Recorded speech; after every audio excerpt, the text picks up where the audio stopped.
Chapter 1278, Tier 2 Promotion Quest. This seems like a good opportunity. Shifeng's lips hooked up after he finished reading through the related posts on the forum. An opportunity? Aqua Rose looked at Shifeng in the screen in confusion. Currently, the entire Star Moon City had already fallen into turmoil with many large guilds wrestling with this matter. After all, nobody was sure whether this weird phenomenon would spread to the surrounding areas. If it did, Stone Forest Town might even get dragged into the mess. That's right. This is a good opportunity, an opportunity to upgrade White River City, Shifeng said, smiling. NPC cities did not remain static. They could similarly be upgraded. However, this depended on the population and standard of the players residing in the city. Star Moon Kingdom had only so many players. Meanwhile, Star Moon City was generally a player's first choice when choosing a city to develop themselves in. Hence, despite White River City's various advantages, it just barely surpassed Star Moon City to become the most populous NPC city in the kingdom. As for the other NPC cities within the kingdom, the player population there would mostly remain constant for the foreseeable future. It would be very difficult to attract players from other cities and countries to migrate to White River City. After all, everyone had long since familiarized themselves with the towns and cities they started in. Now that a problem had occurred at Star Moon City, if this problem continued festering, many players would no doubt consider developing elsewhere. If they could lure these players to White River City, they might be able to upgrade White River City. Upgrading an NPC city brought with it many benefits. One such example was the flying transportation feature, which enabled players to gain additional leveling spots. In White River City's case, the additional leveling spot was the Eclipse Gate. Not only did the Eclipse Gate have plenty of advanced and military quests, but the leveling speed and resources available there were also extraordinary. Moreover, the Eclipse Gate was a level 40 to level 70 leveling spot. If White River City could activate the flying transportation feature, the leveling speed of Zero Wings members would undoubtedly increase. They could also start collecting the energy essence required to nurture their guild mounts. Upgrade the city? Aqua Rose could not help but grow excited. She understood, more or less, the ramifications of upgrading NPC cities. If they could upgrade White River City, not only would it allow Zero Wings members to accelerate their leveling speed, but it would also lure more players from other cities to develop in White River City. This situation would greatly benefit both the guilds and trading firms' development. Immediately announce to the public that we are recruiting members.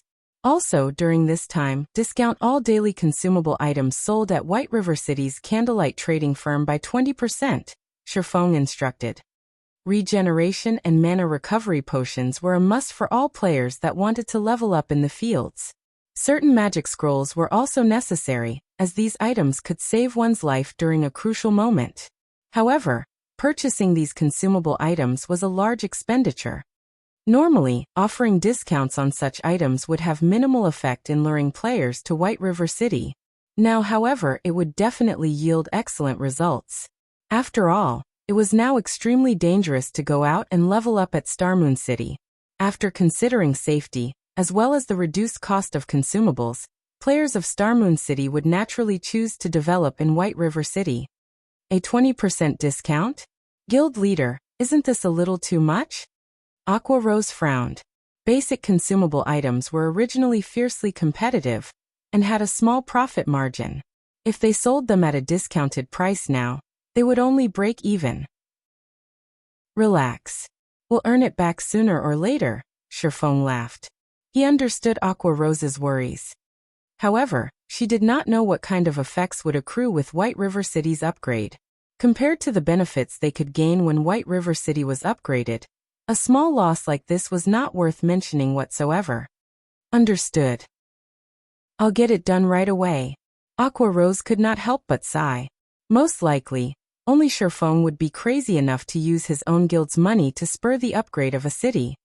Following which, many posts relating to Zero Wings recruitment appeared on Star Moon Kingdom's official forums.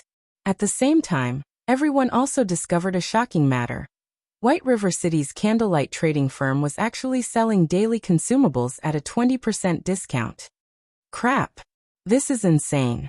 With this 20% discount, I'll be able to save up enough money to get a mount much more quickly. A 20% discount? If this is true, developing at White River City might not be a bad idea. Previously, the players of Star Moon Kingdom kept discussing the sealed maps. Now, however, these players all talked about Zero Wing instead. Many independent players also showed great interest in the 20% discount on daily consumables. Damn this Zero Wing. They're actually using this opportunity to poach our population. Singular Burial gnashed his teeth in anger when he browsed the various discussion threads on the official forums. However, he very quickly calmed down. Sneering, he said, "I'll let you all feel joyful for now. When the time comes, both Stone Forest Town and White River City will become mine." Currently, the various large guilds still did not know that Abandoned Wave was slaughtering the players inside the sealed maps. Meanwhile, the evil beasts and monsters under Abandoned Wave's command were also growing at a rapid pace. As long as they managed to wipe out the players inside these maps and were further trained for a certain period, Stone Forest Town would eventually change ownership. Guild leader, are we just going to let them continue poaching the players here? Daybreak Fog asked. Of course not. Chuckling, Singular Burial said. Since everyone feels that Star Moon City is in chaos, we can't let White River City remain peaceful either. Immediately notify all the dark guilds. Tell them to stop killing players around Stone Forest Town and shift to White River City instead. They can kill however many players they want. Just make sure to make a mess over at White River City. I want to see just how long Zero Wing can continue poaching players. Understood. Daybreak Fog then bowed and left the room. White River City's library. As soon as Shifeng stepped into the Star Moon Hall, he immediately felt as if he had stepped into a muddy swamp, his movements becoming extremely sluggish. You've come. Charlone's gaze shifted from her book to Shifeng. Smiling, she said, "It seems you've made quite a lot of preparations. Have you decided to challenge your promotion?" Emichim. Shifeng then took out 188 mana stones and 10,000 gold from his bag. Seeing this, Charlene waved her hand. By the time Shifeng reacted, the mana stones and the bag of 10,000 gold in his hands had already disappeared, reappearing in Charlene's hands instead. Meanwhile, the sound of a system notification also entered Shifeng's ears. System. Congratulations, you have accepted the Blade Saint class's Tier 2 promotion quest. Alright, since you've already decided to take the challenge, I'll tell you some of the risks, Charlene said as she jiggled the bag of money in her hand a few times. Smiling, she continued. Your promotion is somewhat special. If you fail, it won't be as simple as dying once.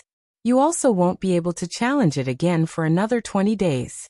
Most importantly, I can only send you there. I cannot guarantee whether you can return or not. Charlene's words rendered Shifeng speechless. Something like this should have been explained before he accepted the quest, yet Charlene actually did so only now, after he had accepted. I'm helpless about this as well.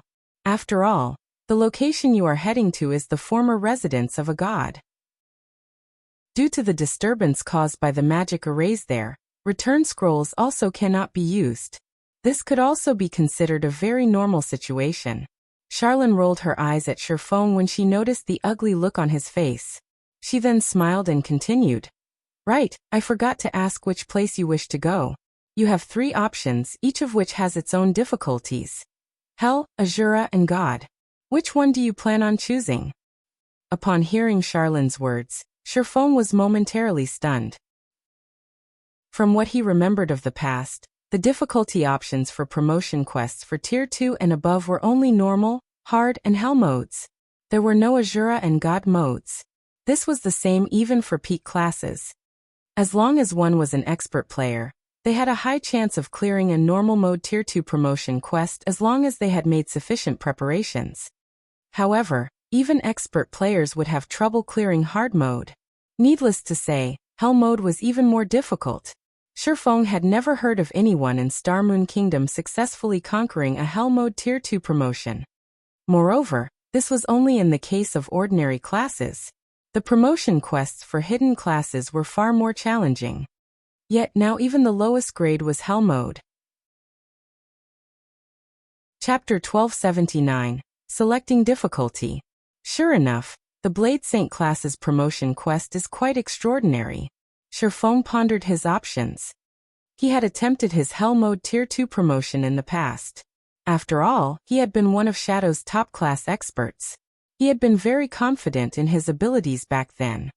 Moreover, to increase his chances of success, he had spent a lot of time collecting top-tier equipment.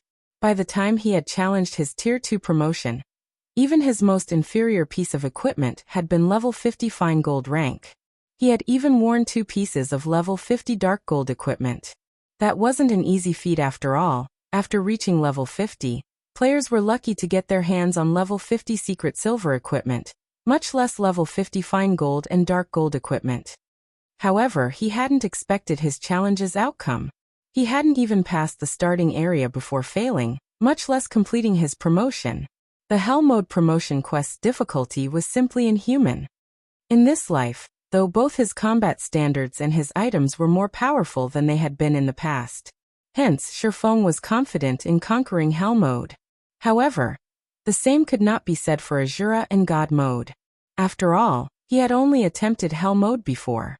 He did not know how difficult these 2 modes were. Should I challenge God mode? Sherfong wondered. After all, he was already a Void Realm expert. He also possessed 2 fragmented legendary items and numerous epic items. He even dared to challenge legendary quests. A God mode promotion quest should not be a problem. Charlene smiled as she watched Sherfong and said, "You're considering challenging God mode, right?" Sherfong nodded. "Lady Charlene, may I know what my chances are of clearing God mode?" Sherfong tried asking. He was utterly unfamiliar with the God mode difficulty, but that wasn't the case for an NPC like Charlene.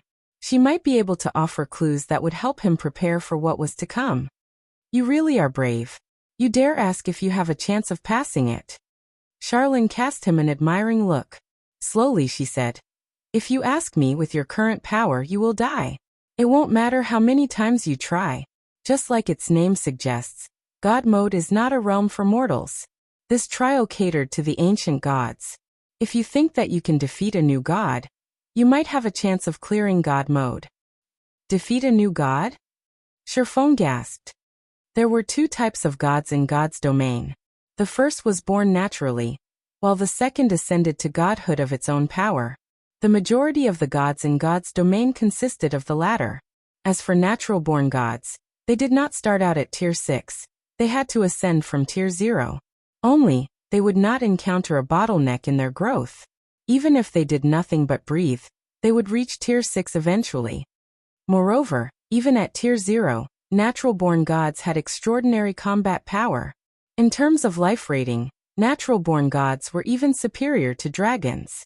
Not even a domain realm expert could stand against such an immensely powerful being, even if both had the same level, tier, and attributes. Fighting any Tier 6 god required at least a full party of Tier 6 players. Then what about Azura mode? Sherfong asked. Azura mode? Charlene carefully evaluated Sherfong. After pondering for some time, she said, "Azura mode represents mortals' limits. Unfortunately, you still have some time before you reach that standard. However, you might have a fighting chance with such high-quality weapons and equipment. Unfortunately, that chance isn't very high. I'd say that you'd die 9 out of 10 attempts. In my opinion, you're better off challenging Hell mode. The trials the ancient gods left behind are outstanding. Passing even the easiest trial is already an impressive feat." "So 10%? Sherfong smiled bitterly. He was 100% confident in clearing the Hell mode promotional quest. Otherwise, he wouldn't have challenged his promotion quest so soon. However, he never imagined that there would be such a massive gap between Hell mode and the other 2. Consider this carefully. You know that the more difficult your quest is, the more severe the punishments for failure will be," Charlene somberly reminded Sherfong. "I've decided. I want to challenge Azura mode." After weighing his options for some time, Sherfong gave his answer. Developing in God's domain was akin to sailing against the current. If one were not moving forward, they would drift backward. He had already reached his limit.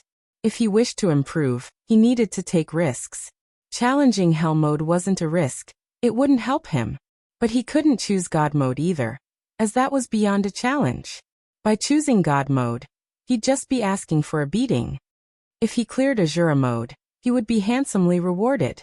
The rewards would certainly boost his development. This was why so many expert players were adamant about challenging hard mode and risking failure. Some experts had even gone as far as to delay their progress, challenging Hell mode until they passed it. Otherwise, they would have a more difficult path after their promotion. Fine. Don't regret your decision. Charlene sighed. She then used the mana stones to form a magic array. All 188 mana stones hovered in the air, creating an artificial starscape. However, while the scene was beautiful, the pressure the 7-colored magic array radiated was terrifying. Moreover, this pressure grew as time passed. As Charlene chanted her incantation's final verse, a black hole manifested in the middle of the hall. Arcs of silver lightning circled the black hole's edges, crackling. Suddenly, a pair of golden doors descended from the black hole. Although the doors were not particularly large, roughly 6 meters tall, they radiated powerful divine might, instantly rendering Shifeng immobile. The floor started to crack beneath the doors as if it couldn't withstand the weight. The doors began to sink. Impossible. This is the library. Shifeng was stunned. Powerful magic arrays strengthened the library. Even Tier 4 NPCs couldn't damage the building. Yet a pair of doors crushed the floor. It was clear that the floor wouldn't last long as it began to give out and crumble. Divine strengthening. Seeing this, Charlene quickly started to write divine runes in the air. The divine runes merged with the ground, creating a magic array. Only after the magic array appeared did the doors stop sinking. The divine might filling the hall also weakened, allowing Shifeng some freedom of movement. However, after summoning the golden doors, Charlene had significantly paled. Sweat beaded on her forehead. As Charlene had said, it was not easy to summon these doors. This task normally required 3 Tier 5 magical classes to accomplish. Once the doors stabilized, Charlene started chanting another incantation while she drew more divine runes.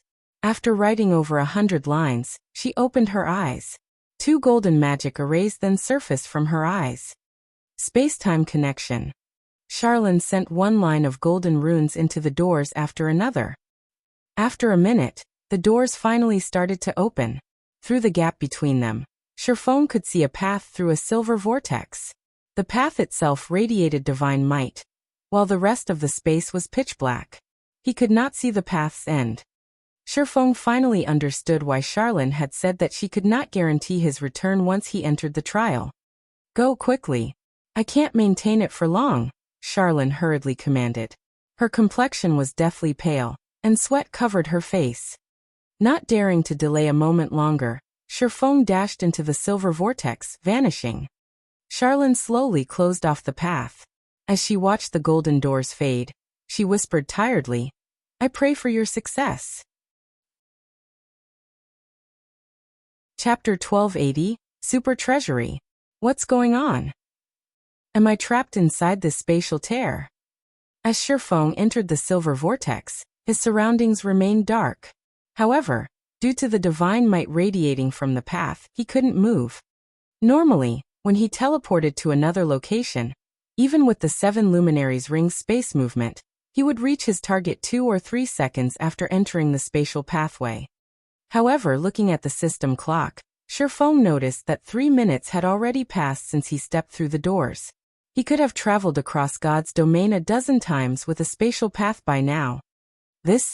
After another 5 minutes, Shifeng noticed a light at the end of the path. Soon he could faintly see mountains and rivers. He could also see beasts wandering on the ground and flying through the blue sky. A short moment later, Shifeng found himself on the top of a mountain. System, you have discovered the Dark Canyon. While you are here, you cannot use the system communication function or return scrolls. System, Azura mode promotion quest activated. Quest content. Collect 7 luminaries source stones and seal Demon King Storas. Rewards unknown. Sealing a Demon King? Shifeng's face twitched when he heard the system's expressionless explanation. Although he had known that this quest would be difficult, he hadn't expected it to be quite this hard. A Demon King was the equivalent of a Tier 5 legendary monster. It could wipe out entire cities. Current players were no match for such power. If Azura mode was this difficult, it was no wonder Charlene had said that he would die if he challenged the God mode promotion quest. If he had chosen God mode, he would have likely died the instant he entered the quest area. However, after seeing Azura mode with his own eyes, he knew he had no chance of completing the quest. He was only a Tier 1 swordsman. Even if he had 1,000 copies of himself, he would be no match against a Tier 5 Demon King. This was how God's domain worked. The higher the tier, the greater the gap. Hence, the various large guilds in the past had come up with all sorts of method to nurture powerful experts. During the game's later stages, quality was far more important than quantity. A Tier 5 player was more useful to a guild than 100,000 Tier 2 players. Not only could the Tier 5 player defend a city without help, but they could also lead teams to raid Tier 5 legendary monsters.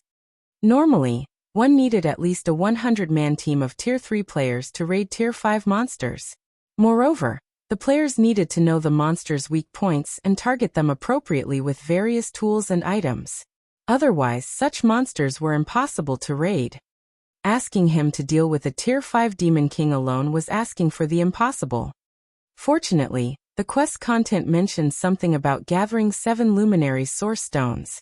Shifeng breathed a sigh of relief after he read the quest content again carefully. Shifeng knew a little about the 7 luminary source stone. It was even more precious than the 7 luminaries crystal. The stored mana was much more refined. However, unlike the 7 luminaries crystal, which contained every type of elemental mana, the 7 luminary source stone was limited to one type. As a result, its usage was limited. It could only be used for special situations such as powering up certain sealing magic arrays. Since I've confirmed the quest contents, next up will be the search for the 7 luminary source stones. Shifeng gazed down at the massive canyon below him. The canyon was poorly illuminated. However, he could hear faint roaring and sounds of battle. A tall tower had been erected in the canyon's center. This tower reached into the clouds, and it was several times taller than the mountain he currently stood on. A large number of flying monsters circled the tower. 9-headed vulture, demonic beast High Lord. Level 60. HP 30, 000, 000/30, 000, 000. With so many 9-headed vultures circling the tower, it was impossible to approach the building from above. Since flying isn't possible, I'll have to head down the mountain and investigate the canyon.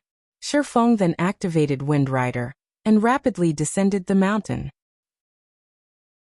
The mountain path leading to the peak was very narrow. There were also plenty of powerful demonic beasts lying in wait, hoping to ambush unsuspecting prey. Seeing this, Shifeng sighed in relief. Fortunately, he hadn't chosen to walk down the mountain path. Otherwise, he would have fallen into these demonic beasts' trap and died. After Shifeng dove into the canyon's depths, silence and darkness wrapped around him. Although he hadn't seen it from the mountaintop, the darkness hid a large courtyard, in the heart of which stood the tower. From above, Shifeng spotted all kinds of high-tiered demonic beasts roaming the courtyard. Some of these demonic beasts even fought each other for territory. As soon as Shifeng entered the massive courtyard shrouded in darkness, he felt his body grow heavy. At the same time, Wind Rider's effect was forcefully removed, and he plummeted. The gravity acting on his body grew stronger as he neared the ground. Fortunately, Shifeng had the Ring of Gravity. Activating gravity liberation, he freed himself from the pole. The speed of his fall also decreased.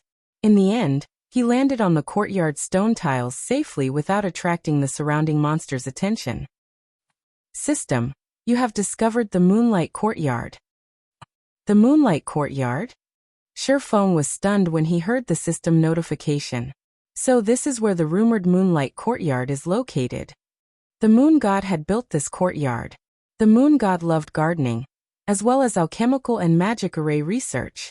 For example, The Moon Drip Magic Array was one of the moon god's creations. It could break any curse in the world. Meanwhile, the moon god had frequently used the Moonlight Courtyard to conduct research. Sure enough, Charlene did not trick me. I should be able to find a few god crystals. A hint of excitement flashed in Shifeng's eyes as he read the system notification. As the moon god's favored research location, there were bound to be many items the moon god had left behind. Regardless of how powerful these items were, they would contain divine power if the moon god had used them frequently, and could be used in place of god crystals. In any case, he needed the god crystals to feed to the soul orb. If he came across a powerful treasure, he would reluctantly absorb it with the soul orb. Following which, Shifeng stealthily moved through the courtyard. There were plenty of powerful monsters in the courtyard, and even the weakest among them was a level 60 chieftain. To avoid trouble, Shifeng activated Omniscient Eyes to deal with his visibility problem, and an invisibility potion to remain undetected. With his current strength, Shifeng had no problems against a level 60+ chieftain in a one-on-one fight. However, as soon as the battle began, the commotion would attract the attention of nearby monsters. If that happened, only death would await him.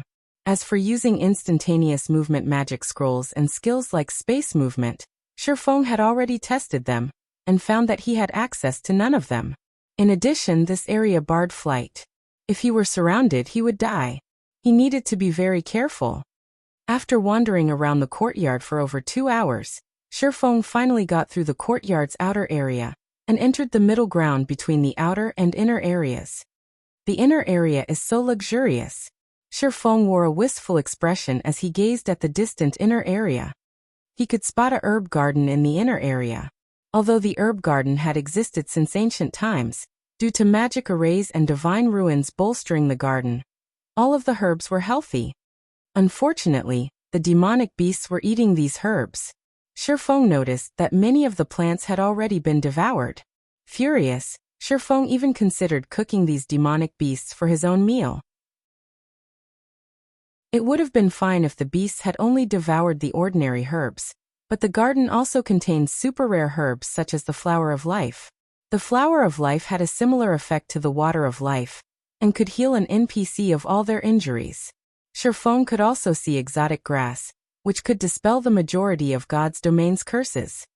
Even in herb-rich kingdoms and empires, one would be hard-pressed to find these kinds of herbs, and unfortunately, no one knew how to grow them either. Yet, these extraordinarily precious herbs were nothing but food for the area's demonic beasts. It was no wonder why the demonic beasts here were so fat. Moonlight fruit. Shifeng suddenly noticed a tree that was roughly 30 meters tall. Hanging from the silver tree's branches, Shifeng noticed a translucent fruit. When he saw this translucent fruit, his heart began to pound.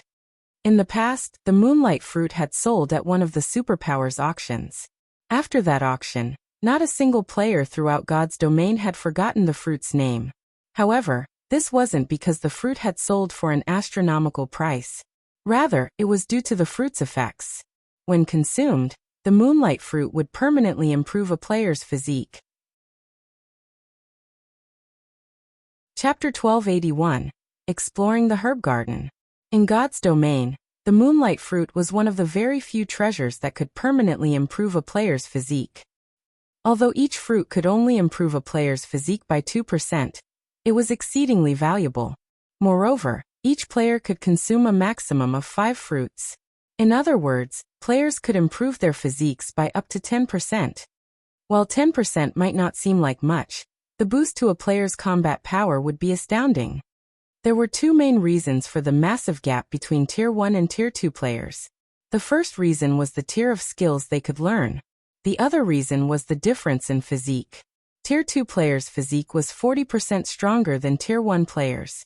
Although physique would not increase a player's damage or basic attributes, it could enhance a player's 5 senses and improve their body's flexibility. Players would be able to predict attacks that were originally impossible to spot, and perform actions that were normally impossible to execute. This was why Tier 2 players could easily defeat Tier 1 players, even if both sides possessed the same attributes and combat standards. In the past, A moonlight fruit easily sold for 3,000 gold. Regardless, countless experts had fought over it. As Shifeng stared at the large, silver tree, a massive figure beneath the tree stirred. The figure was an 8-meter-tall bear with thick snow-white fur. Its claws were razor-sharp, and a silver horn grew from atop its head. Currently, the bear slept peacefully beneath the tree. Occasionally, it would rub its back against the silver tree. Silver Moon Bear, Demonic Beast, Great Lord. Level 65. HP 74 000 000/74 000 Shifeng spotted a total of 6 silver moon bears resting beneath the tree. He also saw a large number, easily over 1,000, silver moon rats roaming the garden. Moreover, these monsters moved relatively close to each other. Silver Moon Rat, Demonic Beast Lord. Level 62. HP 18 000 000/18 000 000. It doesn't seem possible to sneak my way there. Shifeng observed his surroundings, but he couldn't find an opportunity to get past the monsters to take the moonlight fruit. I guess that I'll have to clear out the area, taking the monsters down slowly. If I obtain the moonlight fruits, it'll help Fire Dance and the others get through their promotion quests. With Fire Dance and the others' strength, they would likely clear their hard mode promotion quests. However, the likelihood of them clearing Hell mode was relatively low. Although there was only a 1-grade difference between the two, the rewards would impact their development. However, if he could improve their physiques, then they could clear the Hell mode promotion quest more easily. Moreover, he had another reason to eliminate the demonic beasts in the garden. He needed to reach the courtyard's inner area safely. On the off chance he caused a commotion and were surrounded, he would undoubtedly die. Thinking up to this point, Shifeng quickly went into action. As a preventive measure, let's summon a demon. Thinking so, Shifeng took the Bible of Darkness from his bag. Although he was confident in defeating these Lord-ranked Silvermoon rats, it would take too much time and energy by himself. He needed some help. Originally, Shifeng had considered summoning his personal guards. However, as this was a special space, he would die from regret if they couldn't be unsummoned and died here. Unlike mounts and pets, personal guards could not be easily resurrected. Oftentimes, players chose to search for new personal guards rather than resurrecting their guards after death. Resurrection was simply too expensive. It cost even more than bronze and mysterious iron guards. Even Shifeng couldn't afford to resurrect a dead personal guard. Hence, unless absolutely necessary, he would not dispatch his personal guards. On the other hand, he would not mind even if the demons he summoned died. In any case, they would disappear after 5 hours. Following which, Shifeng summoned a level 60, Tier 2 Tomahawk Demon. The demon could be both a meat shield and DPS. Almost. After waiting for some time, the 5 Silvermoon rats standing around the herb garden's outer edge finally moved away. Immediately, Shifeng drank 2 bottles of Sea God's Blessing, increasing his basic attributes by 15% and all resistances by 150 points for 15 hours. Afterward, he activated an isolation scroll to reduce the chances of detection. He then executed void steps and quickly reached an ancient tree near the outer edge. With a light jump, he made it to the top of the tree, over 70 yards away from the 5 demonic beasts. At this distance, due to the isolation scroll, these level 62 demonic beasts couldn't detect Shifeng. As for the Tomahawk Demon, due to it being level 60, it would not be detected easily even if it stood only 60 yards away from the demonic beasts. When Shifeng noticed the Silvermoon rats turning around again, he took out Blazing Meteor and attacked a rock near the demonic beasts. The throwing weapon shattered the rock instantly. The scattered rubble just so happened to collide with one of the wandering Silvermoon rats. Although the rubble hadn't caused any damage, the Silvermoon rat was enraged. Looking around furiously, its round, beady eyes quickly locked onto the shattered rock. The rat then carefully walked over. Seeing one of its companions wander off, another nearby Silvermoon rat followed curiously. Demonic beasts were slightly smarter than ordinary monsters. However, they had less intelligence than humanoid monsters. If something suddenly changed, they'd react instinctively. In the case of humanoid monsters, they'd likely gather a group of 5 or so before investigating the shattered rock. Shifeng simply took advantage of this. Very quickly, the 2 Silvermoon rats arrived beside the shattered rock. As soon as they did, however, they sensed the Tomahawk demon standing in the nearby tree. Sensing outsiders, the 2 Silvermoon rats charged towards the Tomahawk demon without hesitation. The other 3 Silvermoon rats were over 15 yards away, and they did not react at all as they continued their mindless wandering. They did not even notice that 2 of their companions had left them. Good. Shifeng released a sigh of relief. He had only found this advantageous terrain after observing the herb garden for a long time. If he accidentally attracted all 5 Silvermoon rats, he would be finished. However, despite seeing the 2 demonic beasts inch closer, Shifeng did not have the Tomahawk demon attack them. Instead, he had the demon retreat.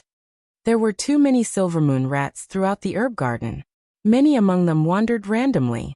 If he fought inside the herb garden, the battle would easily attract the other rats. After luring the 2 rats roughly 50 yards away from the herb garden, Shifeng controlled the Tomahawk demon to use the Tier 2 skill Flying Death Axe. Immediately, the Tomahawk demon threw the massive battle axe in its hands, the weapon transforming into a streak of black light as it flew towards the 2 Silvermoon rats. -61,845. -62,078. The attack ripped an ear-piercing screech from the Silvermoon rats. Their screeching could be heard clearly from 50 yards away. In a panic, Shifeng turned his gaze back to the herb garden. Immediately, he noticed another Silvermoon rat charging out of the herb garden. Shifeng suddenly felt a brewing headache. However, after another moment, no other rats charged out of the herb garden. That was close. This chain reaction is dangerous. Fortunately, none of the other Silvermoon rats were alerted. Sighing, Shifeng shifted his gaze back to the approaching Silvermoon rat. He decided to lure the 3 demonic beasts further away from the herb garden. Only after they were 100 yards away from the herb garden did Shifeng allow the Tomahawk demon to fight the demonic beasts again.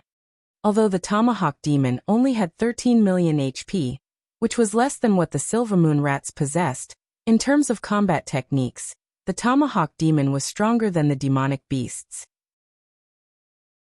If the Tomahawk demon focused on defense, it would take a long time for the 3 Silvermoon rats to kill it. After the Tomahawk demon stabilized its aggro, Shifeng used Skywheel Sword to seal the area, followed by Firestorm.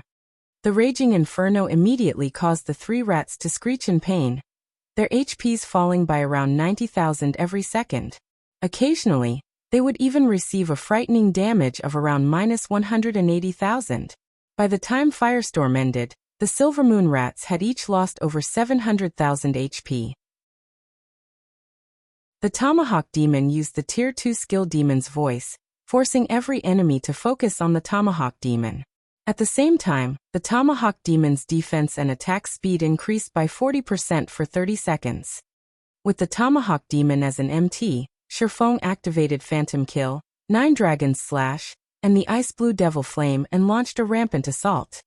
Both Shifeng and his doppelganger dealt around -4,000 damage with their normal attacks, while their skills dealt anywhere from -10,000 to -20,000 damage. When the Tomahawk demon was close to death, Shifeng immediately switched to the Aura of Water and used Life Bloom on it, healing it back to full HP. After fighting for nearly 20 minutes, the 3 Silvermoon rats collapsed. However, aside from gaining some skill proficiency, Shifeng did not receive any EXP from the demonic beasts. Suddenly, Shifeng felt that the system was very black-hearted. He had just killed 3 level 60 lords, for crying out loud. In the outside world, it would take a party of level 60 players to take down such a monster. Yet the 3 lords' deaths hadn't yielded any EXP or equipment. Suddenly, Shifeng noticed a translucent, nail-sized grain beside one of the Silvermoon rats. He picked it up and took a closer look. 7 Luminaries Shard. What? These monsters drop 7 Luminaries Shards? Shifeng could not help his surprise as he stared at the translucent grain in his hand. Chapter 1282, Growth Type Set Equipment. As expected of a god's home. This place is even more amazing than the Tower of Time. Shifeng shifted his gaze towards the demonic beasts in the herb garden, as he held the 7 luminaries shard tightly. The Tower of Time was one of the 2 most famous towers in the Twin Towers Kingdom, as it was an Azura mode regional dungeon. Although the dungeon was a similar rank to the Stoneclaw Mountains, there was a huge difference between the 2. The Tower of Time's bosses dropped 7 luminaries crystals. However, the Moonlight Courtyard was even more astounding. He had a chance to obtain 7 luminaries shards by killing the numerous Silvermoon rats here. On their own, 7 luminaries shards weren't particularly useful. However, they could be sold to NPCs for a high price. NPC merchants would be more than willing to purchase each shard for 1 gold. However, players weren't likely to sell their 7 luminaries shards to NPCs. Players could synthesize 7 luminaries crystals from the shards. However, this task required a master alchemist at the very least. A master alchemist's synthesis success rate was roughly 30%. It was neither high nor low. Even independent players would attempt to synthesize their shards rather than sell them. After all, 7 luminaries crystals could upgrade a player's mind space. Nobody would foolishly sell such an important resource and give up on constructing their own private space for rest and entertainment. Thinking up to this point, Shifeng was suddenly motivated to wipe out the demonic beasts in the herb garden. He wouldn't find an opportunity like this elsewhere.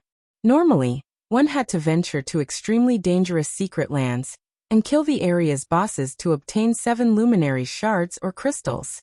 Now, however, he only needed to kill Tier 2 lords.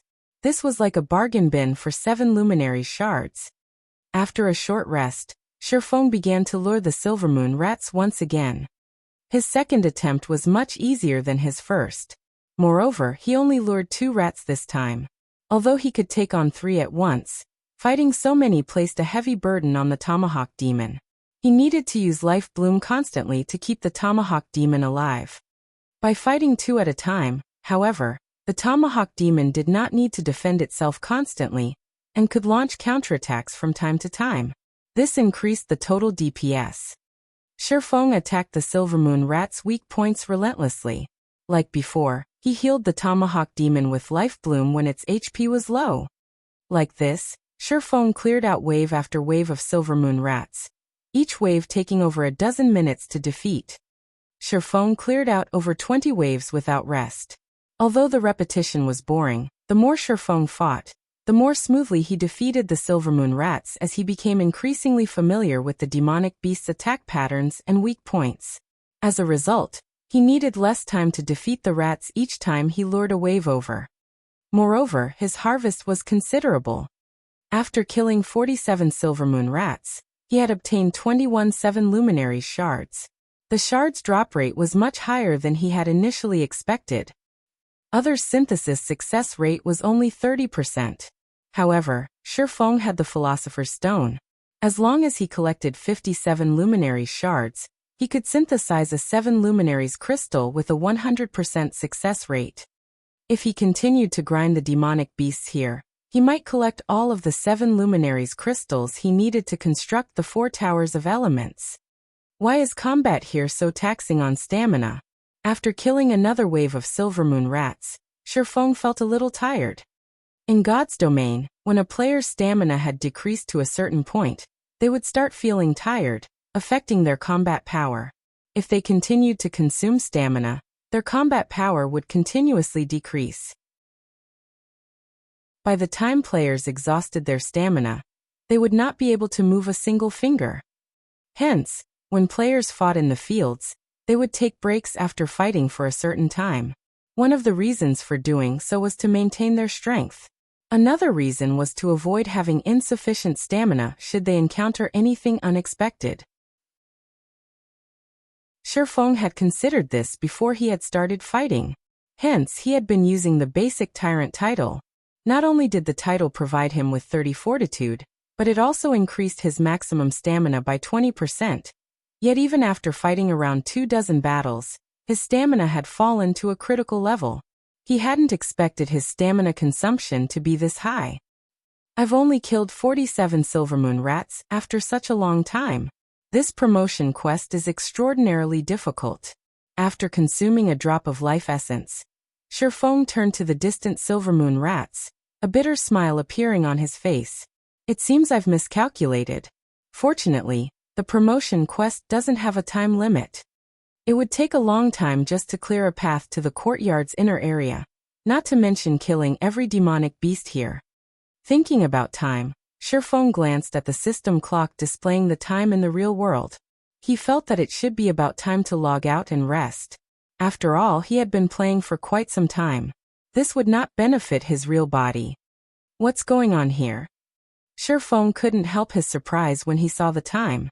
After some quick calculations, it should be around 7:30 in the morning. Yet the system clock told him that it wasn't even 6 a.m. in the real world. This can't be right. I remember entering this place at roughly 5 in the morning. I've been grinding the rats for 5 hours now, so 2.5 hours should have passed in the real world. Even if my calculations are slightly off, it should still be past 7 o'clock, Shifeng muttered in confusion. Following which, Shifeng looked at the system clock displaying the in-game time. As he thought, he had been grinding for over 5 hours. Could the flow of time here be different from God's domain? Shifeng suddenly thought of a possibility. In fact, this wasn't something new in the game. Although rare, when one entered certain secret lands, the flow of time was different. Following which, Shifeng started comparing the time flow in the Dark Canyon and the real world. The moment he did, however, he was shocked. Time in the Dark Canyon flowed 10 times faster than in the real world. Shifeng was stunned. After all, he had only ever heard about a 1 to 10 time dilation in the past. He had never experienced it before. The greatest time dilation he had experienced was a 1 to 6 ratio. 1 hour in the real world had been 6 hours in the game. On the continent of God's domain, the time dilation was only double that in the real world. Now, however, he experienced a 1 to 10 time dilation. Shifeng finally understood why, after coming here, the system prevented access to the communication system and return scrolls. Contacting the outside world while experiencing such a high time dilation would be an impressive feat. This is wonderful. I won't have to worry about spending too much time in here. Shifeng was ecstatic. However, although he was not in a hurry, he couldn't spend too much time on his promotion quest. After all, the contest on Thunder Island was rapidly approaching. He needed to prepare. He also needed to search for sufficiently powerful mysterious flames to extend the time he had left before he became a puppet. After Shifeng rested, he grinded the Silvermoon rats once again.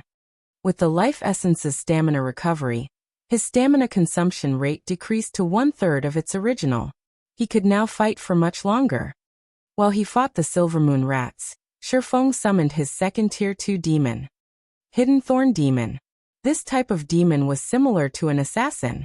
It possessed explosive power and control capabilities. This made killing the Silvermoon rats much easier for Shifeng. Now he could defeat 2 Silvermoon rats in 8 minutes.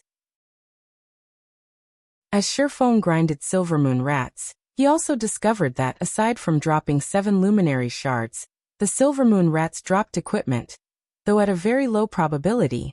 However, the low drop rate was justified as the demonic beasts dropped growth-type set equipment for level 50 to level 60 players. The set equipment could be upgraded from bronze to dark gold rank. These items were far more valuable than ordinary level 60 dark gold set equipment. The Silvermoon rats dropped 2 variants of growth-type set equipment. One was the Magic Moon set equipment, meant for magical classes, while the other was the Shadow Moon set equipment for physical classes. Both were 7-piece sets. After grinding for over a dozen hours, Shifeng had only obtained 3 set pieces. 2 for the Magic Moon set, and 1 piece of the Shadow Moon set. Meanwhile, he had collected 91 7 luminary shards. As Shifeng was about to enter the herb garden and lure more monsters, every one of the Silvermoon rats in the garden started to tremble. Shortly after these Silvermoon rats started trembling, the mana in the herb garden was pulled to a single point. Immediately, Shifeng turned to the epicenter of this phenomenon. An evolution? Shifeng's jaw dropped in astonishment. A silver moon rat, significantly larger than its counterparts, stood in the center of this phenomenon. The silver moon rat's eyes had turned blood red, and all of its fur stood on end. The silver moon rat's body also released a faint red glow, making it extremely eye-catching. Chapter 1283, Bloodline Evolution. The glowing silver moon rat screeched in agony. The other silver moon rats stared at the evolving rat, as if it were a king as they trembled and distanced themselves. They were deeply afraid of angering their king and dying under its claws. In fact, over a dozen rat corpses surrounded the evolving silver moon rat. Impossible. It's undergoing a bloodline evolution. Shifeng had a bad feeling about this. Like players, monsters could reach higher tiers. Only in the case of monsters, the upgrade was known as evolution. God's Domain's field bosses didn't come from nowhere. Instead, when a field boss was killed, the land it had governed would be left without a ruler. In such a situation, the region's monsters would engage in an intense battle, constantly evolving. Only after a new ruler emerged would these monsters cease their fighting. Hence, every time a new boss appeared in a region, the region's monsters would grow more powerful due to their evolutions during the intense competition. The silver moon rat before him was similarly evolving. Only, its evolution was somewhat different, known as a bloodline evolution. Many demonic beasts were members of powerful monster bloodlines from ancient times. Hence, when they evolved, they had a chance of triggering their bloodline. If that happened, not only would their tier improve, but their life ratings would also rise. In the past, Shifeng had encountered demonic beasts that undergone bloodline evolution. A particular demonic beast had evolved from Tier 4 to Tier 5 and successfully triggered its bloodline. As a result, it had evolved into an incomparably powerful Tier 5 archaic species, transforming its governed area into a forbidden land for players. Only after a long time had a super guild managed to kill this Tier 5 archaic species. The silver moon rat was currently a Tier 2 lord. If it evolved normally, it would only become a Tier 3 great lord. If it triggered its bloodline, however, it would become a Tier 3 archaic species. At that point, escape would be impossible, much less victory. Even if Shifeng could run away, with a Tier 3 archaic species guarding the herb garden, he wouldn't be able to get in. I have to give it a try. Shifeng gritted his teeth and retrieved his only Tier 3, large-scale destruction magic scroll, and Tier 3 summoning scroll. He activated them immediately. A monster's evolution wasn't instantaneous. They needed time to absorb enough mana. Moreover, the more powerful the evolution, the more time it would take. The silver moon rat's bloodline evolution had just begun. It was the perfect time to strike. Suddenly, a massive, blue magic array appeared above the evolving silver moon rat. This array absorbed a large portion of the mana the silver moon rat had gathered. Snowflakes started to descend from the magic array, and anything they touched froze instantly. In the blink of an eye, a radius of 50 yards had transformed into a winter wonderland. Tier 3 large-scale destruction spell Frosty Day. Not only could the spell cause a lot of damage, but it could also freeze all targets within the affected area for 10 seconds. Even if the freezing effect were negated, enemies would receive a debuff which reduced their movement speed and attack speed 50%, and double their stamina consumption rate for 10 minutes. This one move had frozen all of the rats around the evolving silver moon rat. As for the silver moon rats that were outside of Frosty Day's range, due to the silver moon rat that was undergoing its bloodline evolution, they didn't dare approach the area. Instead, they turned tail and fled for their lives, giving Shifeng an opportunity to attack the evolving silver moon rat. As for the evolving silver moon rat itself, the spell had taken over 1 million of its HP. Although its HP had only decreased slightly, it was severely injured, and as a result, its mana absorption rate had decreased significantly. Roar. The evolving silver moon rat bellowed and glared at Shifeng, killing intent radiating from its eyes. It then charged at Shifeng. Good. Shifeng smiled. Immediately, he activated Windwalk before he turned and fled. It was too risky to fight the rat in the herb garden. Had the silver moon rat continued to absorb mana to evolve even after the initial attack, he would have been helpless. The fact that it had given chase couldn't be a better outcome. However, although the silver moon rat had yet to complete its evolution, its movement speed was still higher than Shifeng's even after he activated the aura of wind and windwalk. Bloodline evolutions are terrifying. Shifeng was inwardly shocked as he turned to look at the silver moon rat chasing him. Originally, over 70 yards had separated him and the silver moon rat. Now the distance had shortened to 50 yards. Moreover, as the silver moon rat ran after him, it absorbed mana and continued its evolution. Fortunately, it wasn't evolving as fast as it had been. This was the outcome Shifeng had hoped for. As long as the silver moon rat continued to evolve, the other silver moon rats would not approach it. If the other silver moon rats tagged along, he really would die here. Following which, Shifeng dashed out of the herb garden, only stopping when the silver moon rat caught up to him. After catching up to Shifeng, the silver moon rat slashed its razor-sharp claws at Shifeng's back. Not daring to be careless, Shifeng spun around and used parry, blocking the attack. Pung! The single attack threw Shifeng over 20 yards away. Although Shifeng had been sent flying because he had used the impact to put some distance between him and his adversary, the fact that he had been thrown so far told him that the Shadow Moon Rat now had the strength of a level 62 Great Lord. Shifeng refused to imagine how terrifying the Silver Moon Rat's strength and speed would be once it completed its evolution. This should be far enough. Shifeng glanced at the distant herb garden. He then controlled his Tier 3 summon creature and 2 Tier 2 demons to attack the Silver Moon Rat. Dragon Breath. Suddenly, a beam of white light shot towards the Silver Moon Rat. Seeing this, the Silver Moon Rat revealed a human-like sneer. It turned sharply, dodging Dragon Breath. Its intellect has improved by so much? Shifeng frowned. Although a bloodline evolution would improve a demonic beast's intellect, he hadn't expected this level of intelligence from the Silver Moon Rat. The Silver Moon Rat's combat standards already rivaled that of an elite player.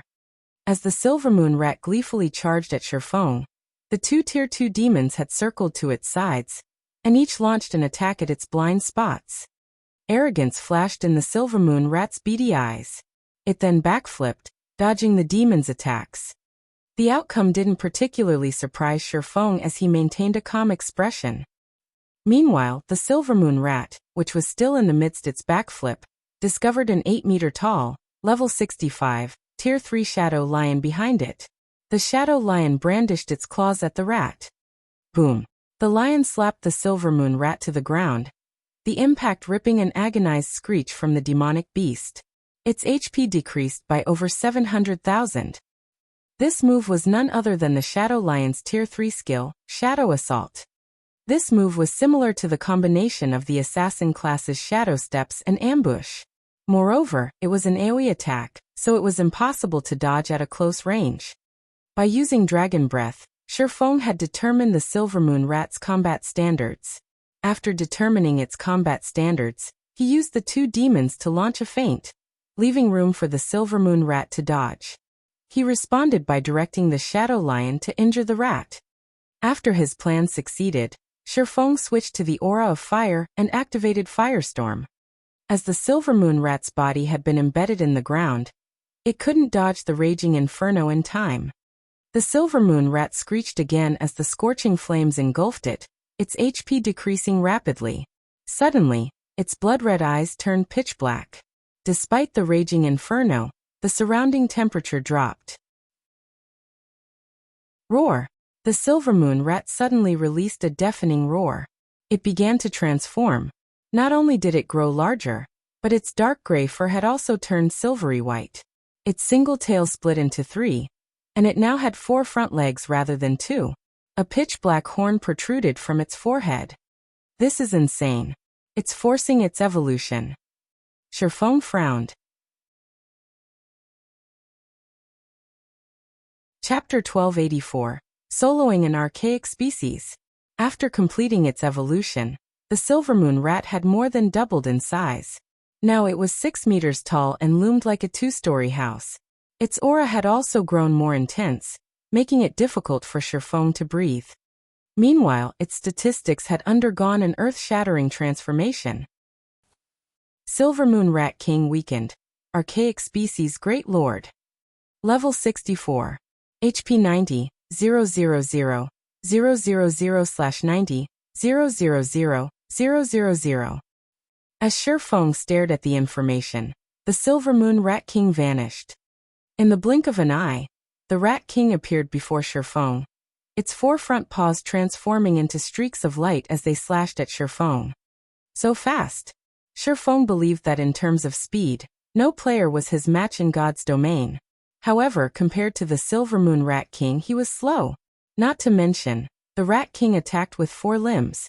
Even if he could move faster, he couldn't dodge all 4 attacks. Defensive Blade. Pung, pung, pung. Over a dozen streaks of light slashed at Shifeng again and again. In the blink of an eye, Shifeng heard his defensive barrier shatter. In a single round of attacks, the Silver Moon Rat King had exhausted Defensive Blade's block counts. As soon as the Silver Moon Rat King ended its first barrage, it launched another. However, black mist now extended from its paws, forming 4 shadow whips that lashed at the swordsman. As if the Rat King were an expert with the weapon, the 4 shadow whips sealed off every one of Shifeng's paths of retreat, preventing him from dodging the attacks. It clearly forced its evolution, but why has its intellect improved by so much? Shifeng's expression darkened when he saw the 4 incoming whips. If a monster tried to force its evolution, not only would it receive a backlash, but it would also suffer a weakened state for some time, their attributes decreasing significantly in all aspects.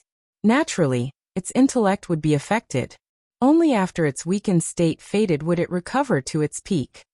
Although Shifeng's exchange with the Silver Moon Rat King had been brief, he could tell that the Rat King had the combat standards of a player that had reached the Trial Tower's 4th floor. Shifeng found this truly inconceivable. If the Silver Moon Rat King had evolved normally, what kind of combat standards would it have had?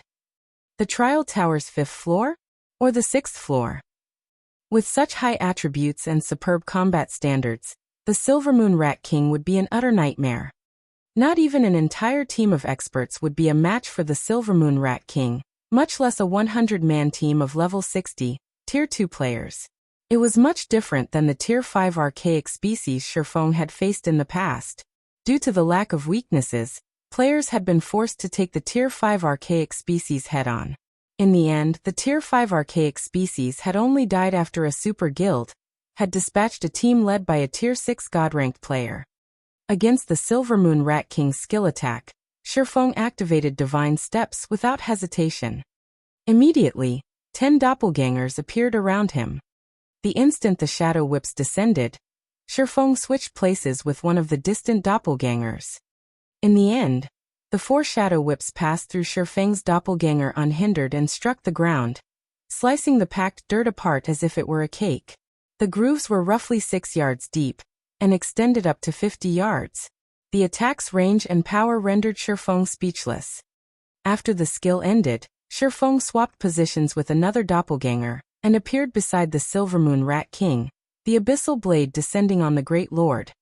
Chop! Minus 16,748. The Silver Moon Rat King reacted as it turned and snapped 2 shadow whips at Shifeng.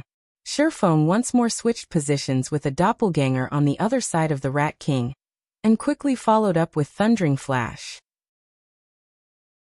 4 arcs of blue lightning passed through the Silver Moon Rat King's body. Minus 7,950.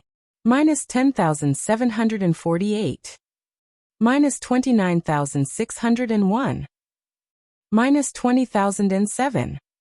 Although the Rat King's defense hadn't risen by much, it had 90 million HP. Shifeng's damage was nothing. Fortunately, while weakened, the Silver Moon Rat King couldn't use its combat recovery. Hence, any lost HP was permanent. By constantly switching positions with his doppelgangers, Shifeng suppressed the Rat King for a moment. Meanwhile, Shifeng controlled the Shadow Lion and 2 Tier 2 demons to join the battle. However, the Silver Moon Rat King promptly responded when it noticed the Shadow Lion and demons approach, by lashing its 4 shadow whips. It aimed 2 for the Tier 3 Shadow Lion while the other 2 dealt with the Tier 2 demons. The Rat King's attacks were extremely accurate, forcing the Shadow Lion and demons to defend themselves. However, the Shadow Whip's attack speed was quite high. Before Shifeng could direct his creatures to dodge, the whip struck. The Shadow Lion was knocked back by over 10 yards, 2 damages of over -170,000 appearing above its head. Each of the Tier 2 demons had lost over 300,000 HP and been thrown over 30 yards. What high strength! Shifeng was surprised. The Silvermoon Rat King's strength could rival a Grand Lord of the same level. Fortunately, he had avoided the Rat King's attacks, using divine steps to defend himself.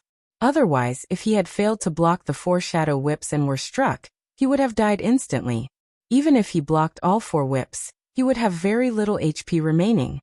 Once Shifeng understood how powerful the Silvermoon Rat King was, he changed his attack methods. Now, instead of issuing the Shadow Lion vague commands, he chose to control it himself. He directed the 2 demons to attack from the sides. Like the Silvermoon Rat King, the Shadow Lion was a Tier 3 monster. Although the Shadow Lion's strength was no match for the Silvermoon Rat King, its speed should be on par. With Shifeng's control, it would not be difficult to block the Rat King's attacks with the Shadow Lion. After all, the Silvermoon Rat King only had combat standards at the Trial Tower's 4th floor. To ordinary and elite players, this combat standard might be considered very high. To him, however, it was not even passable. Even if he had to split his attention between controlling his body and the Shadow Lion, he could exhibit combat standards at the half-step refinement realm with the Shadow Lion. Once the Shadow Lion was under Shifeng's complete control, it easily dodged 3 of the Silvermoon Rat King's Shadow Whips. The Shadow Lion countered the last whip with a swipe of its claws, negating the attack. It then used its other paw to cast the Tier 2 skill, Shadow Claw, raking 4 bloody slashes across the Silvermoon Rat King's face. The impact slammed the Rat King's head into the ground. -438,749. The Shadow Lion's attack dazed the Silvermoon Rat King. The rat stared at the lion in confusion. It had sent the stupid lion flying earlier, yet now the beast had dodged its attacks and slashed its face. The Silvermoon Rat King pushed Shifeng to the back of its mind and focused its attention on the monstrous cat, lashing one whip after another at the Shadow Lion. Against this furious assault, Shifeng directed the lion to defend itself.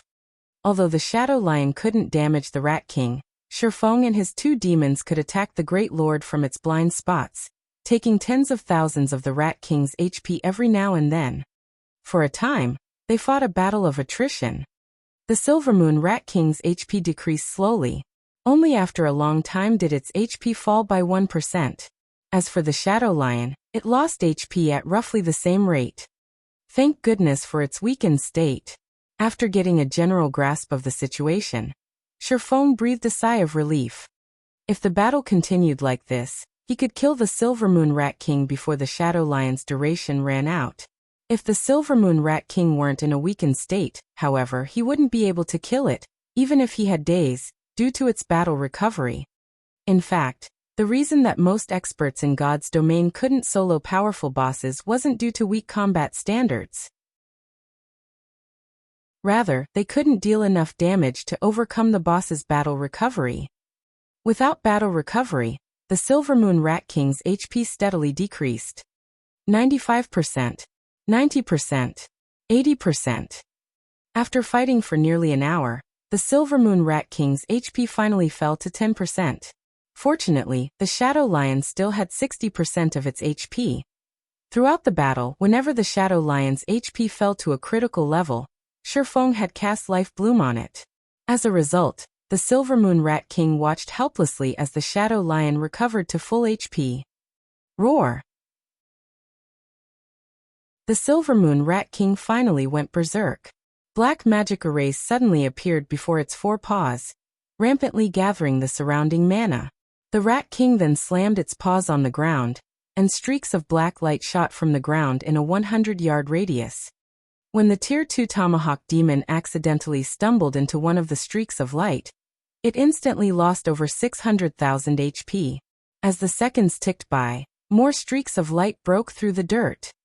As this attack continued, even Shifeng had no choice but to use Defensive Blade and Absolute Defense to defend himself. By the time these streaks of black light finally stopped, the two Tier 2 demons had less than 30% of their HP remaining. As for the Shadow Lion, it only had 40% HP remaining. As expected, an archaic species won't go down so easily after all. Even in a weakened state, this skill is more than enough to annihilate an expert team multiple times. Shifeng was greatly shocked as he stared at the exhausted Silvermoon Rat King. If the Rat King were at its peak, only death would await him. There was no other outcome. After all, despite the Rat King's current weakened state, Shifeng hadn't found a single weakness. If he wanted to defeat it, he had to face it head-on. If the Rat King were at its peak, he wouldn't have any hope of victory without several Tier 3 tanks or summoning scrolls, and an intermediate magic array to suppress the demonic beast. The Silvermoon Rat King was exhausted after using such a powerful skill. It couldn't even move a muscle. Seeing this, Shifeng activated Heavenly Dragon's power, Phantom Kill, and 9 Dragon Slash and started a merciless assault. If he waited for the Silvermoon Rat King to recover and used that powerful AoE skill again, he would die. 9%. 7%. 5%. 1%. When the Silvermoon Rat King only had around 100,000 HP remaining, Shifeng activated Divine Providence and Flame Burst.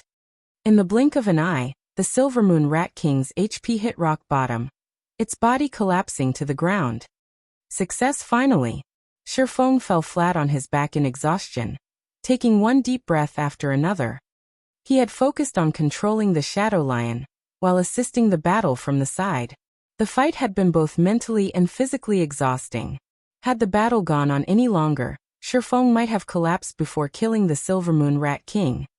Suddenly, Shifeng realized that his previously stagnant experience bar, which hadn't moved when he killed the other Shadow Moon Rats, was rising. Moreover, it rose at a rate visible to the naked eye. 10%, 20%, 30%. Only after reaching 69% of level 50 did his experience bar finally stop.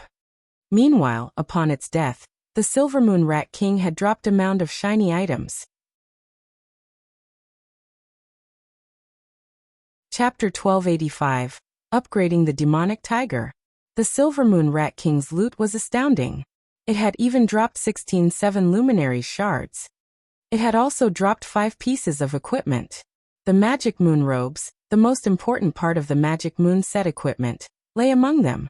There were also 2 pieces of the Shadow Moon set equipment, the chest piece and bracers.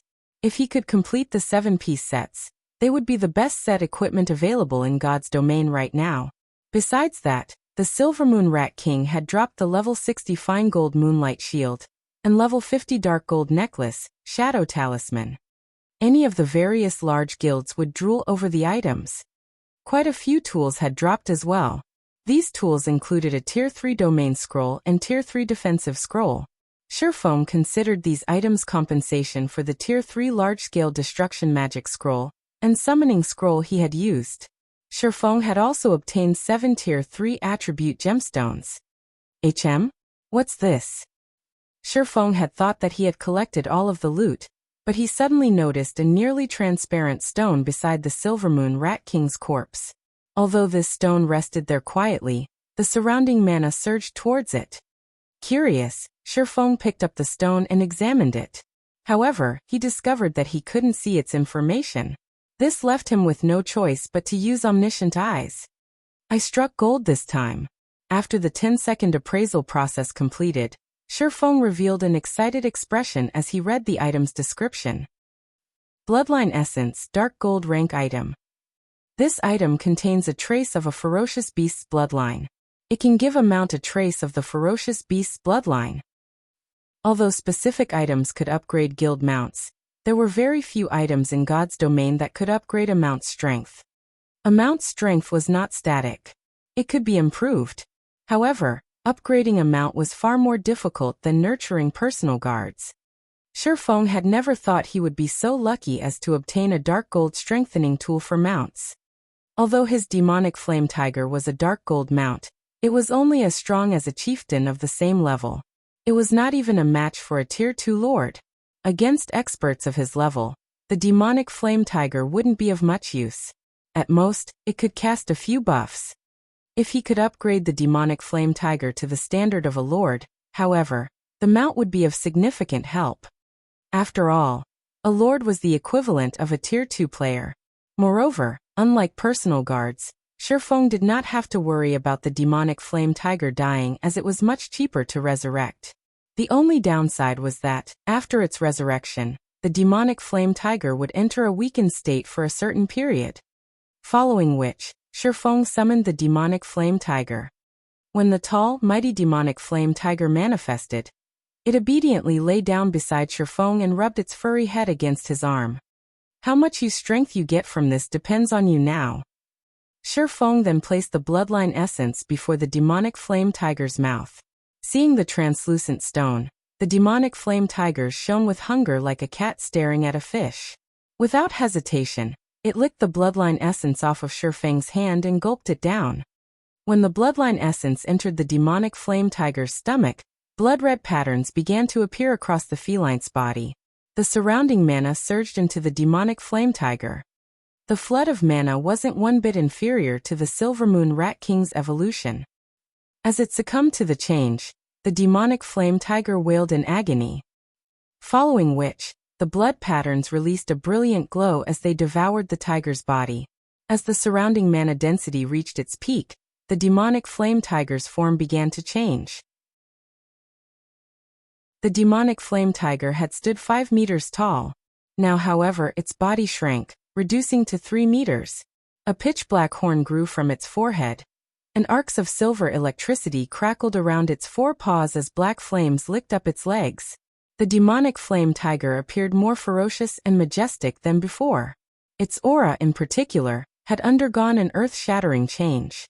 So strong. The bloodline essence's effect is impressive. Shifeng could not help his surprise when he checked the demonic flame tiger's attributes. Despite its current lord rank standard, its basic attributes were much higher than a lord of the same level. It could nearly rival a high lord. A mount that was almost as strong as a high lord. Just thinking about it excited Shifeng. The strongest mount he had seen in the past had been on par with a great lord. It had belonged to a superpower's upper echelon, and had been carefully nurtured. Countless resources had been spent on the mount's growth. Shifeng had been jealous. After all, that player who had owned the mount had only been as strong as he had been, yet that player had such an impressive mode of transportation. Now that the demonic flame tiger was as strong as a high lord, as long as he nurtured it properly, it might become as strong as a great lord by the time he reached tier 3. It would be a powerful ally. After all, his tiger now had a strand of a ferocious beast's bloodline. It was much stronger than monsters of the same rank. It's about time to log off and get some rest. Taking a look at the real-world clock, Shifeng thought that this would be a good time to take a break. Following which, Shifeng called up the system interface and logged out. As soon as Shifeng exited God's domain, a series of notifications bombarded his virtual gaming cabin. Why are there so many messages? Shifeng was slightly surprised. As his virtual gaming cabin had an anti-disturb mode, the system would temporarily block any messages from the real world. Only after he logged out of God's domain and woke from his slumber would the messages reach him. He had only been in God's domain for 3 days, yet he had over a dozen messages waiting for him. Some were from his assistant, Liang Jing, and some were from Big Dipper Group's chairman, Xiao Yu. He had also received an invitation from the White Tiger Dojo. Shifeng glanced through one message after another. He quickly discovered that these messages focused on a single matter, the friendly competition that the White Tiger Dojo intended to host tomorrow. Xiao Yu's messages inquired about the participants' conditions, while Liang Jing's messages talked about the White Tiger Dojo's friendly competition. The White Tiger Dojo has splurged on the event. Shifeng was slightly astonished as he read the competition's announcement. Not only had the various dojos and training centers in Jinhai City been invited to the competition, but the White Tiger Dojo had also involved 5 other nearby cities. Anybody could apply to join the competition. The participants weren't limited to the invited dojos and training centers. As long as one passed the qualifiers, they could take part. As a result, This competition was even more ambitious than Jinhai City's annual fighting competition. In addition, the White Tiger Dojo had changed the competition's rewards. Now, anyone who placed within the top 5 would receive prize money. First place would receive 5 million credits. Even fifth place would receive 500,000 credits. To the various dojos and training centers, this prize money was negligible. Rather, these organizations had their sights set on the Green God Company's invitation card. To the majority of the participants, however, the reward money was considerable. According to Liang Jing's report, there were already more than 10,000 applicants. While Shifeng was stretched, Xiaoyu called him anxious. Chapter 1286, Competition Preparations. Big Dipper Tower's 51st floor chairman's office. Currently, 2 people sat in a large office by the French windows. Upon closer inspection, one would discover that these 2 people looked somewhat similar.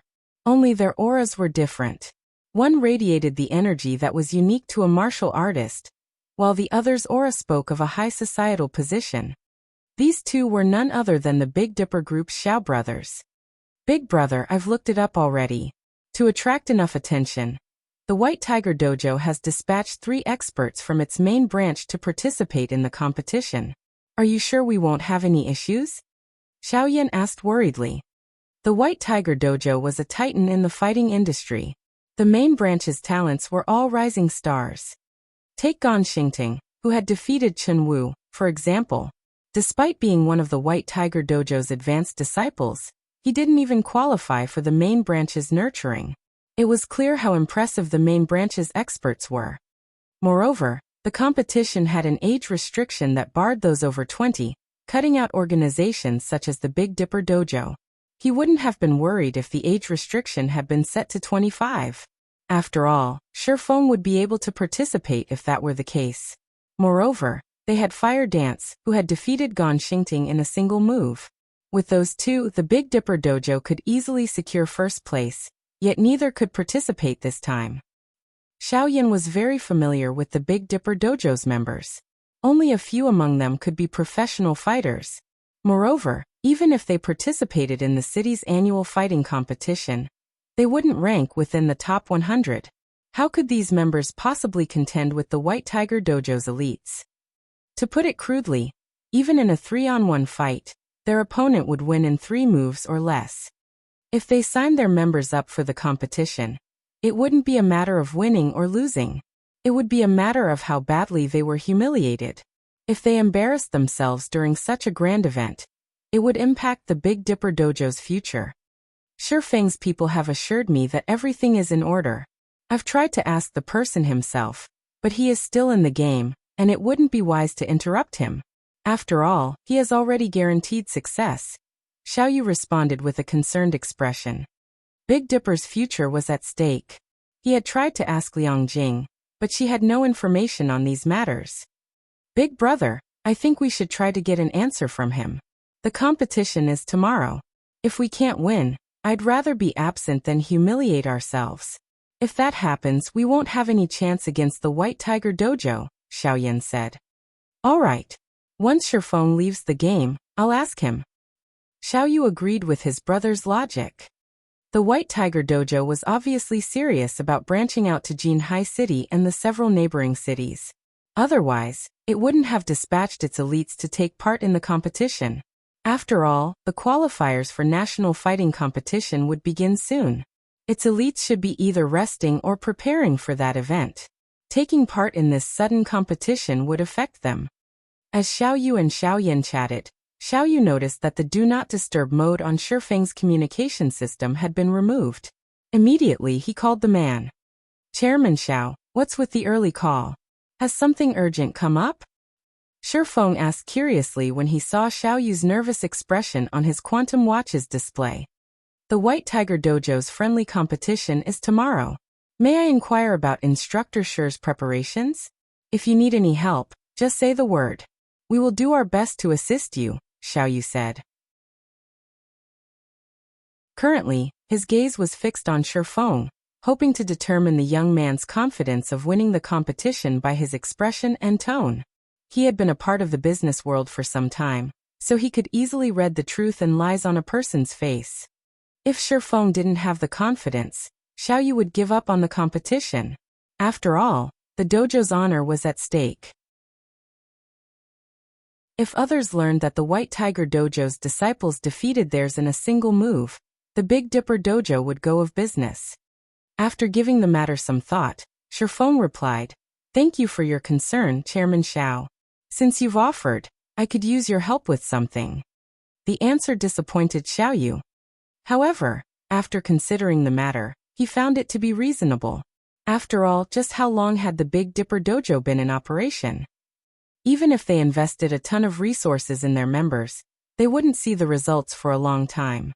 How could a few days of training possibly transform their members? Can you think of a way to obtain a few more bottles of S-rank nutrient fluid? I'm willing to purchase them for a high price, Shifeng asked, somewhat embarrassed. He had already troubled Xiaoyu for 10 bottles. However, he had given all 10 to Shadow Sword and Turtledove.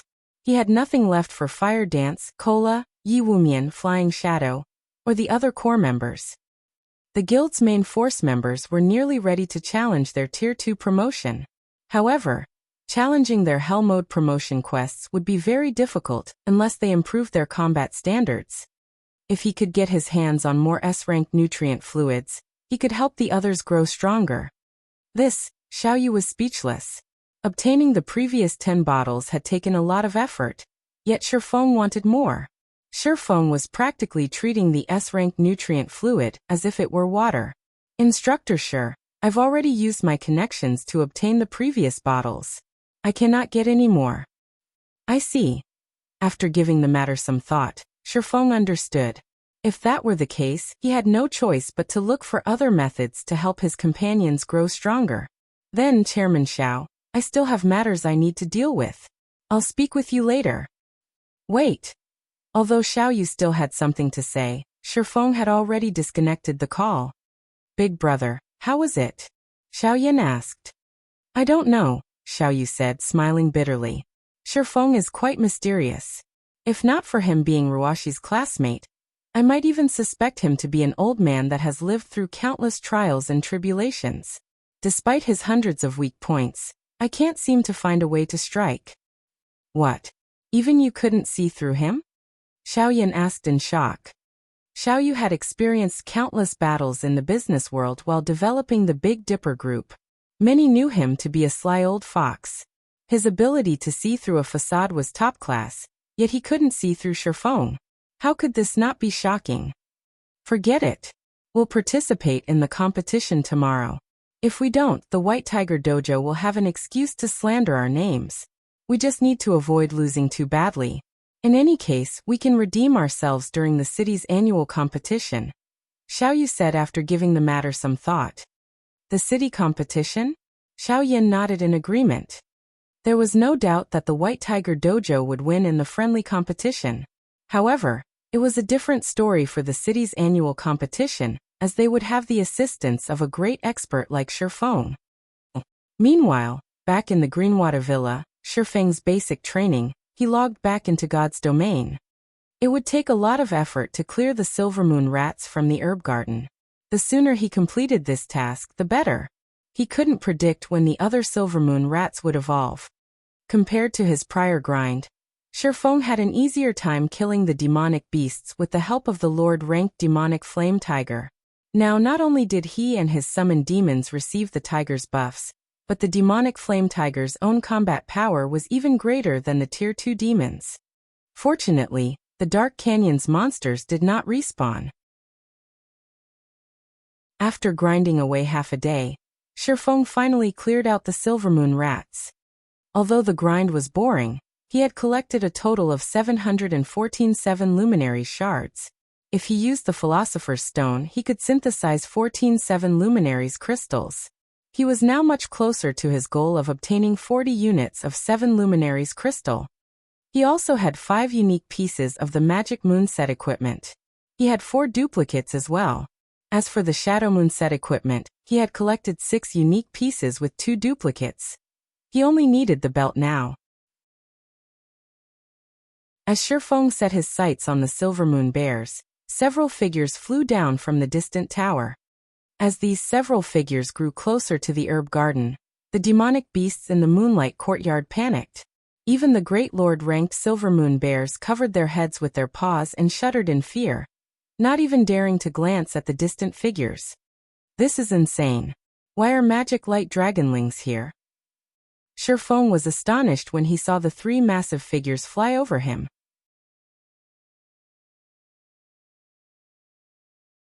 Chapter 1287 Dark Shaman King. The magic light dragonlings were pitch black and shrouded in a layer of black mist. Their skin sparkled faintly from time to time, resembling the night sky. The dragonlings' wingspan stretched over 20 meters, and a single flap was enough to create a strong gust of wind, the whistle echoing throughout the courtyard. Seeing the magic light dragonlings rapidly approach the garden, Shifeng turned and fled. The magic light dragonlings were bona fide dragons. Although they were infants and only at the Tier 3 standard, they were much stronger than an archaic species of the same tier. And 3 of these level 65 magic light dragonlings were flying towards him. If they discovered him, his fate would be sealed. Fortunately, the dragonlings were quite far away, so Shifeng had more than enough time to get out of the herb garden. Shifeng wasn't the only one trying to leave the herb garden. The silver moon bears lazing around the moonlight fruit did not dare linger either. It wasn't long before the 3 magic light dragonlings landed in the center of the herb garden. As soon as they landed, 3 figures jumped off of their backs. Among them, 2 were level 70, Tier 3 demons wearing exquisite armor, and 1 was a black-robed elder wielding a crimson staff. Although this black-robed elder did not exude any kind of aura, Shifeng, who watched from a distance, did not even dare to move a single muscle, deeply afraid of attracting this elder's attention. This elderly man was far more terrifying than the magic light dragonlings. Shifeng had heard this man's name before. Dark Wizard Raymond was a legendary Tier 5 Grand Wizard. He had been a marshal that commanded the Apocalypse Empire's Mage Corps. However, to pursue the essence of magic, he had betrayed the human race and dealt a severe blow to the Empire. Now he was a wanted man in God's domain. In Shifeng's previous life, Raymond had been the final boss of the Dark Shaman King expansion pack. Back then, the various superpowers had suffered countless casualties to exterminate the Dark Wizard Raymond. In the end, it had taken 2 super guilds working together to take him down. Shifeng had never expected his promotion quest to lead him to such a terrifying boss. It was no wonder why the magic light dragonlings were treated like mounts. Only a legendary grand wizard like Raymond could accomplish such a feat. This promotion quest really is deadly. Shifeng was at a loss for words as he quietly watched Raymond. If he were discovered, he would die here. There was no way for he could escape a Tier 5 grand wizard. If Raymond guarded the herb garden, Shifeng's promotion quest was as good as over. After Raymond dismounted, he began to collect herbs in silence.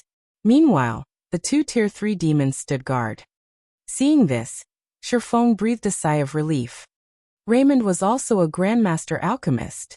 He had most likely come to the garden to collect herbs for his research.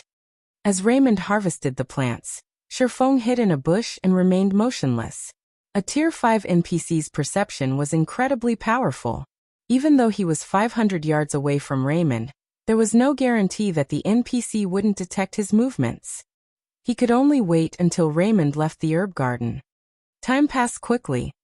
After harvesting herbs for nearly 10 minutes, Raymond finally stood and prepared to leave. Suddenly, however, Raymond retrieved a fist-sized, 7-colored rock from his bag and started chanting an incantation. What? The 7 luminary source stone is in Raymond's hands. When Shifeng saw the 7-colored rock, he suddenly felt as the system had conned him. His quest was to seal a demon king. Normally, this would be impossible for him at this stage of the game. Hence, the system had given him a hint to use the 7 luminary source stone to suppress the demon king before sealing it. Yet now it was revealed that Raymond possessed the 7 luminary source stone, and the Grand Wizard was most likely stronger than a Tier 5 demon king. As Shifeng agonized over how he would obtain the 7 luminary source stone, a magic barrier formed around the herb garden. In the next moment, Shifeng saw Raymond retrieve some seeds from his bag and plant them in the garden. In the blink of an eye, these seeds started to sprout. Their growth rate was astonishing. Moreover, the herbs were extraordinary. They were all soul flowers, which were no less valuable than the flowers of life. Soul flowers were so valuable because they could reduce the system's penalty when players died. The death penalty was a massive headache for all of God's Domain's players. If they died in the fields, they would lose 1 level. However, if they were resurrected with the basic resurrection potion, crafted with the soul flower, their death penalties would be reduced by 80%. The potion could also substitute for a team's lack of healers. However, the basic resurrection potion was only effective on level 70 and below players. It was ineffective on those who were above level 70. Moreover, the potion had a long 1-day cooldown. Regardless of these flaws, the basic resurrection potion was undoubtedly a miracle. Unfortunately, while the recipe was very easy to obtain, the soul flower, the potion's main material, was extremely rare. Normally, the various large guilds kept the resurrection potions they crafted for their own use. Very few were willing to sell the potion. If any did show up in the auction house, even if they were only basic rank, they could easily sell for 500 gold apiece. Aside from being used in resurrection potions, the soul flower was one of the materials required to resurrect NPCs. If players wished to resurrect their personal guards, they needed 4 things: soul flower, flower of life, water of life, and 3,000 gold. Because of this, players were rarely willing to resurrect bronze and mysterious iron personal guards. The soul flower, flower of life, and water of life were all extremely rare. They were impossible to obtain even if one had the money. This was also the reason why Shifeng avoided summoning his personal guards if he could help it. Shifeng hadn't expected Raymond to have soul flower seeds. He certainly hadn't expected the man to have so many. If he could obtain these soul flowers, he could make a fortune. Following which, Shifeng watched Raymond instruct the 2 level 70, tier 3 demons before climbing back onto the magic light dragonling. All 3 dragonlings then flew back to the tower. The 2 tier 3 demons remained behind. They were obviously tasked to guard the soul flowers and prevent the nearby demonic beasts from eating them. 2 level 70, tier 3 demons? Shifeng smiled. If Raymond had tasked the magic light dragonlings to guard the soul flowers, Shifeng wouldn't have had any hope. However, it was a different story if he only had to take out 2 tier 3 demons. Following which, Shifeng summoned his personal guards. He hadn't done so early because he had worried that wouldn't be able to unsummon them. Their deaths would cause him a lot of trouble. However, the situation had changed. Even if they couldn't be unsummoned and died here, obtaining the soul flowers and flowers of life would be a profitable trade. Sometime after the 2 summoning magic arrays appeared, Anna and Kite emerged. The 2 NPCs were an even higher level than their last summoning. Anna was already level 72, while Kite had reached level 70. Their weapons and equipment had also transformed.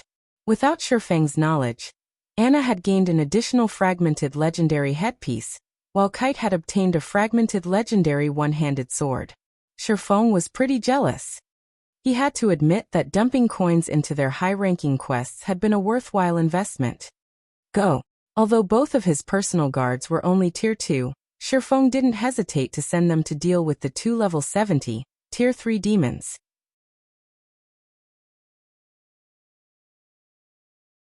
Chapter 1288. Overwhelming tier 3 demons. After hearing Shifeng's command, both Anna and Kite set their sights on the demonic hunters guarding the herb garden. Demonic Hunter, Dark Creature Demon. Level 70. HP 35, 000/000/35, 000/000. Compared to monsters, demons had less HP. In return, though, their intellect was much higher. In addition, they had many skills at their disposal. If given the choice, players would rather fight dumb monsters than demons of the same tier. The instant Anna and Kite set foot into the herb garden, they attracted the demonic hunter's attention. Intruders, you dare set trespass into Lord Raymond's territory. You shall pay with your lives. The two demonic hunters bellowed as they promptly retrieved the great swords from their backs. They both charged at Anna, the summoner. Not only were the demonic hunters faster than the Silvermoon Rat King, but their combat standards were also higher. Moreover, they knew how to coordinate as each of them activated demonic charge from two different directions, their movement speed increasing instantly. When the two demonic hunters were only 30 yards away, Anna slammed the butt of her staff on the ground and pointed a finger towards the sky. As she did so, she finished chanting her incantation's final verse. Suddenly, a massive golden magic array appeared before her. Silver magic arrays also appeared around Anna, one after another, surrounding the summoner. When the two demonic hunters were only 15 yards away, a golden giant emerged from the golden magic array. The golden giant served as a gatekeeper as it stood in the demon hunter's path. This move was the Tier 2 curse Anna had learned, Song of Summoning. It allowed her to summon a Tier 3 golden giant to aid her. 10 Tier 2 rock guardians also appeared from the silver magic arrays around Anna. In the blink of an eye, Anna had summoned a monster army. Golden Giant, Elemental Being, Great Lord. Level 72. HP 77, 000, 000/77, 000, 000. Rock Guardian, Elemental Being Lord. Level 72. HP 31, 000, 000/31, 000, 000. Although the two demonic hunters tried to circle the summoned creatures and attack Anna directly, the summoner had prepared for this. With a light wave of her staff, she fired several elemental bullets at the demonic hunters. Ding, dang, dang. The two demonic hunters responded quickly by blocking the bullets with their greatswords. However, the golden giant appeared behind the two demonic hunters, its fists descending on their heads. Boom. Minus 415,797. Minus 420,187. The impact blasted a large hole in the ground. At this point, Anna had finished writing another set of runes. She then flicked her finger at these runes. Immediately, these runes embedded themselves into the 10 rock guardians' bodies, who had already surrounded the two demonic hunters. As these runes merged with the rock guardians, a golden magic array formed around the two demonic hunters. Although the demonic hunters attacked the barrier, it remained intact as the rock guardians split the damage equally. Moreover, this magic array granted the rock guardians a 10% increase to their basic attributes and reduced the demonic hunters' basic attributes by 15%. With this, it became even more difficult for the demonic hunters to kill the rock guardians and break free from the magic barrier. So strong. Shifeng was quite impressed. Although he had long since known that an epic personal guard had extraordinary potential, he never imagined that Anna would grow to the point of being capable of suppressing two Tier 3 demons all by herself. If a player of the same tier fought Anna, she would overwhelm them until their death. Not to mention, Anna still had her epic ranked legacy skill, Angel Summoning. Whether in a one-on-one fight or a group fight, Anna had no weaknesses. Suddenly, the Sword Master Kite charged into the magic array and slashed his fragmented legendary sword at one of the demonic hunters. The targeted demonic hunter responded quickly, slashing its greatsword horizontally and easily deflecting this attack. However, the instant the demonic hunter blocked the attack, it was forced to retreat by half a step. Immediately after, over a dozen wind blades struck the demonic hunter from multiple directions. Minus 44,671. Minus 44,598. Minus 45,102. In the blink of an eye, the demonic hunter lost over 500,000 HP. Kite was clearly superior in both strength and speed. After watching his personal guard's performance for a short moment, Shifeng joined the battle. Although both Kite and Anna could overwhelm the Tier 3 demons, the demons were different from the Silvermoon Rat King. Both had battle recovery, which allowed them to recover 350,000 HP every 5 seconds. It would take quite some time to kill them. After Shifeng, the demonic flame tiger, and the two Tier 2 demons joined the battle, their overall damage skyrocketed. When any of his allies began to run low on HP, Shifeng switched to the Aura of Water and cast Life Bloom. In less than half an hour, both level 70, Tier 3 demons fell. Once they died, Shifeng's experience bar had risen to 82% of level 50. Sure enough, only Great Lords grant EXP here. Glancing at his experience bar, Shifeng gained a general understanding on some of the Dark Canyon's rules. He then shifted his gaze to the loot drop the two demonic hunters had dropped. Due to divine providence, the demonic hunters had dropped a total of 9 7 luminary shards and 2 pieces of level 60 fine gold equipment. They had also dropped 2 small pouches.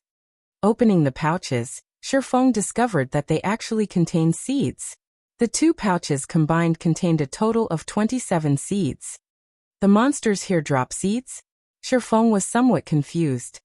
This was the first time he had obtained seeds after killing a monster. Normally, one could only obtain seeds from NPC merchants or opening treasure chests. Following which, Shifeng curiously checked the seeds attribute panel. Mutated rainbow tree seeds. Survival rate increased by 20%. Amount of rainbow fruit produced during each maturity cycle increased by 30%. There is a chance to produce mutated rainbow fruit. What? These are rainbow tree seeds. Shifeng was momentarily stunned. Fruit trees in God's domain were different from herbs. They would not disappear once harvested. Instead, the tree would continue to bear fruit as long as one nurtured it properly. Only the fruit's maturity cycle was a little longer than herbs. One could easily purchase an ordinary fruit tree's seeds from NPC merchants for relatively cheap. However, rare trees' seeds were much more expensive, not to mention the rainbow tree seeds. In the past, one such seed easily sold for 400 gold. Unfortunately, rainbow trees had a very low survival rate of roughly 20%. Hence, if one wished to their own, it would cost around 2,000 gold. If one were unlucky, the seeds might cost them as much as 4,000 gold. The rainbow tree seeds were so expensive because rainbow fruits could produce rainbow wine. Not only was the wine delicious, but its effects could also rival the 100-berry wine. Moreover, the rainbow wine's effects lasted much longer. The mutated rainbow tree seeds, however, likely cost several times more than ordinary rainbow tree seeds. After all, the seeds boasted such a high survival rate. These trees would also produce more fruit than usual. Most importantly, they had a chance of growing mutated rainbow fruit. After Shifeng collected the loot, he chose to unsummon his personal guards, letting Anna and Kite return to their original locations. However, despite numerous attempts, the system notified him that he had failed to unsummon the NPCs. Sure enough, I can't send them back. It seems that I'll have to unsummon them after completing the quest. Shifeng could not help but sigh. However, when he shifted his gaze to the soul flowers and rare herbs that filled the herb garden, his mood instantly lifted. There was even a large number of moonlight fruit waiting to be harvested. He had to admit that an Azura mode promotion quest was wonderful. Shifeng collected the rare herbs and moonlight fruits frantically while waiting for the soul flowers to mature. Normally, soul flowers needed 3 to 4 days to reach maturity. However, due to Raymond's magic array, these only needed around 6 hours. Time passed very quickly. By the time Shifeng collected the soul flowers, his bag space was nearly full. It's about time for me to log off, Shifeng thought as he looked at the real-world clock. It was almost time for the White Tiger Dojo's friendly competition. As the Big Dipper's head instructor, he couldn't be absent from the event.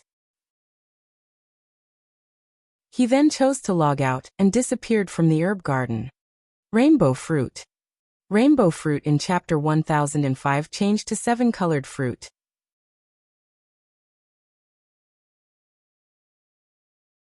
Chapter 1289, Difference Caused Due to Time. Jinhai City, City Center Sports Arena. The sun shone brightly in the midday sky.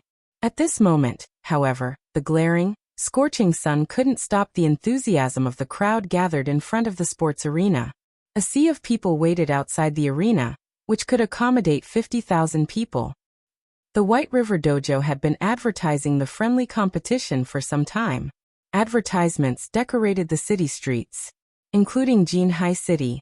A total of 6 cities planned to participate. It was the grandest competition so far this year. In an era where everyone valued physical fitness, nothing was more popular than a fighting competition. Today was also a Saturday, and everyone had the free time to watch the competition. After all, this competition involved fighting experts from 6 cities. It could be considered a contest between these cities.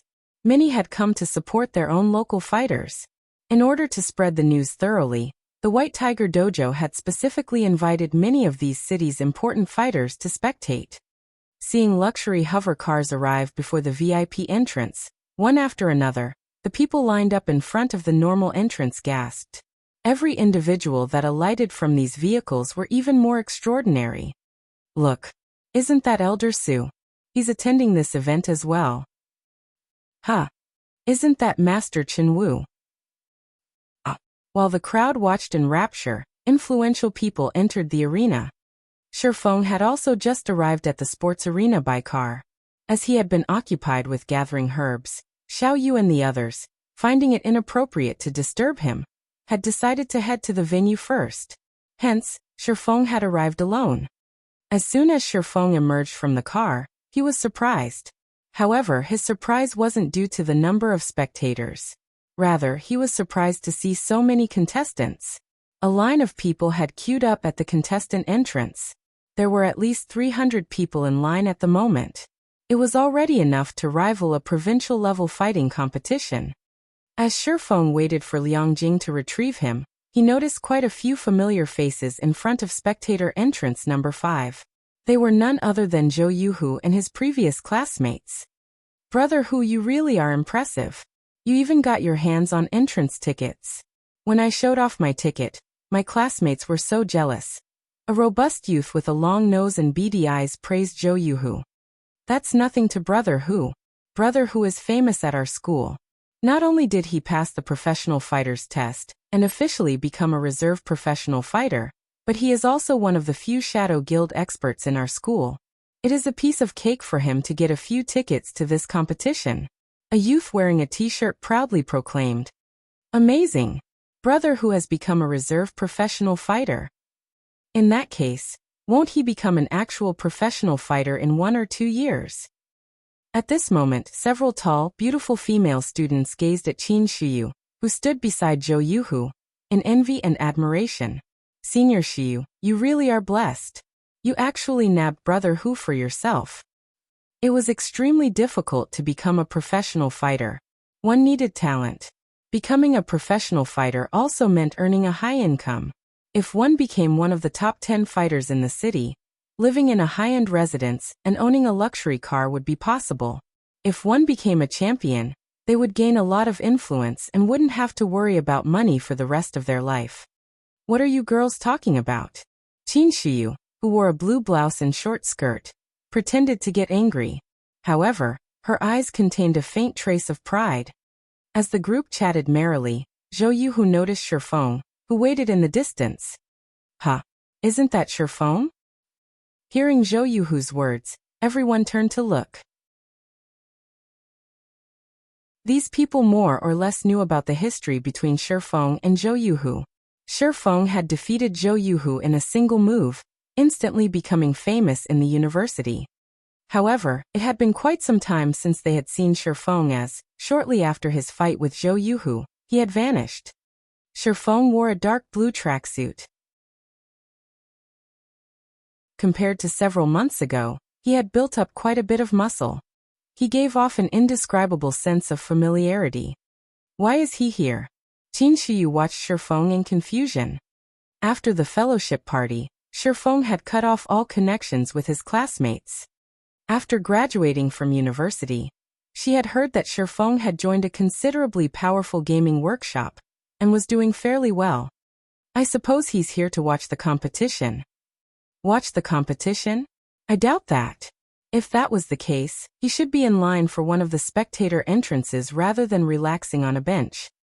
He graduated already, yet he's still going around wearing a tracksuit. I guess he hasn't done that well. Sure enough, those rumors about him becoming powerful were lies. Senior Shiyu, it seems your decision back then had been a wise one. I wish my eyes were as keen as yours. The group praised Zhou Yuhu, one after another. After all, the difference between Zhou Yuhu and Shifeng was obvious. One was a nobody, working for some gaming workshop, while the other was an upper echelon in the well-known Shadow Workshop. Moreover, not only was Zhou Yuhu the envy of white-collar workers, but he was also a reserve professional fighter. As long as he could pass the city's qualifiers within 3 years, he would officially become a professional fighter. Every dojo and training center in the city would offer high pay to recruit him. Senior Shiyu, why don't we invite him to join us? We have an extra ticket. Letting it go to waste would be a pity. That's right. There are people willing to buy back row tickets for 1,500 credits. It would be a loss to hold on to it. In any case, he must want one. We can sell it to him for 1,200 credits. Consider it doing him a favor. Zhou Yuhu and Qin Shiyu agreed with the suggestion. Obtaining these tickets hadn't been cheap.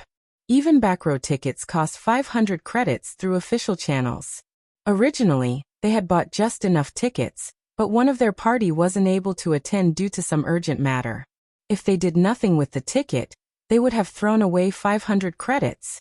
By selling it to Shifeng, they could earn a quick buck and ridicule their old classmate. Alright then. In any case, holding on to it would be a waste. Since we are old classmates, and we haven't seen him for some time, we can use this opportunity to catch up. Qin Shiyu nodded. However, after taking a few steps forward, Qin Shiyu noticed a gorgeous beauty with 4 black-clad bodyguards in tow approach Shifeng gracefully. This woman, wearing an exquisite business suit, even made Qin Shiyu feel ugly. She was none other than Liang Jing. Head instructor, sure you finally decided to show up. Let's hurry inside. Chairman Xiao and the others are already waiting anxiously for you. Had you been any later, they would have fetched your gaming cabin with you inside. Liang Jing grumbled when she saw Shifeng's leisurely behavior. Aren't I here now? Shifeng chuckled. Let's go. Hearing Shifeng's words, Liang Jing led him through the VIP entrance. Although the several security guards at the entrance wanted to verify their identities, when they saw Liang Jing produce a gold-plated VIP invitation card, they halted their steps and stood aside respectfully. Crap, who are those people? They have a gold invitation card. I thought the White Tiger Dojo had only given out 20 of those. As Shifeng and Liang Jing entered the building, the security guard stated after them in surprise. If the 20 golden invitation cards were split evenly among the 6 cities invited, each city would only get 3 or 4 cards. Only those whom the White Tiger Dojo valued would receive one. Meanwhile, Zhou Yuhu and the others, who waited in front of the spectators' entrance, were dumbfounded, their eyes nearly falling out of their sockets.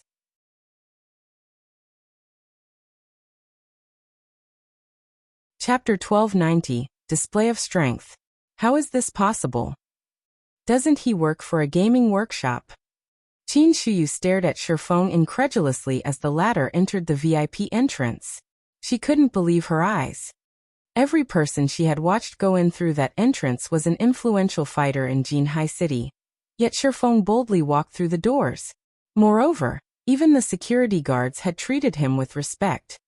How was he not doing well after graduating? He had risen to an entirely different level. So the rumors were true. Her companions' jaws had dropped as they stared at the VIP entrance. When they thought about how they had planned to sell Shifeng a back row ticket, they realized the idea was laughable. Fortunately, they had not actually tried to sell him the ticket. Otherwise, they would have humiliated themselves. Senior Shiyu, aren't you very familiar with Senior Shifeng? I'm very interested in gaming. If there is an opportunity, would you introduce us? A petite girl with big, round eyes and cherry red lips asked Qin Shiyu with anticipation. If there is an opportunity, I'll introduce you, Qin Shiyu muttered, wearing an indescribably awkward expression. Meanwhile, in the sports arena's VIP hall, upper echelons from the various dojos and training centers, as well as influential figures from the various cities, had gathered, chatting merrily. Only, despite the sounds of laughter that filled the hall, an intense hostility snapped between them. When 3 of the White Tiger Dojo's people entered, practically every upper echelon shifted their gazes to the newcomers. Among these 3, the one leading the group was a middle-aged man in his mid-30s. The man gave off a peaceful aura. Of the 2 men beside him, one was Gan Xingting, the representative instructor for Jinhai City's White Tiger Dojo, while the other was Xie Qiwen, White Tiger Dojo's rising star. What? Jiang Tianyuan is here. Seeing as Jiang Tianyuan is attending, this competition must be quite important to the White Tiger Dojo. When the crowd saw the middle-aged man, Jiang Tianyuan, they spoke in hushed whispers. In the fighting world, Jiang Tianyuan had been a superstar in the past. He had participated in multiple international competitions and had placed quite well. During his youth, he had been practically unrivaled among his peers within the country. The White Tiger Dojo had raised him to the position of advanced instructor at a very young age. He had even become a hall master, managing over a dozen branches. Jiang Tianyuan was definitely one of the White Tiger Dojo's core upper echelons. Even the dojo's head hall master treated him with respect. The fact that such an important figure had set foot in a backwater city like Jinhai City proved that the White Tiger Dojo intended to do anything possible to win this competition. The minor dojos and training centers clearly had no chance of winning. Qiwen, are the arrangements for the competition complete? Jiang Tianyuan asked quietly after he greeted the various VIPs. Hall Master, everything is complete. Once this competition is over, the White Tiger Dojo will secure all 6 cities, Xie Qiwen reported, smiling. Good then. Jiang Tianyuan nodded. However, I heard that the Big Dipper Dojo has a few skilled fighters. I've also heard that Lei Bao is now one of their instructors. Make sure our competitors do not grow complacent. Hallmaster, rest assured, we've investigated the Big Dipper Dojo situation. Among their 20-year-old and younger members, none are exceptional. I am sure that some other dojo or training center will deal with Big Dipper before we have to, Xie Qiwen said confidently. If the woman named Fire Dance, who had defeated Gan Xingting in a single move, took part in this competition, they would have to take Big Dipper seriously. However, none of the dojo's new members had any talent to speak of, much less strength. Compared to the Big Dipper Dojo, the other dojos and training centers posed were a greater threat. Right, who have you chosen to be our 3rd representative in this competition? Jiang Tianyuan asked. I've heard that both Yu Ziping and Liao Huajie have performed considerably well thus far. Although Liao Huajie is one of the main branch's elites, Yu Ziping is nearly skilled enough to become an advanced apprentice. After some discussion, we've decided on Liao Huajie as our 3rd representative. At the end of the day, Yu Ziping is too young. Although Yu Ziping has the advantage when it comes to the basics, he doesn't have as much combat experience as Liao Huajie, Xie Qiwen explained, smiling. What a pity. This is a good opportunity to accumulate experience. After all, that child is quite talented. After Jiang Tianyuan considered the matter, he agreed with Xie Qiwen. The competition was extremely important. If it weren't, he would not mind letting Yu Ziping take part in it instead. However, Jiang Tianyuan only played with this thought. After all, neither Liao Huajie nor Yu Ziping was skilled enough to attract his attention. He had only asked because Yu Ziping was one of his daughter's friends. Elsewhere in the arena. Head instructor, sure, you're finally here. When Xiaoyu saw Shifeng enter the room, he hurriedly welcomed the latter. Anxiously he asked, how is the team coming along? The competition was about to start. Yet the Big Dipper's chairman was utterly unfamiliar with his team's condition. To make matters worse, quite a few influential figures within Jinhai City were concerned, and had repeatedly asked him about Big Dipper's representatives. Meanwhile, he could only smile in response. He didn't have any answers for them. They should be all right, Shifeng said, chuckling. Hearing Shifeng's vague reply, Xiaoyu was speechless. He even wondered if Shifeng was concerned at all. However, Xiaoyu's requirement wasn't overly high. As long as they didn't lose too miserably, he'd be satisfied. After all, the White Tiger Dojo had dispatched its elites from the main branch. Although Xiaoyu tried to say something more, the bell signaled the start of the competition. Everyone immediately turned towards the arena. The large sports arena, which was capable of accommodating 50,000 spectators, was filled to the brim. The venue was extremely lively, and even some of the contestants, who participated in fighting competitions frequently, grew tense. Of all the people that had applied to join the competition, a total of 768 people had qualified. These people would be divided into 32 groups of 24. Only one person from each group would proceed to the official competition. It was a cruel elimination round. Each dojo and training center's 3 contestants would be divided into different groups.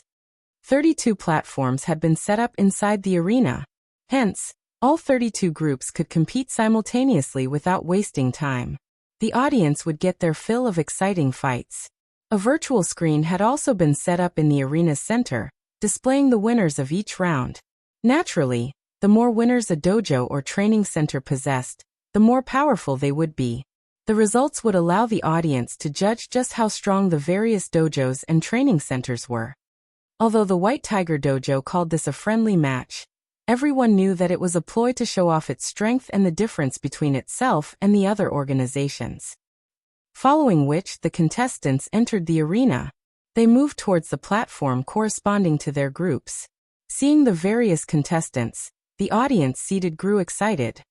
Look, isn't that Gu Chen, one of the White Tiger Dojo's geniuses? A frequent participant in the national competition, is actually taking part in this competition. Huh. Isn't that Beauty Yuqing? I heard that she is a female genius second only to Tang Jingyao in the White Tiger Dojo. If she's here as well, there's no need for this competition. The final match will definitely be between Yuqing and Gu Chen. As the audience watched the White Tiger Dojo's representatives approach the stages, they were stunned. Meanwhile, the various dojos and training centers' upper echelons paled at the sight. With 2 of the White Tiger Dojo's geniuses participating in this competition, how could they compete? Xie Qiwen, who watched from the VIP stands, suddenly noticed a familiar figure on platform number 14. This figure was none other than Yu Ziping. Why is he here? Xie Qiwen was flabbergasted.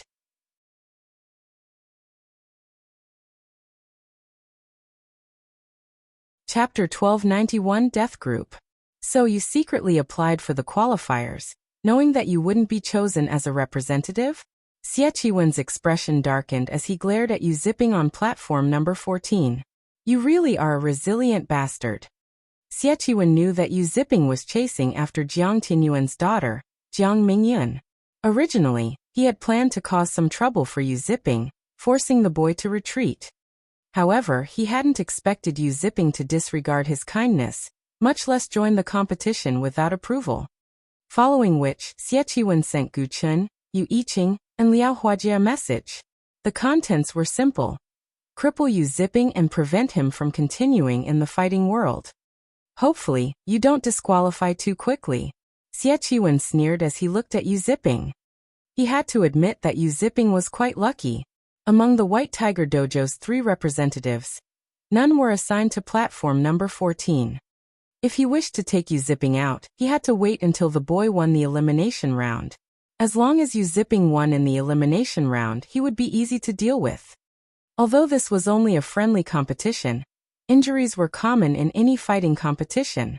For an elite like Gu Chen, accidentally crippling Yu Ziping in a fight would be a piece of cake.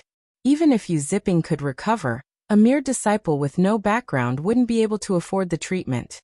Suddenly, Gan Xingting approached Xie Qiwen, respectfully handing his superior a folder. Boss, here's the detailed report on the dojos and training centers representatives that you asked for. Good job. Xie Qiwen nodded, casually browsing through the information. He was responsible for handling the occupation of the 6 cities. This was the first important task the White Tiger Dojo had assigned him. Naturally, his performance had to be flawless. Although he didn't expect anyone from the 6 cities to defeat his dojo's representatives, he had Gang Xingting investigate any noteworthy opponents. Among the 6 cities, there were only 3 noteworthy opponents: the Martial Heaven Dojo, White Cloud Dojo, and Big Dipper Dojo. Among the three, the Martial Heaven Dojo and White Cloud Dojo deserved the most attention. After all, these two were considerably famous in the past. Only their fame had fallen considerably since then. However, they were still capable of nurturing national fighters once every few years. The martial arts master, Lei Bao, was the only reason the Big Dipper Dojo was considered a worthy foe. They also had Fire Dance, who was suspected of being a martial arts master as well. With these two masters, the Big Dipper Dojo might have some hidden trump cards. As Xieqiwen read through the files, however, he noticed a familiar name, Yu Ziping. Moreover, Yu Ziping was representing the Big Dipper Dojo. Seeing this, Xieqiwen was momentarily stunned. He was utterly dumbfounded by Yu Ziping's foolishness. Had Yu Ziping joined the competition as an individual, the youth would retain his identity as a White Tiger Dojo intermediate disciple. If that were the case, he couldn't do anything too drastic against the youth. After all, Jiang Tianyuan was watching. However, the situation had changed. By representing another organization, Yu Ziping had severed all ties with the White Tiger Dojo. Even if he crippled the boy, Jiang Tianyuan wouldn't interfere. On the contrary, Jiang Tianyuan would be pleased. After all, no one tolerated a traitor. Since you're asking for a beating, I'll gladly give you one. Xieqiwen sneered. However, something is off about this Big Dipper Dojo. Were they unable to find suitable candidates? They're actually willing to work with members from other dojos. Although the information regarding Shadow Sword and Turtledove showed that both had participated in their own city's professional qualifiers, they had never passed the elimination rounds to become official professional fighters. This year was their last opportunity to surpass their status of reserve professional fighters. Even in weaker dojos, people like Shadow Sword and Turtledove were a dime a dozen. They were only slightly stronger than the Big Dipper Dojo's new members. I have really overestimated them. Xieqiwen turned to look at Shifeng and the others, who sat in the VIP stands, his sneer still plastered on his face. It would be a pity to keep such interesting information to ourselves. Xingting, notify the text to switch the main screens to these three people when it's their turn to fight. I want everyone to watch the Big Dipper Dojo's performance. There were 4 virtual screens set up in the center of the arena to give the audience a better view of the fights. However, due to the number of platforms, only the interesting matches were broadcast. As the host of the competition, the White Tiger Dojo could choose any particular fight to broadcast. When choosing to join a dojo or training center, fighters usually base their selection on the establishment's capability to nurture its members. If it was well known that if a dojo's members were weak, no one would join it, regardless of who the instructors were. Boss, rest assured, I'll make sure that they are the main focus of the competition, Gan Xingting said. Meanwhile, in the VIP stands, when Xiaoyu read the information Shifeng had provided regarding the Big Dipper Dojo's representatives, he very nearly fainted. He had met these 3 people when they had arrived at the sports arena. However, he didn't know much about them. Now that Xiaoyu had read the reports, he regretted not holding Shifeng back. He felt that Shifeng had underestimated the 6 cities' various dojos and training centers. After all, of the dojo's representatives, 2 were not even professional fighters. They were merely reserves. Even if Big Dipper were weak, it was more than capable of hiring professional fighters to assist them. Yet Shifeng had chosen reserve fighters. Moreover, the only professional fighter was a White Tiger Dojo disciple. If the 2 reserve fighters performed badly, and they had to rely on the White Tiger Dojo's disciple to achieve victory, others would still assume that the White Tiger Dojo was more powerful. They would be promoting the White Tiger Dojo instead of the Big Dipper Dojo. On the other hand, if they lost, they would be slandered for misleading a White Tiger Dojo disciple with poor training. To make matters worse, both Shadow Sword and Turtledove had been assigned to Death Group. Although none of the White Tiger Dojo's elites were in their Death Group, many excellent provincial-level fighters were. Quite a few were even preparing to challenge the national competition this year. Their combat standards far exceeded city-level professional fighters. These reserve fighters had no chance against them. As Xiaoyu contemplated stopping the competition, the first match on platform number 1 began. To Xiaoyu's dismay, Shadow Sword, Fu Jinghong, had been chosen to fight in the first match. And to make matters worse, his opponent was the favorite to win in platform number 1. His opponent's name was Lu Jingshan, a genius disciple from the White Cloud Dojo. It's over. When Xiaoyu saw Lu Jingshan's 2-meter-tall, muscular frame walk up the platform, his expression darkened. Lu Jingshan was one of the White Cloud Dojo's favored disciples. He had been born with extraordinary physical strength, and was a talented fighter. Last year he had secured 5th place in a provincial fighting competition, and had very nearly qualified for the nationals. This year, Lu Jingshan had challenged many experts and defeated numerous people from last year's national competition. His strength had long since reached the national level. In the White Tiger Dojo, he would easily become an advanced disciple. So the fight is over before it has even begun? Xiechuan stifled his laughter when he saw Fu Jinghong's opponent.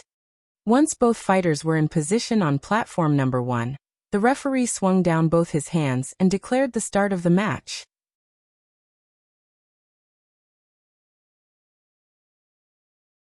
Chapter 1292, Shocking the Arena. The moment the match began, the screens above the arena began to broadcast the fight, attracting everyone's attention. Ha ha ha. Chairman Xiao, you've really got some bad luck. Your boy has to face our White Cloud Dojo's genius right off the bat. This year, little Lu has achieved a punching strength of 604 kilograms. He can even rank near the top in the national competition. A white-haired old man began to laugh not far from Xiaoyu. Hearing this old man's comment, Xiaoyu's expression darkened further. Even Hall Master Chen Wu, Jinhai City's #1 expert, only had a punching strength of 453 kilograms. The Big Dipper Dojo would be eliminated in the very first round. Xiaoyu wasn't the only one with such thoughts. Everyone in the venue shared a similar opinion. Even Fu Jinghong thought so. Lu Jingshan was very famous in the fighting industry.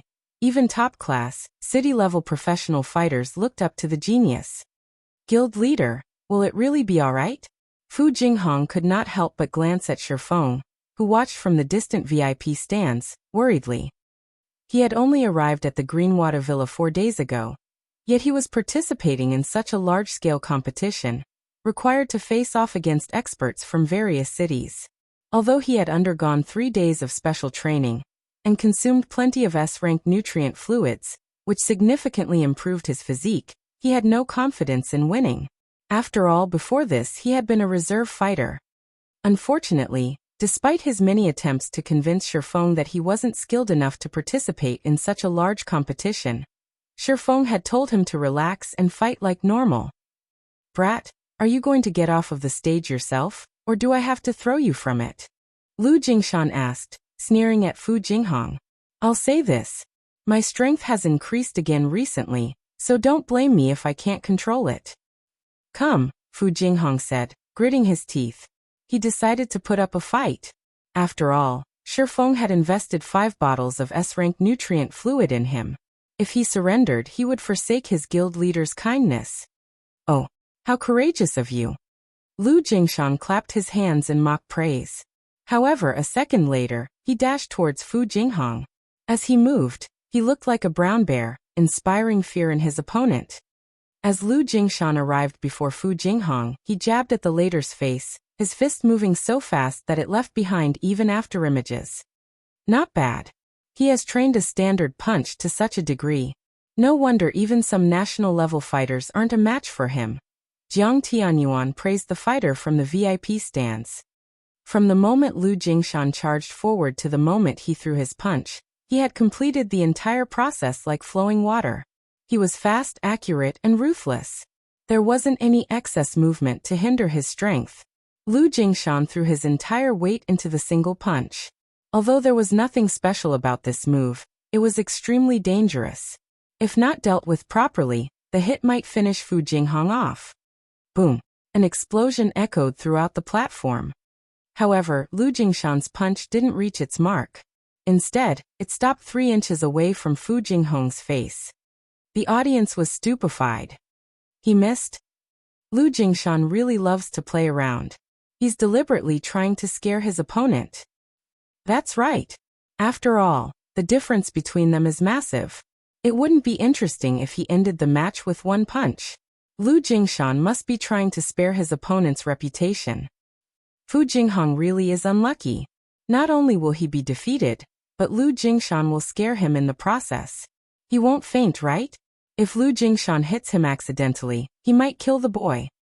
Some of the audience members, who were familiar with Lu Jingshan, chatted merrily as they watched. They could not help but pity Fu Jinghong. Meanwhile, in the VIP stands, Xiaoyu could no longer bear to watch the match. Instead, he glared at the smiling, white-haired elder hatefully. The White Cloud Dojo was clearly using the Big Dipper Dojo to gain more fame. Who would want to join the Big Dipper Dojo after this devastating fight? Suddenly, however, the white-haired elder was confused. He had assumed that the boy was a brute, all muscle and no brains. Yet the boy had increased his dojo's fame. And yet, Lu Jingshan didn't look as gleeful as everyone had expected. Rather, he looked at Fu Jinghong with a serious expression. He was not as kind or playful as everyone thought. He had planned to finish off Fu Jinghong with one punch from the very beginning to shock his following opponents. After all, this was not your standard competition. He had to fight several matches in a row. He might even suffer injuries as a result. Although the sports arena was equipped with excellent medical facilities and could help him heal small injuries very quickly, medicines and machines couldn't restore one's mental state. Hence, he had intended to finish his fights as quickly as possible. However, he had never expected Fu Jinghong to dodge his punch. "Brat, you got lucky, but your luck ends here," Lu Jingshan shouted. Immediately, he executed chaotic arrow strikes, his swiftest and most violent technique. He planned to overwhelm his opponent with brute force and speed. A wall of fists bombarded Fu Jinghong. Lu Jingshan's trademark chaotic arrow strikes. That kid is doomed. It will take several months in the hospital to recover from his injuries. The audience could not help but pity Fu Jinghong when they saw Lu Jingshan's ruthless assault. As everyone thought that Lu Jingshan would send his opponent flying, Fu Jinghong reacted, blocking every one of the incoming punches. Impossible. He can actually block that. Is he even human? The audience in the VIP stands were shocked. This was especially true for the White Cloud Dojo elder. Lu Jingshan's punches were both swift and strong. This technique would even overwhelm national fighters. Yet Lu Jingshan couldn't even hit Fu Jinghong. What refined skills! Jiang Tianyuan's eyes glowed as he watched Fu Jinghong's movements. The spectators were focused on Fu Jinghong's defense, but Jiang Tianyuan was fully aware of how difficult it was to block Lu Jingshan's chaotic arrow strikes so effortlessly. First, Fu Jinghong needed to predict Lu Jingshan's attack trajectories accurately. Then he needed to block the attacks from the correct angle. To achieve such a feat, one required an acute awareness of the fight and a wealth of combat experience. Jiang Tianyuan found it very difficult to believe that a youngster in his late teens could possess so much combat experience. What? I thought he was just a reserve fighter? Xiaoyu wore an incredulous expression as he watched Fu Jinghong move across the stage gracefully, his mouth hanging open. He then shifted his gaze to Shifeng, and all of his resentment for the man vanished. He was surprised and elated. He had never thought that Shifeng would find such a hidden expert. At the same time, his respect for Shifeng grew. After the fight continued for another dozen seconds or so, Lu Jingshan gradually weakened. While chaotic arrow strikes could overwhelm his opponent, the move taxed his stamina. "I see that you have some hidden strength as well, brat. You nearly fooled me." Seeing the fight going nowhere, Lu Jingshan gave up on using chaotic arrow strikes and pulled away from Fu Jinghong. He tried to buy himself some time to recover his stamina with words. "If dodging is the only thing you know how to do, you will never defeat me." However, before Lu Jingshan finished speaking, Fu Jinghong charged forward. He had no intention of giving Lu Jingshan time to rest. Seeing this, Lu Jingshan sneered at his opponent's foolishness. Adjusting his stance, he responded with a horizontal kick. As Lu Jingshan's leg was about to strike Fu Jinghong, the young fighter representing the Big Dipper Dojo slid to a stop as if he had predicted the counterattack. As a result, Lu Jingshan's leg brushed past Fu Jinghong's clothing. Lu Jingshan's stance crumbled as his attack missed, revealing weak spots in his defense. Using this opportunity, Fu Jinghong launched a scissor kick at Lu Jingshan's unguarded abdomen. Pooh! Lu Jingshan spat a mouthful of blood on the spot, flying off the platform and slamming into the ground. Although Lu Jingshan tried to stand, he swayed before losing consciousness and collapsing back to the ground. As this was a friendly competition and each contestant had to participate in more matches than the standard competition, once a referee determined that a contestant was incapable of continuing, they would immediately declare the fight's outcome. Winner: Big Dipper Dojo's Fu Jinghong.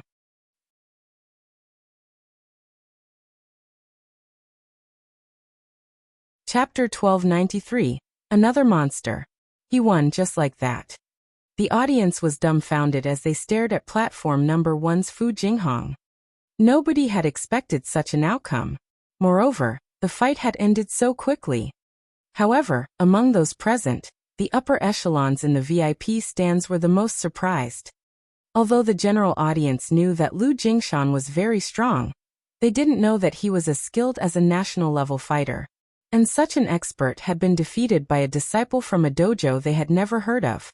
This was unbelievable. The Big Dipper Dojo? Didn't that dojo recently open? Amazing. I thought the rumors about Big Dipper recruiting a master were lies. It seems they are actually true. That guy defeated Lu Jingshan so easily. Doesn't this mean he already qualifies to join the national competition? After this competition is over, I have to apply for the Big Dipper Dojo. The majority of the audience found the unexpected outcome inconceivable. However, after considering the matter carefully, they realized how impressive the Big Dipper Dojo truly was. After all, none of them had ever heard of Fu Jinghong before. The Big Dipper Dojo must be impressive if it nurtured such an extraordinary fighter. The audience members aspiring to become professional fighters stared at the stage with bloodshot eyes. They were all eager to join the Big Dipper Dojo. Even if they couldn't become national-level fighters, they wouldn't have to worry about putting food on their table for the rest of their lives if they joined the ranks of provincial-level fighters. Due to the focus on Fu Jinghong and Lu Jingshan's fight, the spectators discussed the Big Dipper Dojo for a time. The more they talked about the dojo, the more enthusiastic they became. In the blink of an eye, the Big Dipper Dojo had garnered a lot of fame. Well, I won't have to worry about my marketing plans. When Shifeng noticed the heated discussions in the other audience stands, with some even expressing their intent to join the dojo, he considered this a good opportunity to advertise the Big Dipper Dojo. The White Tiger Dojo was trying to occupy the various third-tier cities because it wanted to recruit more talented fighters as leverage during its negotiations with international corporations. After all, everyone had already learned that talented fighters had an easier time becoming experts in God's domain. Hence, instead of blindly recruiting players in God's domain and hoping to find hidden gems, it was far more efficient to recruit talented fighters and train them in the game. Although the Big Dipper Dojo had already been established in Jinhai City for quite some time now, only those in the fighting industry knew its reputation. The general public didn't know much about the organization. If he could use this opportunity to gain some publicity for the dojo and lure more people into applying, this would allow Zero Wing to recruit talented fighters for internal nurturing. Although Zero Wing had already recruited plenty of talents, at the end of the day, the guild had too few. Zero Wing didn't even have enough experts to give first-rate guilds a run for their money, much less super first-rate guilds. Of course, the guild's lack of funding was the main reason for this. It couldn't afford to nurture a lot of players at once yet. However, Shifeng had no intentions of selling his God's domain resources for credits as it was his monetary resource in God's domain. In the future, these resources would become even more valuable. Selling them now would be the epitome of foolishness. Hence, he was forced to recruit talented players slowly. I thought he was just some newcomer who couldn't even pass the city's qualifiers? Xie Qiwen was confused. Was there an error in the report? Or did he hide his strength intentionally? The fact that Fu Jinghong had defeated Lu Jingshan proved that he was not a mere reserve fighter. Yet no matter how Xieqiwen looked at it, it shouldn't be possible for a city-level fighter to grow to a national level within a short period. I have really underestimated the Big Dipper dojo to think they would have such a hidden trump card. Xieqiwen could not help but shift his gaze toward Shifeng. Sneering, he muttered. Although I've allowed you all to gain some fame, do you really think the championship will be that easy to win? He hadn't expected the Big Dipper dojo to have an expert capable of defeating Lu Jingshan. However, Gu Chun and Yi Yuqing had no cause for concern. Meanwhile, Shadow Sword, Fu Jinghong, was still dazed as he remained on platform number 1. I won just like that. Fu Jinghong muttered as he watched the medics carry away Lu Jingshan on a stretcher. He questioned his own performance. Was that really Lu Jingshan? He had challenged the city qualifiers twice before. However, he had been eliminated both times. Meanwhile, Lu Jingshan was an expert who actively participated in provincial-level competitions. The difference between them was like heaven and earth. Logically, he shouldn't have been able to win. Yet, although Lu Jingshan's attacks had been fierce and powerful, he counted plenty of weaknesses in Lu Jingshan's stances. Most importantly, Lu Jingshan had telegraphed his attacks with his body language, which allowed him to predict his opponent's strikes. As a result, not only had he easily avoided Lu Jingshan's attacks, but he had also blocked Lu Jingshan's seemingly unblockable chaotic arrow strikes. This was a basic mistake that no expert should make. Of course, he hadn't realized his own abilities earlier either. He had only learned about these factors after training with Lei Bao and sparring with Kola and the others. However, learning about these flaws was one thing. Putting this newfound knowledge to proper use was another altogether. To do so, he had arduously trained to execute void steps in God's domain, and utilized the S-rank nutrient fluids to recover from the exhaustion, gradually increasing his brain activity. Only even after his training, Kola and the others still beat him mercilessly. Meanwhile, in the VIP stands, Shifeng wasn't surprised in the least to see this outcome. Shadow Sword was immensely talented. He could easily see this in the young man's performance in God's domain. But there were a lot of differences between combat in God's domain and fights in the real world. If one wished to use their combat experience in the game in the real world, they needed to adapt. After all, one's body in the real world was different from their body in God's domain. There were minute differences between the way one controlled these two bodies. Of course, with proper guidance, one could adapt easily. Over the past 3 days, Shadow Sword had trained with Lei Bao continuously. He had also received plenty of nutrient fluids to aid his body's growth and repair. Most importantly, thanks to the S-rank nutrient fluids, his mental capabilities had evolved, allowing his 5 senses to become far more sensitive. Coupled with Shadow Sword's wealth of combat experience, it was only a matter of course for him to defeat someone like Lu Jingshan, who had very little combat experience. Once the match on platform number 1 ended, the matches on the other platforms began. The fights here were much more exciting than the city's annual fighting competition, so the audience's blood boiled as they watched. After watching Fu Jinghong defeat Lu Jingshan, who had been a favorite to win, the other fighters on platform number 1 weren't so desperate to win. If they didn't think that they could defeat their opponent, they simply surrendered. After all, they still had to participate in official competitions once this friendly competition ended. Unless absolutely necessary, they would avoid injury. Aside from platform number 1, some eye-catching experts emerged on the other platforms. The White Tiger Dojo's 3 experts, in particular, struck fear in their opponents, extinguishing their plans for overcoming the elimination round. Meanwhile, the match on platform number 28 ended within less than 5 seconds. A robust man that was won. 9 meters tall was thrown from the platform, tearing a gasp from the spectators. If the person responsible were a muscular man, they wouldn't have been surprised. However, the victor was a charming beauty with an hourglass figure. With a single punch, this beauty had sent a 1.9-meter-tall man flying over 3 meters away and off the platform's edge. The waiting fighters sucked in a breath of cold air when they saw this. Suddenly, they were afraid of this beauty. What kind of monstrous strength does she possess? Crap! Just who is she? Everyone began to evaluate the young woman. Meanwhile, the various dojos and training centers' upper echelons began to investigate this mysterious girl. When they discovered her identity, they nearly cried out in shock.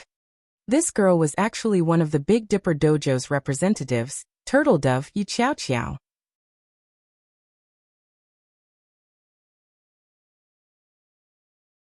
Chapter 1294 Famous.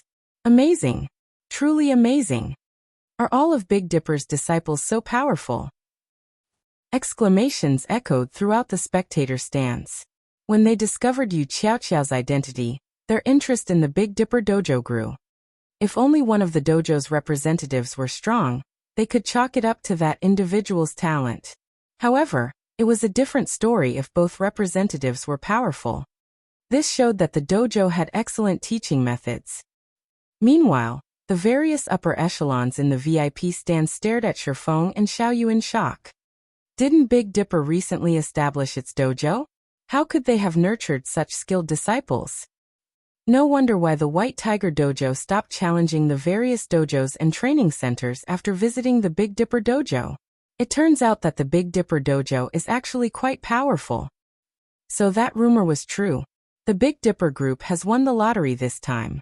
Why can't a powerful master stumble into our dojo as well?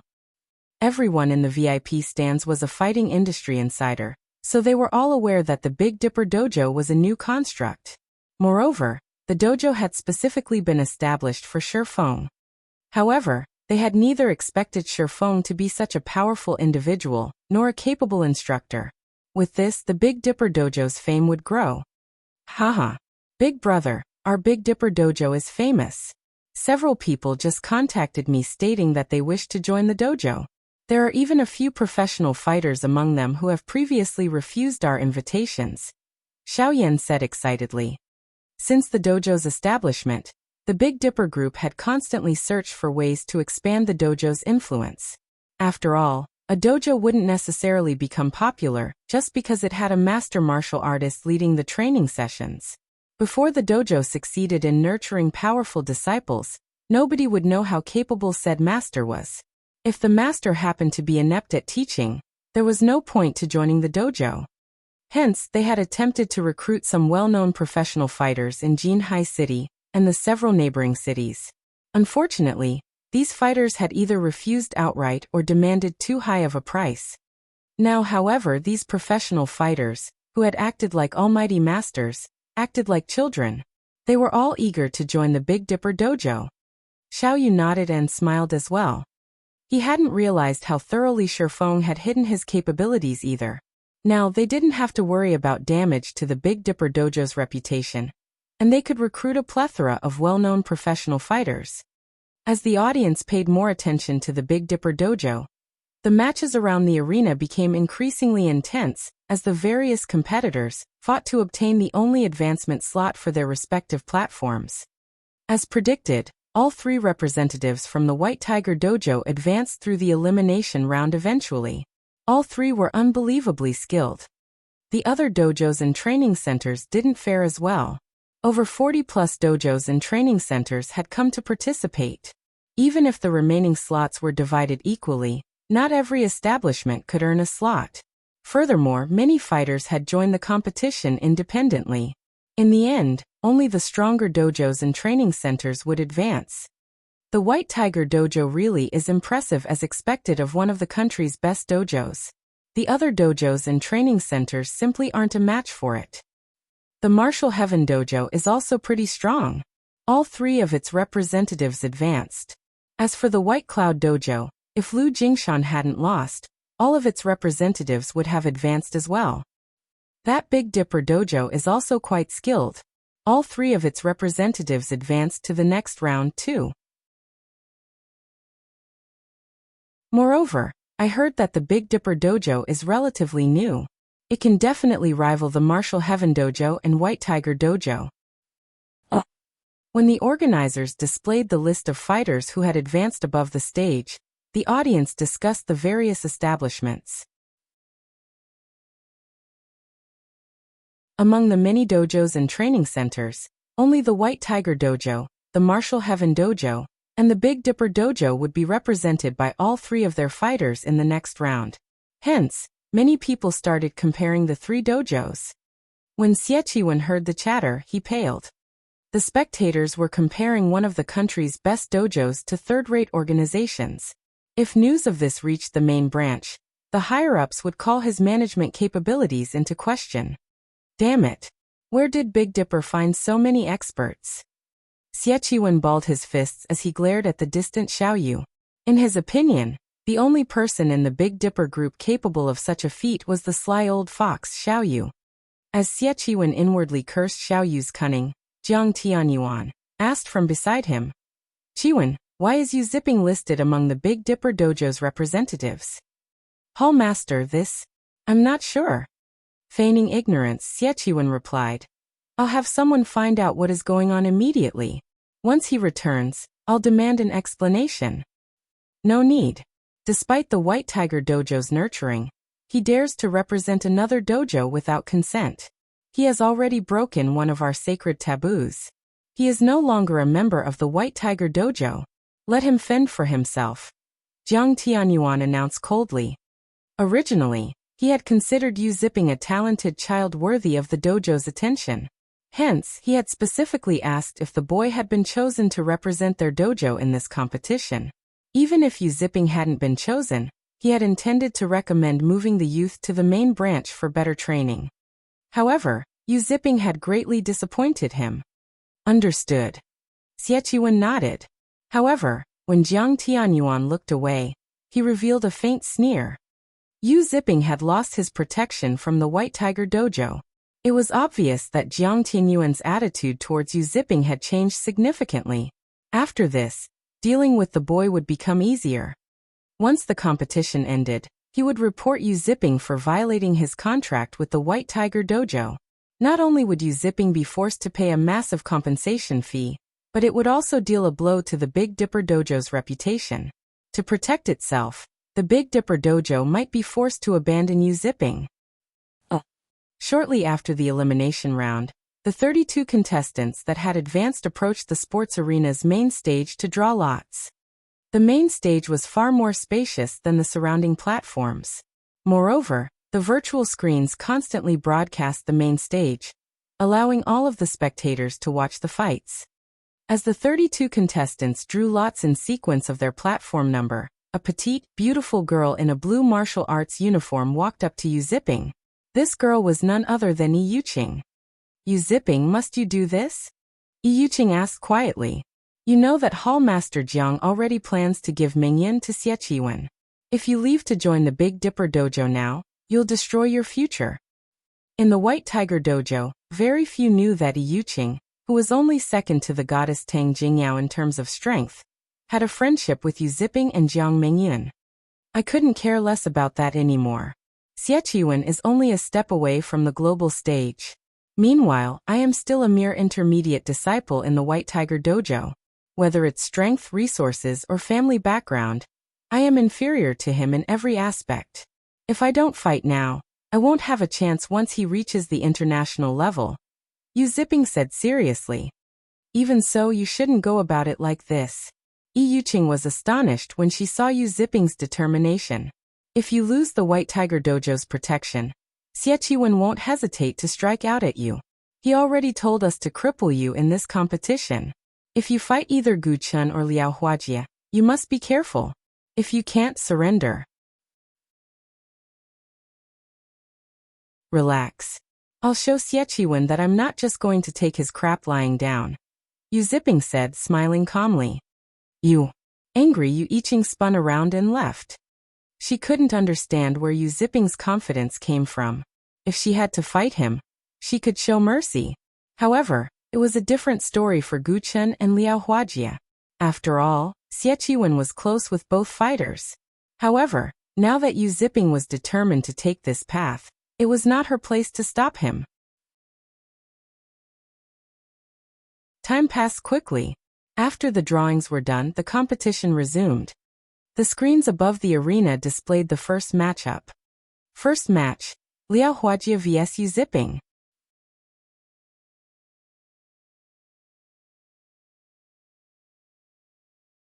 Chapter 1295, Instant Judgment.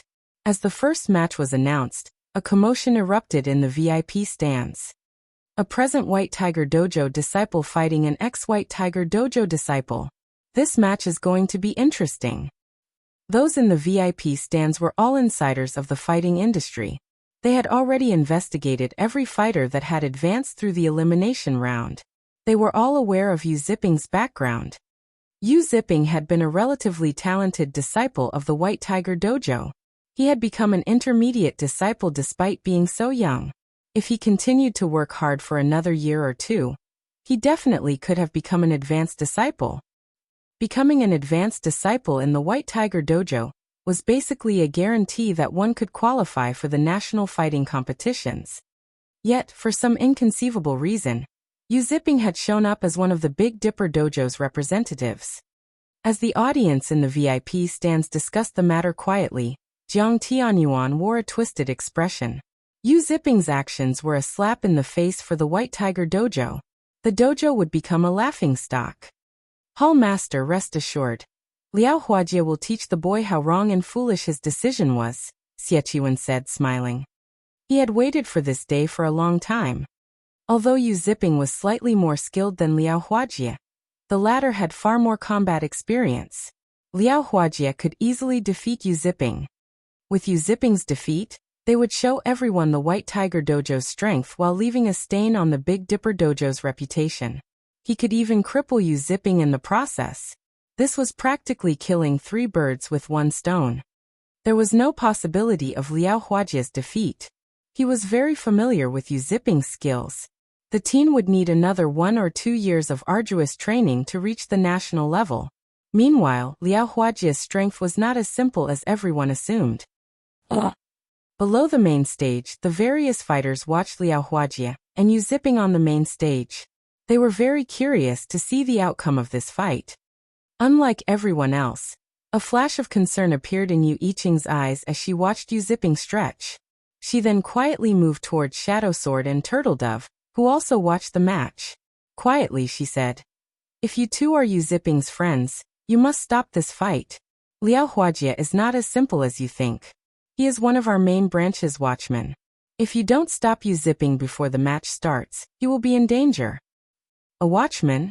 Shadow Sword and Turtle Dove turned to Yu Iching, their expressions turning serious when they heard this. "Are you telling the truth?"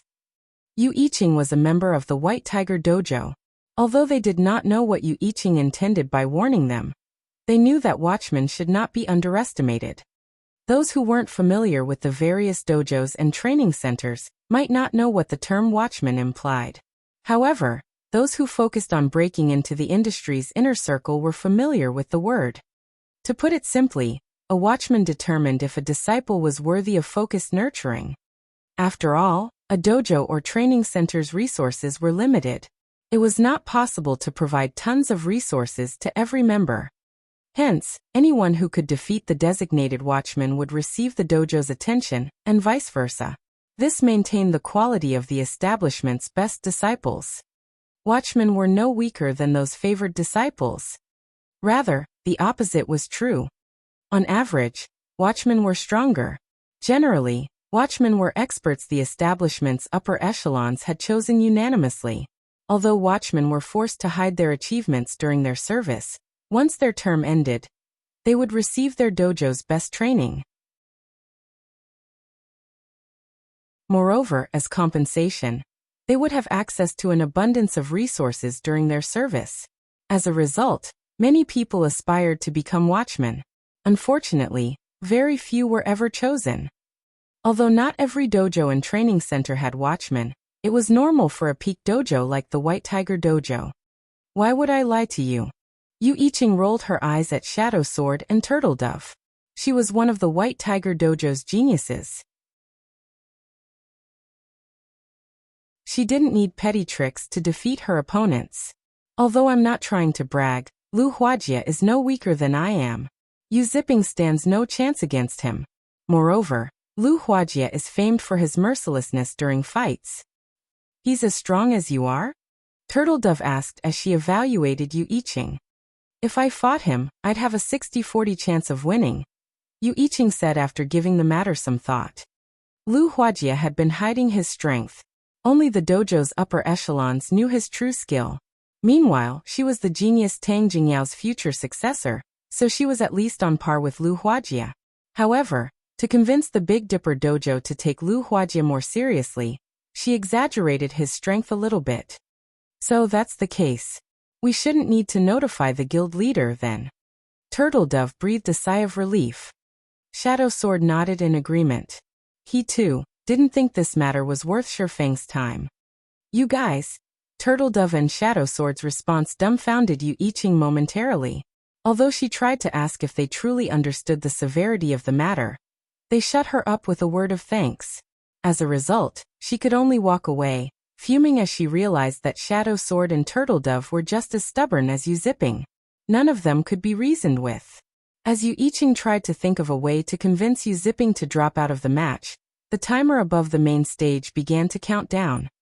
Yu Zipping, I had thought you were better than this. I had believed that you could have joined the main branch after another year or two. But you crossed the line today. You betrayed the White Tiger Dojo. Today, I show you the price for that betrayal. Lu Huajie said as he stopped 2 meters away from Yu Zipping. Sneering, he continued. Brother Chiwen has asked me to pass you a message. You are 100 years too early if you wish to compete on his level. Suddenly Lu Huajie moved. Executing swimming dragon steps, he was instantly within attack range of Yu Zipping. He then launched a flying knee kick at Yu Zipping's face. At the same time, his arms lashed towards Yu Zipping's neck like whips. Lu Huajie's attacks were extremely vicious. From the very onset of the match, he aimed for Yu Zipping's life. Against an attack to the face, fighters instinctively go on the defensive, ignore attacks from other directions. However, Lu Huajie wanted more from his flying knee attack than Yu Zipping's focus on defending himself. Martial artists frequently practice conquering their defensive instincts. Rather, Lu Huajie wanted to distract his opponent with the initial attack, preventing Yu Zipping from noticing the attacks aimed for his neck. As Lu Huajie's knee flew towards Yu Zipping's face, Yu Zipping dashed forward, instead of retreating. That guy is insane. The fighters below the stage were shocked by Yu Zipping's suicidal counter. If the knee struck his face, he would die. Is he trying to get himself killed? Lu Huajie was a little surprised by Yu Zipping's actions. However, it didn't distract him from his attacks. In the moment between life and death, Yu Zipping barely avoided the knee as he circled to Lu Huajie's side. When their bodies interlocked, Yu Zipping used centrifugal force to land a powered punch to Lu Huajie's back. Yu Zipping's attack was as quick as lightning, giving his opponent no time to react. Thud! When Yu Zipping's fist met Lu Huajie's back, Lu Huajie felt as if he had been struck by a hammer. Immediately, Lu Huajie spat a mouthful of blood as the strike threw him over 3 meters away. By the time he hit the ground, Lu Huajie had lost consciousness.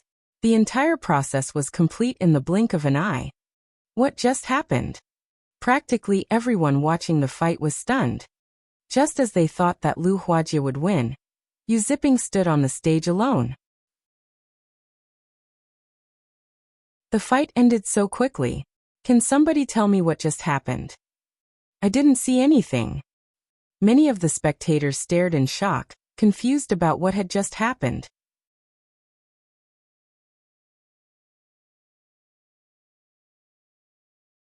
Chapter 1296. Competition with many hidden experts. The various dojos and training centers' upper echelons were even more shocked than the audience in the spectator stands, staring at the match's victor with wide eyes. However, nobody was more surprised than Xie Chiwen. What is going on? How is he so strong? He was extremely familiar with Lu Huajie's strength. Although Lu Huajie was slightly weaker than Gu Chen, the boy could still rank among the top of the main branch's advanced disciples. This was why the main branch had agreed to dispatch Lu Huajie for this friendly competition. Xie Chiwen wouldn't be able to defeat Lu Huajie so quickly, yet Yu Zipping had ended the match in the span of a breath. Yu Yiqing stared at Yu Zipping with a stupefied expression from below the stage. Impossible. How did he become so strong? Yu Yiqing thought back to what Yu Zipping had told her. Could he have hidden his strength all this time? Moreover, Yu Ziping wasn't the only one behaving strangely today. The other two Big Dipper representatives, Fu Jinghong and Yu Qiaoqiao, had been extraordinarily calm despite learning that Lu Huajie was a watchman. They were both obviously confident of Yu Ziping's victory. However, this only further confused Yi Yuqing. If Yu Ziping had revealed such strength early on, the White Tiger Dojo would have offered him focused training. If that had happened, even Xie Qinwen would have had a hard time dealing with him. Could the Big Dipper Dojo be responsible for this? Yi Yuqing considered the possibility, her voice shaking as she spoke aloud. She couldn't bring herself to believe it. When the referee on the stage announced Yu Ziping's victory, shrieks of excitement flooded the arena. So strong. Is this the Big Dipper Dojo's true strength? Is that guy a monster? I didn't see what had happened. After this match, the audience's admiration for the Big Dipper Dojo reached new heights. Jiang Tianyuan, however, wore a solemn expression as he watched from the VIP stands. Hall Master, Lu Huajie must have been careless. However, Gu Chen and Yi Yuqing should be able to restore our reputation. Xie Qinwen hurriedly explained. Although he knew that his explanation was somewhat forced, it was true that Lu Huajie had been careless. When fighting an expert of the same level, a direct, full-powered assault was foolish. If the opponent spotted a weakness, they could certainly obtain victory with a single blow. Lu Huajie's miserable defeat was understandable. Hopefully that is the case. After this competition, I would also like a proper explanation for why Yu Ziping is suddenly representing the Big Dipper Dojo. Jiang Tianyuan responded in a deep tone as he glanced at Xie Qinwen. While it was true that Lu Huajie had been careless, not every fighter could find an opportunity to deal such a devastating blow. At a certain degree of skill, it was clear that Yu Ziping had already reached this standard. Also, I want you to learn everything there is to know about the Big Dipper Dojo. Do not miss a single detail. Jiang Tianyuan could not help but shift his gaze toward Shifeng, who sat quietly in the distance. He kept having the feeling that there was more to the Big Dipper Dojo than what met the eye. Understood. I will look into it. Xie Qinwen repeatedly nodded, feeling a chill crawl down his spine when the heavy pressure Jiang Tianyuan gave off washed over him. Jiang Tianyuan was a legend in the White Tiger Dojo. Even the head hall master treated him with respect. Jiang Tianyuan's wrath was not someone a mere genius like himself could hope to endure. Meanwhile, on another side of the VIP stands, Xiao Yu and Xiao Yin brimmed with exhilaration. Head instructor Shi, you are truly astounding. You poached such a genius from the White Tiger Dojo. Now that we have defeated one of the White Tiger Dojo's elites, I'm afraid that the crowds will trample over and destroy the Big Dipper Dojo's entrance tomorrow. When Xiao Yu thought about the sea of people that would rush to apply for the Big Dipper Dojo, an indescribable joy bloomed in his heart. As long as the Big Dipper Dojo developed successfully, it would help the Big Dipper Group grow. The company would finally be able to branch out of Jinhai City and enter a bigger stage. I was just lucky, Shifeng said, chuckling. Yu Ziping's performance had been quite impressive. It was no wonder why even Lai Bao and Fire Dance had given him praise. Although Yu Ziping had only played God's Domain for a short time, his level had increased very quickly. Almost every monster he fought was a higher level. In addition, his foundations had already been sound. As a result, after practicing void steps incessantly, he had undergone a qualitative transformation. Unlike Shadow Sword, who had used 5 bottles of S-rank nutrient fluids to reach his current level, Yu Ziping had only needed 1. As for Turtle Dove, she had used 4 bottles. Yu Ziping was more fit than Shadow Sword and Turtle Dove. When it came to combat experience, however, Yu Ziping couldn't compare to them. After all, Yu Ziping had never experienced a fight against God's Domain's peak experts. Following which, time passed quickly. One match after another ended on the main stage. The following matches were intense, and the audience's blood boiled as they watched. Unlike the first match, however, the other matches' outcomes weren't surprising. The only unexpected outcome was that, among the 8 contestants that made it to the quarterfinals, one was an independent contestant that had joined using the nickname Evil Fire. Despite not belonging to a dojo or training center, Evil Fire was frighteningly skilled. The strangest thing was that nobody had ever seen or heard of Evil Fire before. As a result, many dojos and training centers sent the contestants secret invitations, with some offering him astronomical incomes. Yet Evil Fire refused every offer. Instead, he made a confusing counteroffer, stating that he would only join an establishment if they had a representative that could defeat him in God's domain. During the quarterfinals' second match, Evil Fire faced Gu Qin. No one had expected the unknown Evil Fire to defeat Gu Qin, one of the White Tiger Dojo's geniuses and Xie Qinwen's future successor, in less than 10 moves.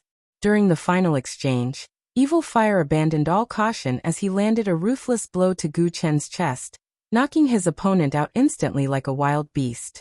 As a result of his recklessness, though Evil Fire had broken an arm, Evil Fire's combat method made every spectator shudder. If not for the high-quality medical care available, Evil Fire's fighting career might have ended with that final blow. Is that person trying to get himself killed? He's a savage. Xiao Yan frowned when he recalled Evil Fire's fight. It was very obvious that Evil Fire had deliberately sacrificed an arm to finish Gu Qin. No normal martial artist would have fought so desperately, especially not in a friendly competition. Trying to get himself killed? Shifeng did not voice his opinion. Although the fight seemed desperate, in reality, he had made the wisest decision. The match's outcome wouldn't have been so clear otherwise. After all, Gu Qin clearly had the advantage regarding physique. Evil Fire had only defeated his opponent due to having more combat experience. Based on the way Evil Fire fought, Shifeng could tell that the teen had experienced plenty of life-or-death battles. Otherwise, the teen wouldn't have been able to maintain his calm in such an intense fight. As everyone discussed Evil Fire's match, Xie Qinwen wore a grim expression. He couldn't understand what was happening. This was simply a friendly competition between 6 third-tier cities, yet one unknown expert had shown up after another. Now even Gu Qin had been defeated. How was this a city-level competition? This could practically be considered a national-level competition already. During the third match, Shadow Sword defeated his opponent from the White Cloud Dojo, advancing to the semifinals. The crowd cheered as the quarterfinals' last match began. Yu Qiaoqiao vs. Yi Yuqing.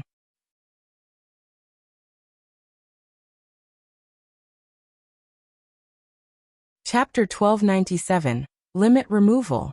Although Yu Qiaoqiao and Yi Yuqing had just approached the stage, and were waiting for the match to start, the various upper echelons in the VIP stands were exceptionally excited. Nobody had expected that this friendly competition would reach this point. This should have been a stage for the White Tiger Dojo to display its overwhelming might. Now, however, just getting into the semi-finals was a problem. Meanwhile, Xie Qinwen wore a twisted expression. He had never thought that Gu Qin would be so useless as to lose to some unknown fighter. With this, the White Tiger Dojo's reputation was soiled. Meanwhile, as the person responsible for handling this competition, he couldn't escape blame. Xingting, contact Big Dipper immediately. If they are willing to forsake the competition, I will give them the Green God Company's invitation. We can both still benefit. If they refuse and Yi Yuqing takes the championship, they'll get nothing. Xie Qinwen quietly instructed Gan Xingting, who sat beside him. The current situation wasn't in his favor. Although Yi Yuqing was very strong, at the end of the day, she was no match for Gu Qin. Gu Qin had only lost to Evil Fire because he hadn't dared to go all out. It was difficult to guarantee that Yi Yuqing would not make the same mistake. Xie Qinwen did not want to take this risk.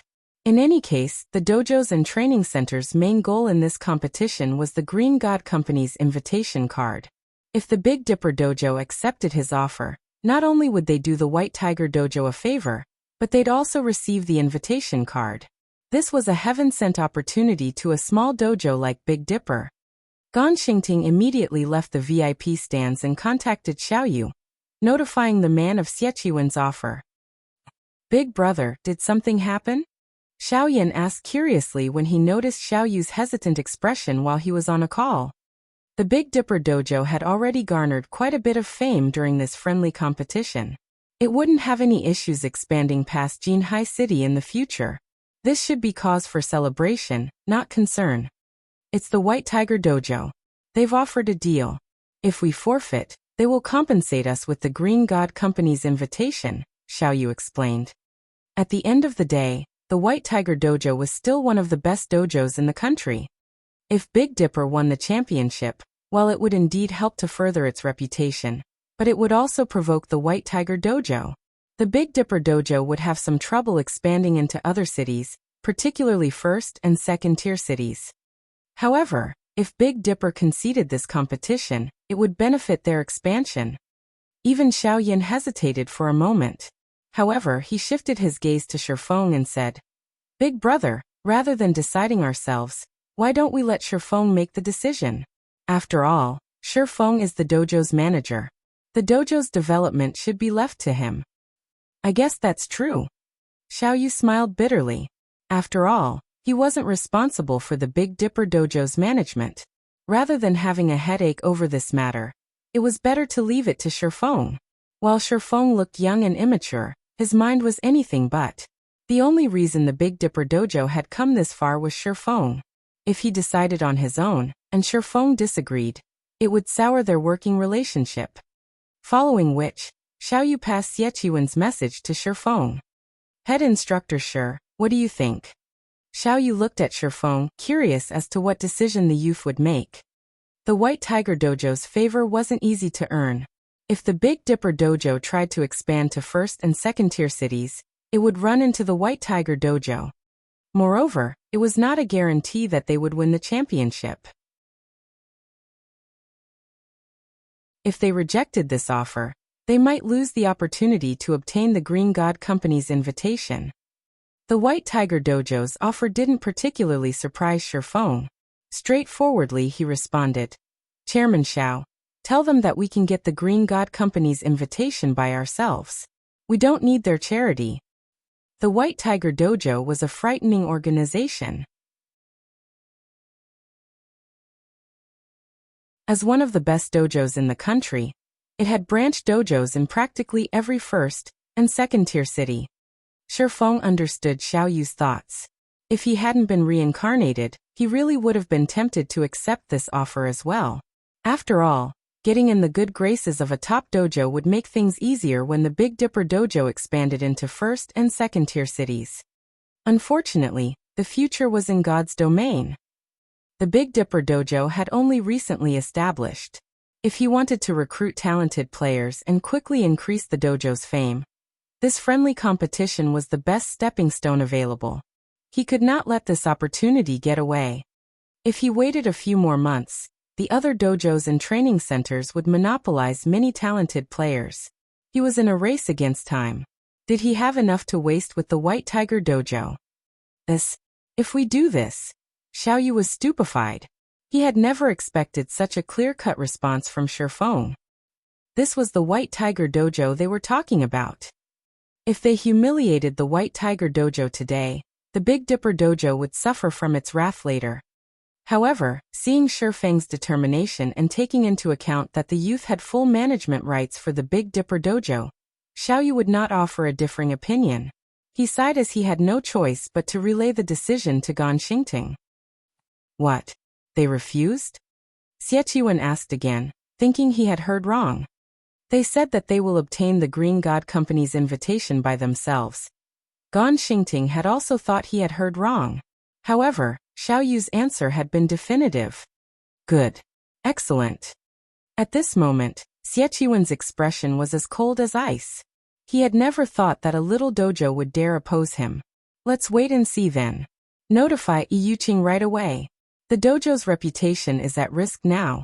If need be, have her remove her limiter. I'll cover the recovery expenses myself. Initially, Gan Xingting had been excited when he heard Xieqiwen's words. After all, he would finally get an opportunity to witness a limit removal. Yet he began to worry as he responded, But boss, if we expose that move here, we'll get in trouble with the main branch. I'll take responsibility for it. I want to show these no-name dojos and training centers that, no matter how much they try, their efforts are futile. Xieqiwen sneered as he glanced at Shifeng. On the main stage, both Yu Qiaoqiao and Yuqing eyed each other, carefully observing the other party's movements. As soon as the referee swung his hands down and announced the start of the match, both fighters dashed forward, invading into each other's attack range.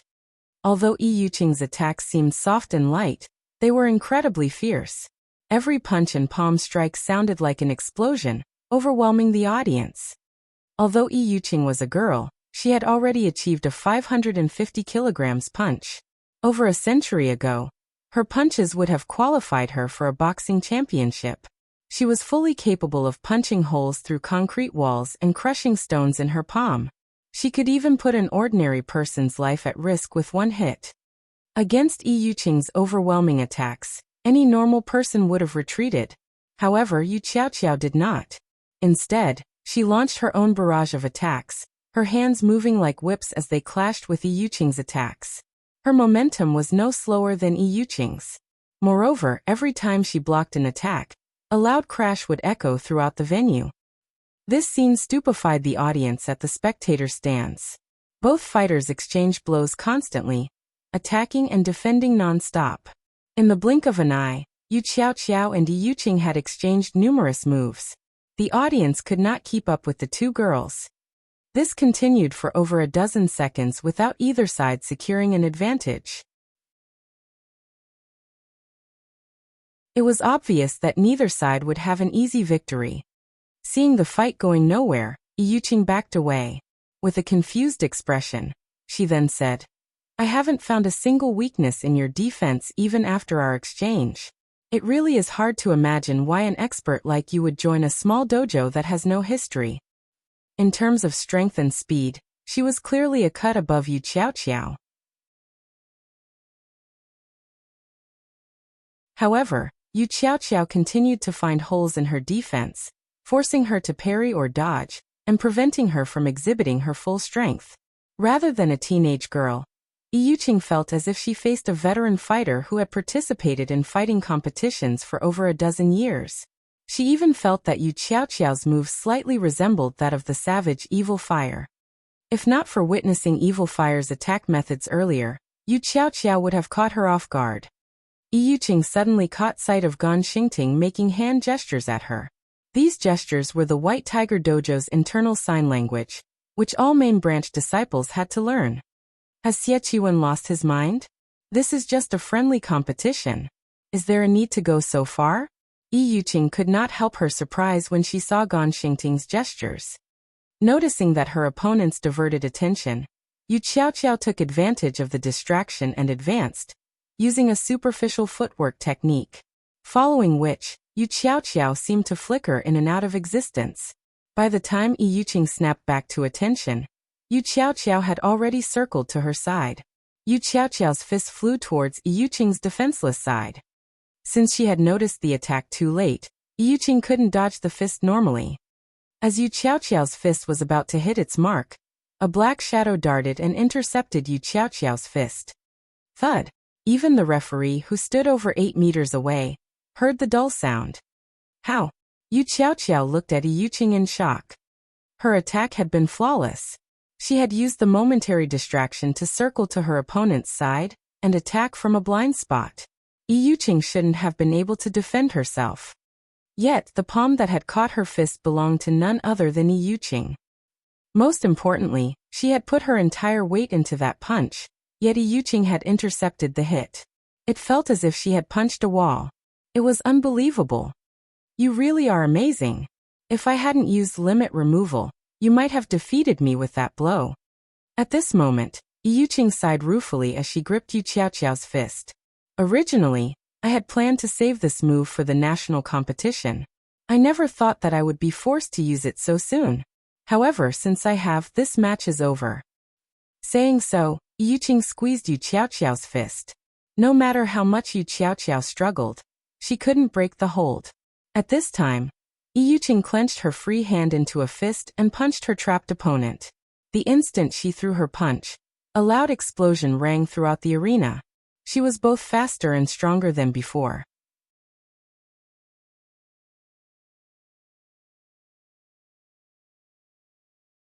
Chapter 1298. You're not the only one who knows. Knowing that she couldn't avoid Yi Yuqing's fierce punch, Yu Qiaoqiao clenched her free hand into a fist and aimed a punch for Yi Yuqing's wrist. The instant her fist met the young woman's wrist, however, she felt as if she had punched a steel wall. Fortunately, the force behind her punch diverted Yi Yuqing's attack trajectory slightly, the latter's punch missing her shoulder and only tearing her clothing. When Yi Yuqing saw that her first hit had failed, she followed up with another, giving Yu Qiaoqiao no time to breathe. Limit removal was a double-edged sword. Ordinary people could only exert up to 20% of their muscle strength, with their minds suppressing the remaining 80%. However, the White Tiger Dojo had a secret technique that allowed one to loosen this suppression with breathing techniques and mental training. Although this technique only removed a small portion of the limiter, it increased one's strength, speed, and reaction speed tremendously. However, in return, one would damage their own muscles and weaken their internal organs. The limit removal technique was the equivalent of trading one's life force for strength temporarily. If one used this technique for too long, they could die. After all, humans' minds suppress their strength to protect the body. Even though Yi Yuqing had trained constantly as a professional fighter, which made her much tougher than ordinary people, it was very risky to use limit removal. She wouldn't use it unless absolutely necessary. If not for Xie Qiwen's promise to pay for her recovery, and the White Tiger Dojo's reputation being at risk, she wouldn't have even considered using the trump card. Yi Yuqing launched a series of rapid punches. Meanwhile, Yu Qiaoqiao tried her best to block while struggling to break free from Yi Yuqing's hold. However, Yi Yuqing's control grew more precise, which made it increasingly difficult for Yu Qiaoqiao to block her attacks. Yi Yuqing's punches were like bullets from a machine gun. They were both fierce and powerful. The strong wind from her punches stirred the dirt and dust on the stage. The audience was stupefied. So strong. Is this the genius that will succeed Tang Jingyao in the White Tiger Dojo in the future? Why do I have the feeling that Yi Yuqing is even stronger than Gu Chen? In Gu Chen's fight against that evil fire fellow, his punches only caused some sound. Yi Yuqing's punches are sending dirt into the air. Just how strong is she? Is this the White Tiger Dojo's true strength? She's inhuman. Compared to the audience in the spectator stands, however, the fighters below stage were truly shocked. After all, nobody knew just how strong Yi Yuqing was. A monster. Thank goodness I wasn't matched with her. She'd knock me out with a single punch. As expected of one of the White Tiger Dojo's geniuses, she can contend with national fighters. It seems the White Tiger Dojo will be this competition's champion. The fighters below stage felt their skin grow cold as they watched Yi Yuqing's violent display. Meanwhile, in the VIP stands, Jiang Tianyuan watched the battle in silence. Although he didn't express joy, he didn't seem dissatisfied either. Seeing this, Xie Qiwen breathed a sigh of relief. Ha ha ha. Good. As expected of Tang Jingyao's future successor, her limit removal's efficiency should be at around 30% or so. Although she is still slightly weaker than Gu Chen, only experts from the other top dojos should be any match for her now. Xie Qiwen sneered as he watched Yu Qiaoqiao's defense crumble. One of the reasons that the White Tiger Dojo had become one of the best dojos in the country was this limit removal secret technique. Of course, the other top dojos and training centers had their own similar techniques, though there were slight variations. This was why other dojos and training centers had no hope against the top establishments. However, this kind of secret technique was extremely difficult to learn. Not everybody could master it. Both Gu Chen and Yi Yuqing were known as geniuses in the White Tiger Dojo, because they had grasped this secret technique. Hence, they were showered with attention and resources in the dojo. Normally, the dojo only permitted the use of limit removal during national competitions as the technique took a toll on the user's body. After all, one would need a lot of time and resources to recover. However, Xie Qiwen couldn't care less right now. He would rather get reprimanded and compensate Yi Yuqing with S-rank nutrient fluids, dwindling his limited stockpile, than lose this friendly competition. Big Dipper, just you wait. I'll repay this debt sooner or later. Xie Qiwen glared at Shifeng and the others, plotting his revenge. Meanwhile, On Xiao Yu's side. We're finished. Yi Yuqing has been hiding her strength all this time. With such strength, who could defeat her? Seeing Yi Yuqing suppress her opponent, Xiao Yu began to have regrets. If he had tried to persuade Shifeng, they might have obtained the Green God Company's invitation card. Now, however, they would lose everything. The other upper echelons were similarly stunned. Rumors indicated that Gu Chun was stronger than Yi Yuqing. Now, however, it would seem that the opposite was true. If they compared their own disciples against this young woman, the difference between them would be like the difference between an adult and a child. Hiding her strength, huh? When Shifeng saw the veins popping on Yi Yuqing's arms and forehead, he realized something. The White Tiger Dojo sure is willing to splurge. They're using limit removal in such a small competition. Aren't they afraid that it would affect their performance in the national competition? At present, very few in the fighting industry knew about limit removal. In 10 years, though, the move would be common. This was all due to God's domain. After all, God's domain had the technology to develop the human brain's potential. With a well-developed brain, it wasn't unusual for someone to be capable of removing their body's limiters. It was likely that no one fully understood the pros and cons of the limit removal technique yet. As for Yu Qiaoqiao, who was currently overwhelmed, Shifeng wasn't worried. After all, limit removal wasn't unique to the White Tiger Dojo.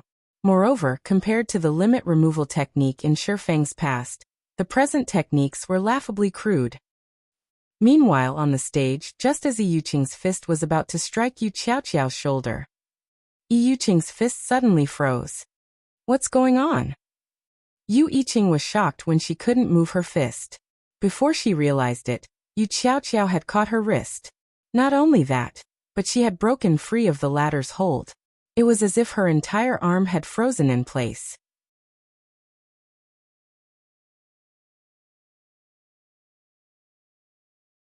Chapter 1299. Do you dare fight? What is she trying to do? Xie Qiwen frowned when he saw Yi Yuqing's fist stop suddenly. Yi Yuqing could have ended Yu Qiaoqiao right there and then, yet she had frozen. Xie Qiwen wasn't the only person confused. The others in the VIP stands were also baffled.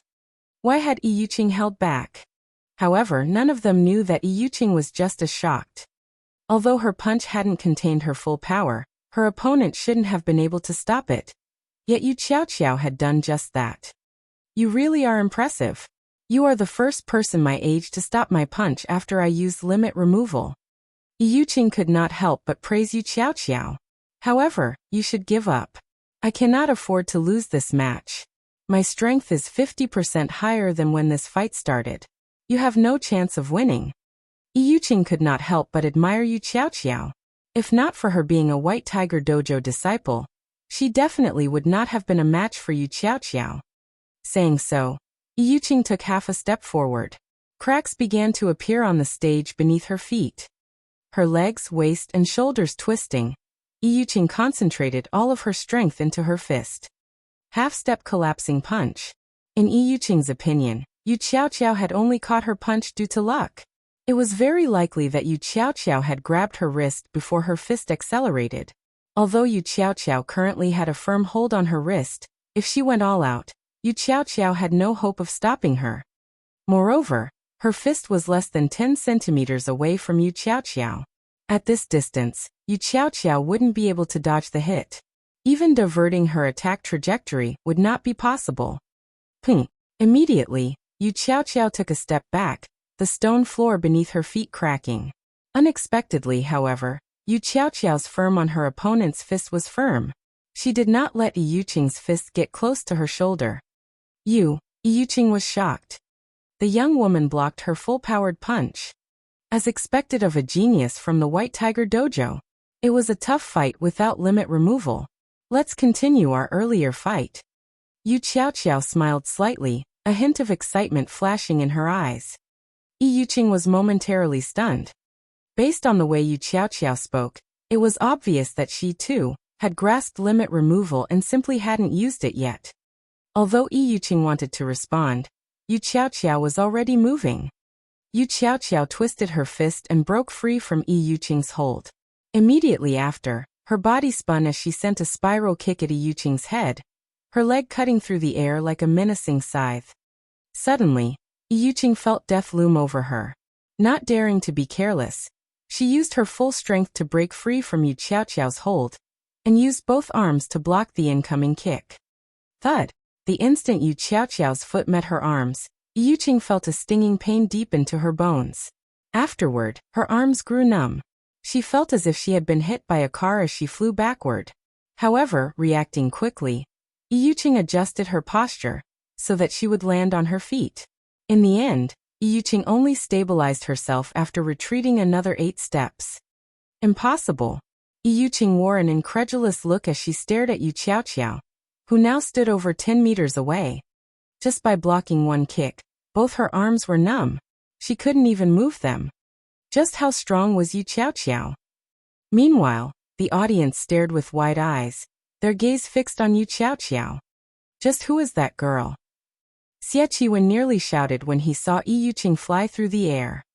Xie Qi could also see the blood vessels on Yu Qiaoqiao's forehead surface slightly. After factoring in Yu Qiaoqiao's sudden burst of strength, even a fool could tell that Yu Qiaoqiao had used limit removal. However, limit removal was one of the top dojos and training centers' secret techniques. How could Yu Qiaoqiao have learned and grasped it? Yuqing had trained arduously for 2 years under countless masters' guidance to grasp limit removal.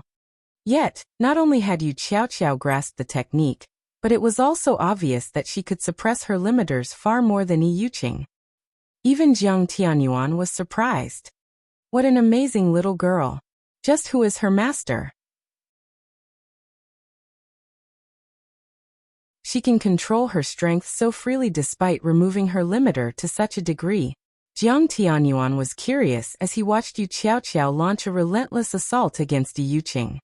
Although grasping limit removal was difficult, trying to exert the additional strength one received to its full potential was even more so. Only those on Xie Qi and Tang Jingyao's level could rival Yuqing's standards. It was no longer a matter of talent. Rather, one required careful guidance and a wealth of combat experience to achieve this. Back on the stage, the match between Yu Qiaoqiao and Yuqing was incomparably fierce. Every one of their actions shattered the stone floor. Yuqing, who wasn't a match for Yu Qiaoqiao's combat experience, had become even less of a match for her opponent. Every blow Yuqing exchanged with Yu Qiaoqiao hurt her to the bone. In the end, Yu Qiaoqiao found a massive weakness in Yuqing's defense as she launched a palm strike at the woman's shoulder, shoving Yuqing off the stage. Yuqing realized that this was Yu Qiaoqiao's way of showing mercy.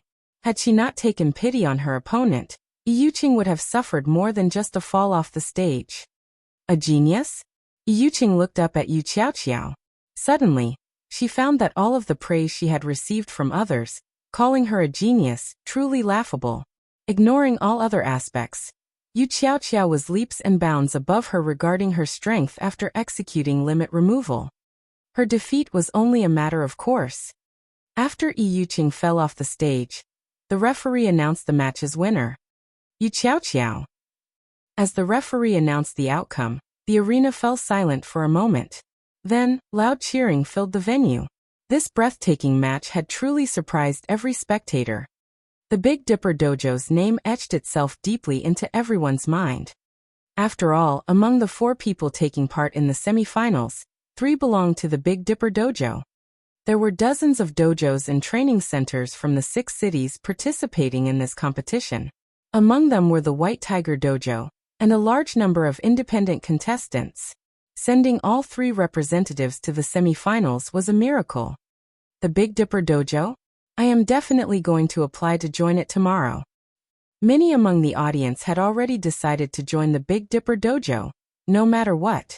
Even the contestants consider the option. Among those in the VIP stands, some celebrated while others worried. Xiaoyu was naturally ecstatic. With this, the Big Dipper Dojo's fame would spread throughout the 6 cities.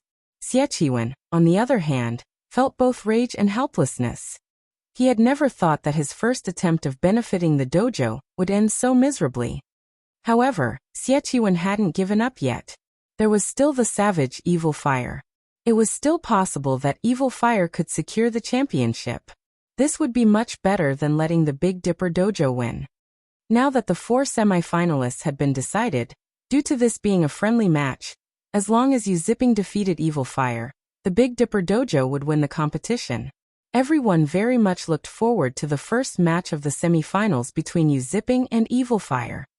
It took roughly 20 minutes to repair the stage. Once the repairs were complete, Yu Zipping and Evil Fire approached the stage. However, as the referee was about to announce the start of the competition, Evil Fire stopped him and said, "Wait. Contestant Evil Fire, is there an issue?" the referee asked curiously. "Before the match, I have something to say." Evil Fire, who looked like a brown bear, said, grinning. "All right, but I can only give you 1 minute." The referee nodded. 10 seconds will be enough. Evil Fire laughed. He then received the microphone and shifted his gaze to Shifeng in the VIP stands. Emanating a dominant aura, he proudly proclaimed, "Head instructor Shi, I have come here today for one reason and one reason only. I have heard that you are one of Zero Wing's upper echelons, so I hope that you can convey a message to Black Flame for me. Tell him that I, Evil Fire, want to challenge him in God's domain. Does he dare fight me?"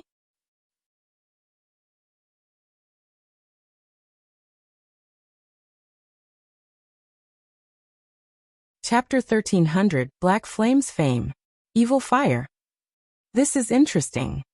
As Shifeng looked at Evil Fire, he tried to remember his past.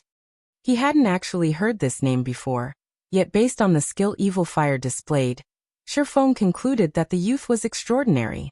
Evil Fire should be someone powerful in God's domain. Otherwise, the youth wouldn't have here to challenge him so confidently. Evil Fire's words echoed throughout the sports arena. Meanwhile, everyone else in the venue had fallen silent. Everyone was stunned. Nobody could have imagined that Evil Fire's goal in this competition was to challenge someone.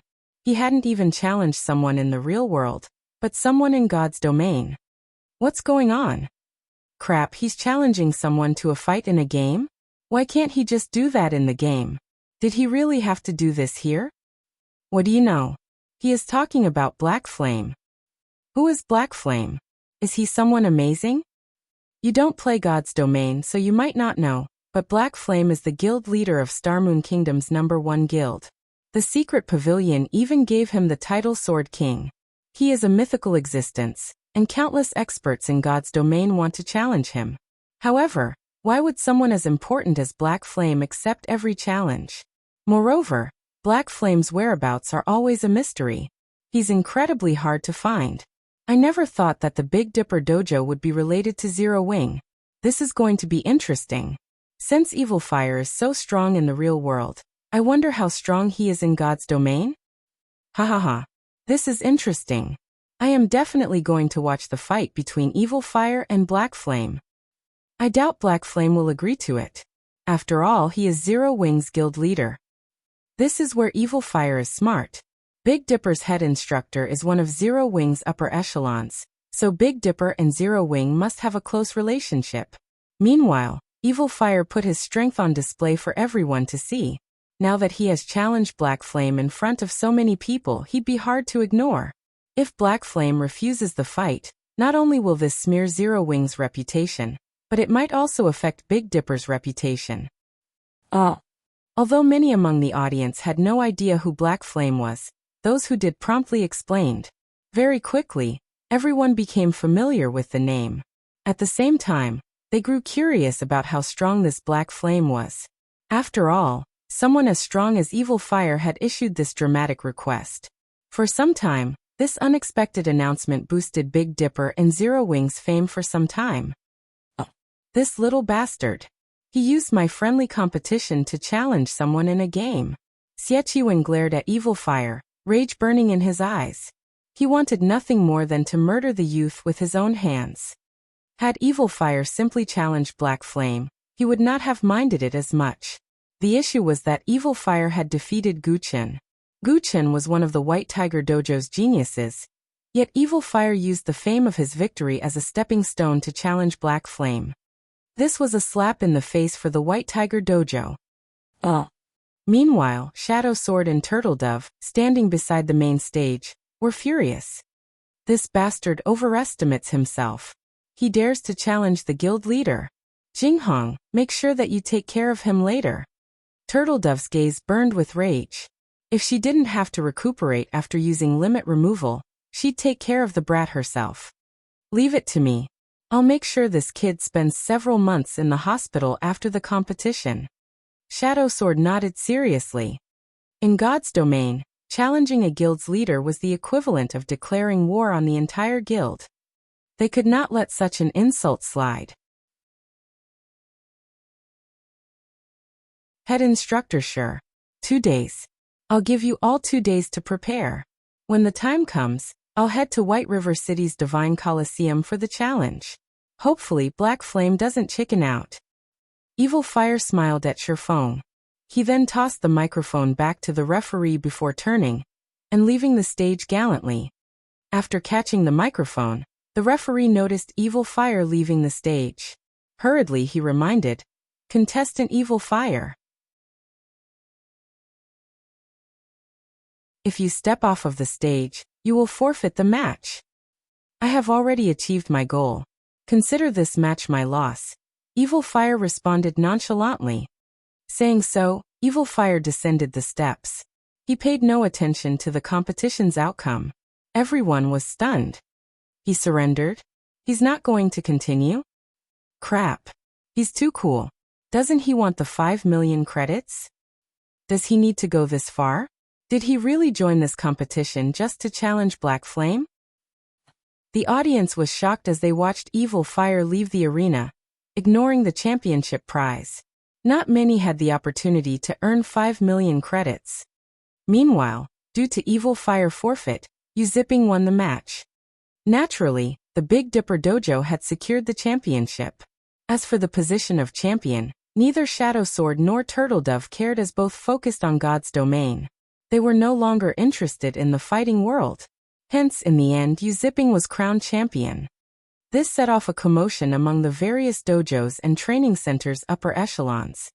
The normal audience might not know much about Zipping's background, but they did.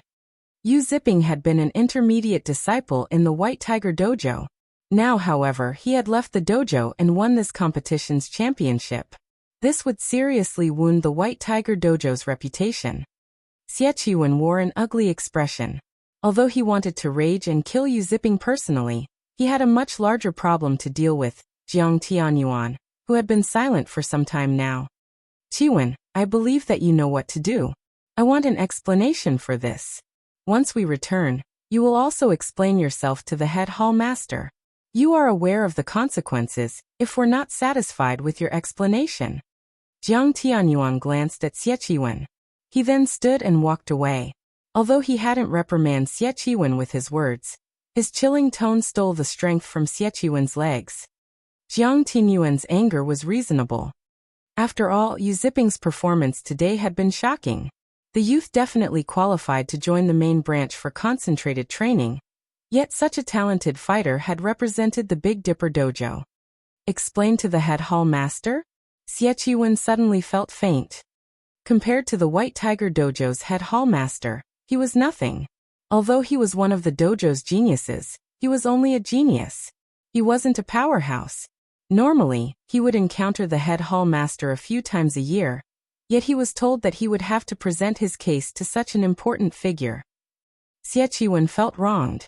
Although he had chosen Lu Huajie for personal reasons, his decision had been logical as Lu Huajie had been much stronger than Zipping. However, Zipping had become so powerful, so much so that he had defeated Lu Huajie. How could he possibly know what was going on?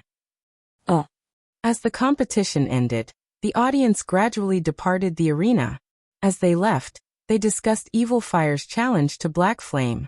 Meanwhile, as Shifeng and the others prepared to leave the VIP stands, Gan Xingting stopped them. May I know what business instructor Gan has with us? Xiaoyu asked, smiling. They had won the friendly match fair and square.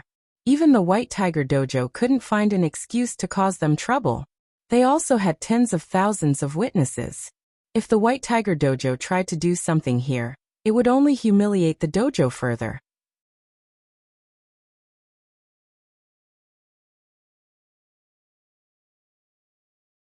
Chapter 1301 Competition. Seeing Gan Xingting block Shifeng's group, the various upper echelons stopped to watch, curious to see what the White Tiger Dojo intended to do. The White Tiger Dojo had hosted this friendly competition to spread its fame throughout the 6 cities. Yet the Big Dipper Dojo had benefited. It would be a lie to say that the White Tiger Dojo was not furious. Ignoring the stares, Gan Xingting glanced at Shifeng before turning to Xiaoyu. Displeased, he said, "Hall Master Jiang would like to invite Head Instructor Shi for tea. May I know if Head Instructor Shi is free?" An invite from Hall Master Jiang. Everyone who heard this was momentarily stunned. Jiang Tianyuan stood at the peak of the fighting industry. He was practically a living legend. Jiang Tianyuan had also played a large part in lifting the White Tiger Dojo to its current status. Moreover, Jiang Tianyuan's disciples were all extraordinary. He also had influence in various other industries. Countless people dreamed of forming a connection with the man. Unfortunately, very few ever had the opportunity. And yet Jiang Tianyuan had sent an invitation. Moreover, by the looks of it, he only wished to speak with Shifeng, not the others from Big Dipper. "This, I'm afraid you'll have to ask Head Instructor Shi himself." Xiaoyu frowned before turning to Shifeng. He wasn't afraid of the White Tiger Dojo as a business rival. However, he was afraid of the White Tiger Dojo using other methods to deal with them. One such example was poaching Shifeng. In fact, these situations were common. The Big Dipper Dojo's achievements were all thanks to Shifeng. Now that Jiang Tianyuan wanted to meet with the man, Xiaoyu felt threatened. If Jiang Tianyuan poached Shifeng, developing the Big Dipper Dojo and the Big Dipper group further would be out of the question. The White Tiger Dojo possessed wealth and influence. Even if Shifeng became one of its branch hall masters, he would enjoy far more benefits than the Big Dipper group could ever hope to offer. However, it also would not do to refuse Jiang Tianyuan. After all, Jiang Tianyuan had taken the initiative to invite Shifeng. If they refused to meet with him, Jiang Tianyuan would consider it disrespect. If that happened, even if Jiang Tianyuan didn't act personally, his followers would be more than enough to make the Big Dipper group suffer. Hence, Xiaoyu could only leave the decision to Shifeng. "Lead the way." Shifeng responded calmly and without hesitation. They were bound to meet sooner or later. After all, if he wanted Yu Ziping to join Zero Wing, he would have to overcome the hurdle known as Jiang Tianyuan first. Following which, Gan Xingting led Shifeng to the arena's top-floor lounge. "Big brother, what do we do? If Jiang Tianyuan offers Shifeng something that he can't refuse, the Big Dipper Dojo will be finished," Xiaoyan asked anxiously as he watched Shifeng walk away. He had to admit that Shifeng had already become irreplaceable in Big Dipper. If Shifeng left, Big Dipper would backslide. "We can't let Jiang Tianyuan poach him. No matter what it takes, we must convince him to stay. I heard that he and Ruashi are close. Think of a way to convince her to help us. At most, we'll concede a slightly higher percentage of our profits when negotiating with the Zhao group." Xiaoyu was determined to compete with the White Tiger Dojo. In the top-floor lounge. As soon as Shifeng entered the room, he sensed 4 piercing gazes locking onto him. The origins of these ominous looks stood beside Jiang Tianyuan. 3 of these people were men, and 1 was a woman. All 4 wore black suits and appeared to be Jiang Tianyuan's bodyguards. Although they only stood there, they radiated a chilling aura. It was very obvious that they weren't like the pampered children, Guchun and Yuqing. These people must have experienced many trials and tribulations. Moreover, their auras were even more intense than Lei Bao's. Of course, that was not to say that these 4 people were stronger than Lei Bao. It was simply because Lei Bao kept his aura hidden. Shifeng didn't doubt that if he showed the slightest hint of a threat, these 4 would immediately move to kill him. The White Tiger Dojo really is impressive.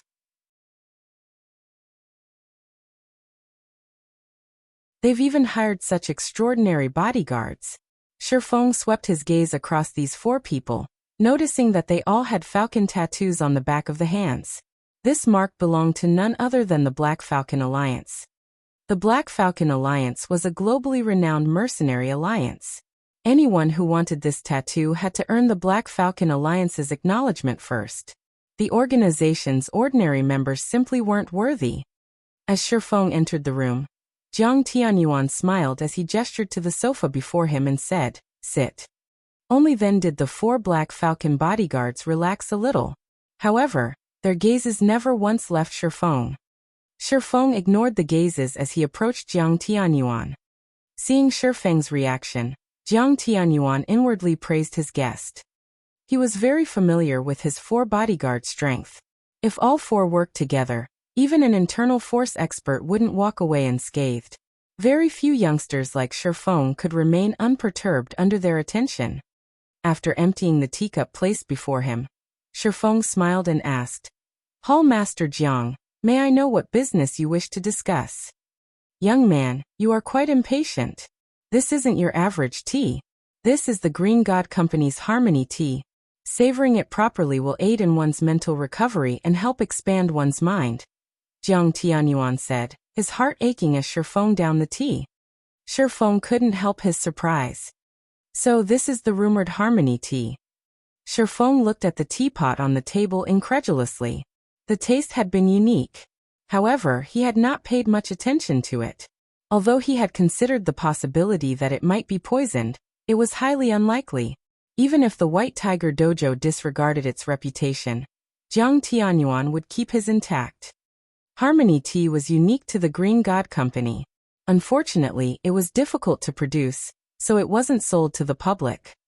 Although its recovery and enhancement effects were not as strong as the S-rank nutrient fluid, it had an aspect that the nutrient fluids couldn't compare to. Unlike the S-rank nutrient fluid, Harmony tea had a milder energy. One might not notice any immediate effects, but in the long run, the tea could help improve a person's physique and extend their lifespan. It could also assist in developing one's mental potential. It was no wonder that, despite being over 50 years old, Jiang Tianyuan only appeared to be in his 30s.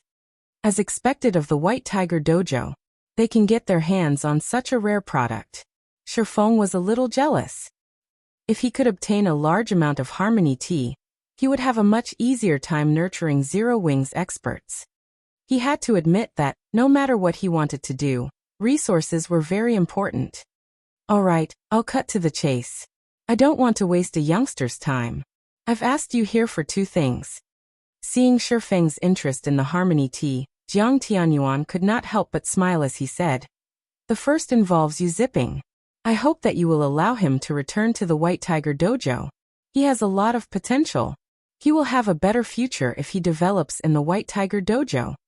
That is up to him. I cannot choose for him." Shifeng waved his hand, showing that he had no interest in this issue. In reality, he did not care which dojo Yu Zipping developed in. He only cared about Yu Zipping's choices in God's domain. "You are quite the mysterious youth." Shifeng's reply stunned Jiang Tianyuan. He simply couldn't fathom why Shifeng would willingly let go of such a talent so easily. However, he didn't think that Shifeng had lied. He had prepared counter-arguments if Shifeng refused, but his efforts had been wasted. "Since that is the case, I'll have to trouble you to pass the message on." Now that the first issue has been addressed, let's get to the second matter. Please speak. The second matter involves you. I'd like to invite you to join the White Tiger Dojo.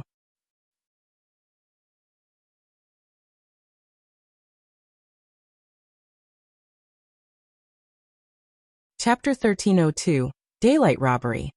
Join the White Tiger Dojo? Shifeng was slightly surprised by the offer. While it was common for dojos and training centers to poach personnel from each other, the targets were normally disciples.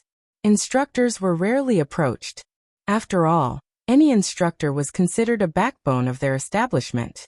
Poaching an instructor was significantly more expensive than a disciple, not to mention a head instructor like himself. If they didn't offer a high enough position, they couldn't tempt him in the least. On the other hand, the White Tiger Dojo's upper echelons would never agree to offer him a position as high as head instructor. There were a limited number of head instructor positions available, and every head instructor was a part of the White Tiger Dojo's core. The influence they held was immense. Furthermore, he was only the head instructor of a recently established dojo. Trying to poach him by offering a head instructor position would be ludicrous. That's right. I'd like you to join us. However, rather than becoming one of the White Tiger Dojo's instructors, I'd like to invite you to become one of our combat instructors in God's domain, Jiang Tianyuan said. God's domain has become increasingly popular. The White Tiger Dojo intends to secure a piece of that pie. However, at the end of the day, there are some differences between combat in God's domain and combat in the real world. Hence, we wish to recruit some God's domain experts to train our disciples. I heard that Zero Wing is quite capable in this aspect. Hence, I wish to hire you as one of our God's domain instructors. Of course, you will receive the benefits of a White Tiger Dojo advanced instructor. Although the White Tiger Dojo had many instructors, there were extremely few advanced instructors. Every advanced instructor was also an internal force expert. Even hall masters such as himself treated these individuals with respect. Countless experts envied them for the benefits they received. Jiang Tianyuan's offer stunned his 4 bodyguards. Although they were bodyguards, they were also Black Falcon Alliance experts.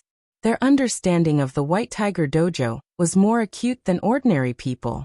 Hence, they knew just how powerful the White Tiger Dojo's advanced instructors were. Even the Black Falcon Alliance's mainstays had to treat them with respect. Sometimes, the Alliance would even request training from these instructors. It wasn't even a guarantee that these instructors would agree. It was very difficult to imagine that a youngster in his early 20s would have the opportunity to become an advanced instructor in the White Tiger Dojo. Forget about the advanced instructor position. What other benefits can you offer? Shifeng said, shaking his head. He wasn't particularly interested in becoming an advanced instructor in the White Tiger Dojo. While the fame and influence that came with the position were tempting, they were not particularly useful to him. Other benefits? Jiang Tianyuan gave Shifeng an odd look. Curiously, he asked, "What do you have in mind?" The position was a good opportunity to gain some renown in the fighting industry. Countless people coveted the position, yet Shifeng didn't seem interested. S-rank nutrient fluid or harmony tea. Both are acceptable, Shifeng said after giving the matter some thought. As for the exact amount, that depends on how many players you'd like me to train. My price is roughly 20 people per bottle. I can guarantee that they will reach the trial tower's 5th floor within a short time.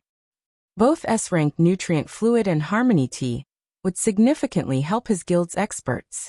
They were far more practical than the position of advanced instructor. Moreover, Stone Forest Town had the battle arena. It was an excellent location to nurture experts.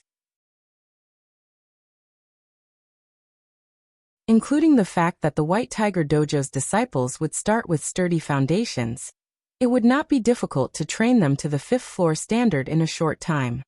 Hearing Shifeng's words, the 4 bodyguards rolled their eyes. Each bottle of S-rank nutrient fluid sold for 1 million credits on the market, yet Shifeng wanted 1 bottle for training 20 experts.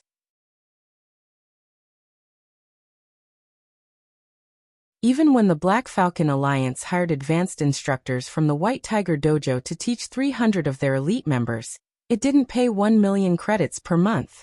Shifeng's demand was simply daylight robbery. Your request is too expensive.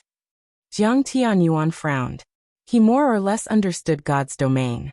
Hence, he knew just what kind of standards a 5th floor expert in God's domain possessed. Furthermore, the White Tiger Dojo's disciples were already combat experts. Even if they simply experimented themselves, they could easily reach the 5th floor. I am willing to offer 1 bottle for 100 players. The first session will include 500 players. At the very least, I want them to reach the trial tower's 6th floor within 1 month. Reaching the 6th floor within 1 month is too difficult. If you want all 500 to reach that standard, I'll take no less than 50 bottles. Otherwise, you'll have to find someone else, Hall Master Jiang. Shifeng hadn't expected Jiang Tianyuan to be so familiar with God's domain. Unfortunately, his understanding wasn't sufficiently thorough. Reaching the trial tower's 6th floor was the equivalent of being an expert in a first-rate guild. Even with strong foundations, it would take a lot of training to reach such a standard. Of course, some players with extraordinary talent could do it in a short time. However, not everyone was so gifted. Moreover, nurturing 500 people would cost a frightening amount of resources. The Blackwater Corporation had invested an astronomical amount of manpower and resources to nurture their experts. Yet the White Tiger Dojo wanted to offer a few bottles of S-rank nutrient fluids to achieve the same. If he only charged 1 bottle per 100 people, he would very quickly go bankrupt. Seeing Shifeng unwilling to yield, Jiang Tianyuan fell silent for a moment. We can't possibly part with so many bottles. I can offer 10 at most. We can pay for the rest with credits, Jiang Tianyuan said, yielding slightly. S-rank nutrient fluids were extremely precious, even to the White Tiger Dojo. They used a large number during every national competition, not to mention international competitions. They did not have a lot to spare. I will only accept S-rank nutrient fluids and harmony tea. If Hall Master Jiang cannot make this decision at the moment, I can wait until you return and discuss it with your colleagues, Shifeng said resolutely. He had other ways to obtain credits. Moreover, he had already begun constructing his city. Once it was complete, the potential of virtual property would see explosive growth. At that time, he could easily rake in tons of credits. Alright then. I'll discuss it with the others once I return. However, I doubt that I'll receive a positive response, Jiang Tianyuan said, sighing. Following which, Shifeng left the lounge. After Shifeng left, someone else entered the lounge from a connected room. This man wore black and white martial artist robes. He felt indescribably approachable. The instant he entered this room, it felt as if the world revolved around him. Hallmaster, this kid simply doesn't know how to appreciate a favor. Not only wasn't he grateful for your personal invitation, but his demands were also exorbitant. Should I stir up some trouble for the Big Dipper Dojo? The man asked angrily. Forget it. I had only asked on a whim. Even if he agrees to my offer, the final decision rests with the head hall master. After all, the other hall masters have other recommendations, Jiang Tianyuan said as he waved off the angry man's concern. Jinhai City is our problem now. With today's outcome, our plans have been interrupted. Tianji, you'll replace Chiwen as the branch manager here. Think of a way to restore the White Tiger Dojo's reputation here. Also lead the first batch of disciples in God's domain and introduce them to the game. Help them acclimate to the game's mechanics. At the very least, make sure they aren't completely clueless when their training begins. Hallmaster, rest assured. I have already seen to the necessary preparations. Every disciple has already been given an advanced virtual gaming helmet, while advanced disciples have access to virtual gaming cabins. By the time the other hall masters make their move, we will have gained a stable foothold in God's domain, the man named Tianji said, laughing.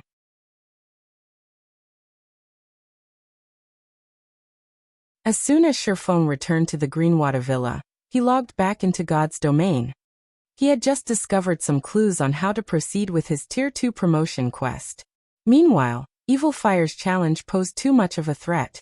If he did not deal with it properly, he would become a laughingstock in White River City. It might even affect the Big Dipper Dojo's reputation.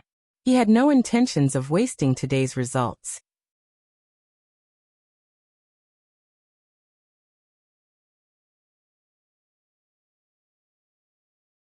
Chapter 1303, Secret Alchemy Technique.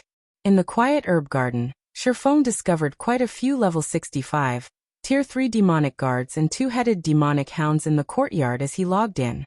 Unlike the demonic beasts wandering about, these demonic guards patrolled the inner courtyard in groups of 10, with 2 demonic hounds accompanying each group. Now it was practically impossible to reach the tower safely. Demonic Guard Dark Creature Demon. Level 65. HP 30, 000, 000/30, 000, 000. Two-headed demonic hound, dark creature, great lord. Level 65. HP 52, 000, 000/52, 000, 000. Even with Anna and Kite's assistance, taking on 12 great lords at the same time would be suicidal. What a tight security. This quest really isn't giving me any chances to break through. After observing the patrolling monsters pattern for over 10 minutes, Shifeng smiled bitterly. Because he had ransacked the herb garden earlier, Raymond wouldn't give him a second chance. Demons were far more intelligent than demonic beasts. Even if he attracted only one demon's attention, the entire squad would charge at him. They would not give him any opportunities to pick them off one by one. Moreover, several squads patrolled the inner courtyard. The moment he set foot in the inner courtyard, he wouldn't have to face just one squad. At the very least, 3 or 4 squads would chase him down. Demons were very similar to NPCs. They were capable of cooperation. Hence, the more demons in an area, the more combat power they could exhibit. Even a 1,000-man team couldn't defeat so many Tier 3 demons at the same time, not to mention one person. It is impossible to reach the tower by force. I have no choice but to find a different way. Shifeng temporarily gave up on the idea of breaking through the patrols. He then shifted his gaze to other locations. The inner courtyard was very large. Although there was only one main entrance, there were quite a few side entrances leading to the inner courtyard. Only, these side entrances were not as convenient as the main entrance, which led directly to the tower. As Shifeng was about to move towards one of the side entrances to take a look, a noise in the courtyard distracted him. Turning, Shifeng noticed 6 massive figures moving rapidly towards the herb garden. These figures didn't notice Shifeng as they dashed towards the Silvermoon tree. These 6 massive figures were none other than the Silvermoon bears that had fled earlier. After returning to the Silvermoon tree, the Silvermoon bears lazed about. These Silvermoon bears still dare to return? Shifeng was slightly confused as he watched the Silvermoon bears snooze peacefully. Although he had already killed off the Tier 3 demonic hunters that had guarded the garden earlier, the magic barrier Raymond had erected was still present. This magic array was a powerful deterrent against demonic beasts. This was also why Shifeng could log out of the game without worry. Yet, the 6 Silvermoon bears had resisted and barged into the herb garden. Shifeng had previously assumed that the Silvermoon bears had stayed close to the tree to protect the moonlight fruit. However, it would seem that was not the case. After all, he had already plundered everything the Silvermoon tree had to offer. That's not right. Why do these Silvermoon bears seem a little larger than the ones I saw from before? Seeing the slumbering Silvermoon bears, Shifeng activated Omniscient Eyes. Silvermoon Bear, Demonic Beast Great Lord. Level 65. HP 80,000, 000/80, 000,000.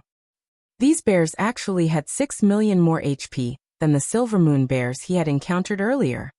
Why have they grown stronger? Shifeng was slightly confused. Monsters didn't grow stronger unless they underwent an evolution or became a mutant. However, it was very clear that neither scenario had happened to these bears.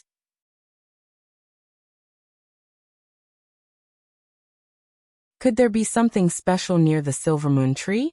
But I don't think I felt anything different when I was harvesting the moonlight fruits. Shifeng's curiosity grew. However, no matter how he racked his mind, he could only think of one possibility.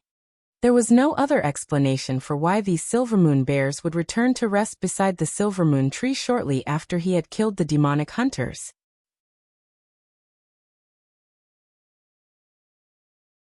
Shifeng then slowly approached the Silvermoon tree. As he walked, he surveyed his surroundings using Omniscient Eyes constantly to spot for anything hidden. Although his senses did not pick up on anything when he had harvested the moonlight fruit, something may have hidden from his 5 senses. 80 yards, 75 yards, 70 yards. When Shifeng was almost within the Silvermoon bear's detection range, he heard the sound of a system notification. System, you have discovered an ancient teleportation array. System, transferable locations. Outer courtyard entrance requires 107 luminary shards. Demon Ceiling Tower's first floor main hall requires 207 luminary shards. Demon Ceiling Tower's research area requires 507 luminary shards. So the 7 luminary shards serve this purpose as well. Realization dawned on Shifeng when he heard the system notification. He thought the high teleportation fees were utterly fraudulent. Just teleporting to the demon ceiling tower's first floor cost 207 luminaries shards. He could synthesize 4 7 luminaries crystals with that amount. Currently, he only had 714 shards on him. He had no other choice. Either he paid the exorbitant fee, or fought his way through the horde of demons. Shifeng chose to teleport to the research area without hesitation. Although the price of 500 shards was high, the moon god was famed for its knowledge in alchemy and magic arrays. Every one of the moon god's recipes that circulated the world was extremely valuable. The various grandmaster alchemists coveted every one of these items. Needless to say, the moon god's research area would be extraordinary. Shifeng naturally could not pass up the opportunity to ransack the moon god's research room, just to save some 7 luminary shards. Immediately, Shifeng's vision blurred. In the blink of an eye, he found himself inside a spacious, crystal hall. The walls gave off a faint, blue radiance. Even without sunlight, light filled the hall. System, you have discovered the research area. This is the research room? Shifeng was slightly surprised as he surveyed his surroundings. There were 3 paths out of the hall, and each one led to a different location. One led to the alchemy room, another led to the research room, and the last was a hallway leading out of the research area. Shifeng was immensely excited. As a god's private tower, there was bound to be treasure. Immediately, Shifeng set off to explore the area. The moon god's alchemy room was like a whole new world. The room was as large as a football field, and there were all sorts of research materials and foundational books. There were also plenty of alchemy tools. Although the majority of the books and tools had been damaged beyond recognition due to the passing of time, the items that survived fascinated Shifeng. Any random alchemy tool he picked up was at least secret silver rank. If sold on the market, they could easily fetch over 10 gold. There were over 300 secret silver tools. There was also a complete set of fine gold alchemy tools. The set was easily as valuable as an epic item. However, no one would be so foolish as to sell the set, regardless of the price. The alchemy tool's value paled in comparison to the books he found. To alchemists, these books were priceless. Among the books he found, 9 were introductions to basic secret alchemy techniques. There were also 2 books about advanced secret alchemy techniques. These tomes were similar to secret technique tablets, but they were much easier to learn than the secret technique tablets. In the past, even Shadow's master alchemists had only learned 2 or 3 basic secret alchemy techniques, and the guild had paid a massive price to do so. Among them, the best secret technique had cost 1 epic item to learn. Of course, this price guaranteed that one would learn the secret technique. If the technique had only allowed 1 player to learn it, it would have only cost a few hundred gold. If an advanced alchemist could learn 3 to 5 basic secret techniques, their chances of becoming a master would double at the very minimum. Anyone who learned the advanced secret techniques would be guaranteed to become a master alchemist. That is. Suddenly, Shifeng noticed the surrounding mana flowing towards a dilapidated stone table a short distance away. The mana flow was slow and weak.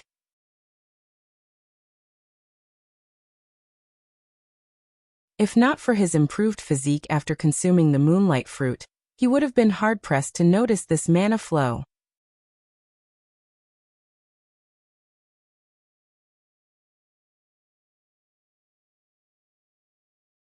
Chapter 1304. Treasure Transforms. A thick layer of dust covered the stone tablet, and mana circulated around it. After taking a few steps towards the table, Shifeng was assaulted by an immense pressure. This is divine might. Although the divine might was faint, and he only sensed it once he was within 10 yards of the table, Shifeng could still feel himself grow a little sluggish. He was excited. Items only exuded divine might if they were frequently used or painstakingly crafted by a god. Needless to say, any item a god favored would be valuable. While resisting the divine might, Shifeng started to tidy up the table. Although divine might was very powerful, the table only exuded a very faint trace of it. Shifeng could still move normally as he stood less than a yard away from the table. Very quickly, Sherfong removed most of the dust covering the table. Books and materials littered the table. However, due to the passing of time, these items had long since eroded. Aside from some mysterious patterns carved into the table, Sherfong could not find anything noteworthy. Could the table itself be exuding the divine might? Sherfong could not help but frown. He could already tell that the table before him was a treasure. The faint trace of mana around the table would definitely aid refining and synthesis work. The table might even have other function that he hadn't noticed yet. In any case, it was undoubtedly useful for alchemists. Only, the stone table wasn't like other items. It could not be stored in a player's bag space. If Sherfong wanted to take it with him, he would have to carry it. Clearly, this wasn't a viable option. The alchemy table was the size of a pool table. Even if he could carry it, he did not have the leeway to carry it around with him. If I can equip one of the special alchemy rooms with this table, it could help the trading firm's alchemists. Sherfong struggled with his disappointment. Aside from alchemy tools, items such as this alchemy table were extremely precious. A good alchemy table could be as helpful as a basic secret alchemy technique. However, since Sherfong could not take the table with him, he had no choice but to take out the soul orb and absorb it. Since the alchemy table radiated divine might, it could be considered as a god crystal. One of the reasons he had chosen the Azura mode promotion quest was to obtain a large number of god crystals to lift the demon god Paymon's seal. Please let it absorb this table. Sherfong silently prayed.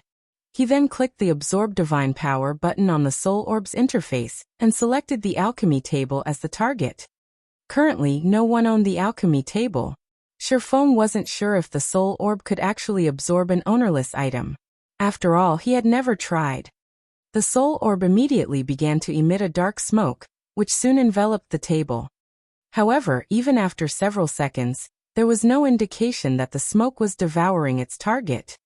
Don't tell me it's not possible, Sherfong muttered worriedly. As soon as Sherfong had said so, however, the sound of a system notification reached his ears. System, do you wish to allow the Soul Orb devour the magic alchemy table? Without hesitation, Sherfong clicked the Agree button. The magic alchemy table might even be more valuable than an epic weapon, but it was worthless if Sherfong couldn't take it with him. He would rather sacrifice such a treasure to lift the seal on the Soul Orb than leave it behind. As Sherfong clicked Agree, the magic alchemy table began to radiate a golden glow. It was clearly trying to resist. Unfortunately, the Soul Orb was the fragment of the Treasure of Illusion, an item on par with a godly relic. How could a measly magic alchemy table resist it? In the next moment, the magic alchemy table melted at a speed visible to the naked eye. Streams of golden air flowed into the Soul Orb.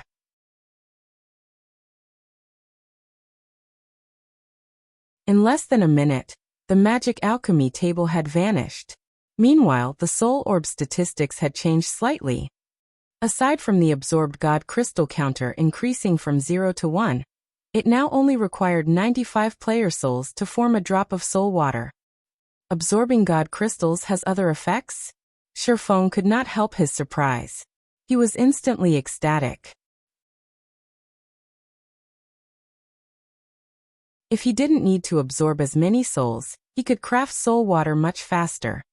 Once he finished absorbing the magic alchemy table, he activated omniscient eyes to search the room once again. If he relied only on his 5 senses, it would take him a long time to find other items like the magic alchemy table. He might even miss some. With the omniscient eyes, however, nothing within 100 yards of him could hide. Charlene didn't lie to me. A god's previous residence has plenty of god crystals to offer. After activating omniscient eyes, Sherfong discovered another potential god crystal. This one was a broken chair. Sherfong hadn't noticed the divine might radiating from it earlier, due to a suppression magic array. And since it was a broken chair, he hadn't paid any attention to it. Following which, Sherfong absorbed this broken chair, increasing the god crystal counter to 2. To ensure that he didn't miss any god crystals, Sherfong scoured the alchemy room. He scanned the entire room with omniscient eyes again and again. This is surprising. A single room had 4 god crystals. This is a huge harvest. Shifeng's eyes burned with excitement when he saw that the soul orb only needed 6 more god crystals to remove Paymon's seal. He only needed 80 souls now to produce a drop of soul water. The soul orb had been one of the 7 treasures. However, due to demon god Paimon, it couldn't exert its true strength. The Flower of 7 Sins had nurtured hundreds of experts in the past, even without unlocking the soul orb's full potential. If Shifeng could use the soul orb without fear of repercussions, the outcome would be incredible. After sweeping through the alchemy room, Shifeng made his way towards the research room. The research room was far more luxurious than the alchemy room, as it had been used to invent high-end alchemical products. Until now, the only known location that could help players surpass the master threshold to become grandmasters were Titan City's special rooms. As soon as Shifeng entered the research room, he froze. Why is he here? Shifeng felt as if he had just fallen into a death trap when he saw the familiar figure wandering around the research room. This figure was none other than the dark wizard Raymond. Currently, Raymond was in the midst of concocting a potion. Fortunately for Shifeng, Raymond was very focused on his task, including the several bookshelves that served as cover and the magic arrays to prevent interruption. Raymond did not discover Shifeng immediately. Even so, Shifeng could feel a headache brewing. The research room was different from the alchemy room. It had been well maintained and was in excellent condition. Needless to say, this room contained several treasures. Even without using omniscient eyes, Shifeng had already noticed 2 potential god crystals. If he used omniscient eyes, he would discover many more. He might even find enough to lift the soul orb seal, and still have some to repair other items. Not to mention, the moon god was famous for its alchemy research. Needless to say, the moon god had spent a lot of time in this room. Should I go in or not? Shifeng knew that if he moved another 10 yards into the room, Raymond would discover him. If he were discovered, he would die. As Shifeng considered his options, an NPC alchemist, who assisted Raymond, began to walk towards Shifeng. Crap. Have I been discovered?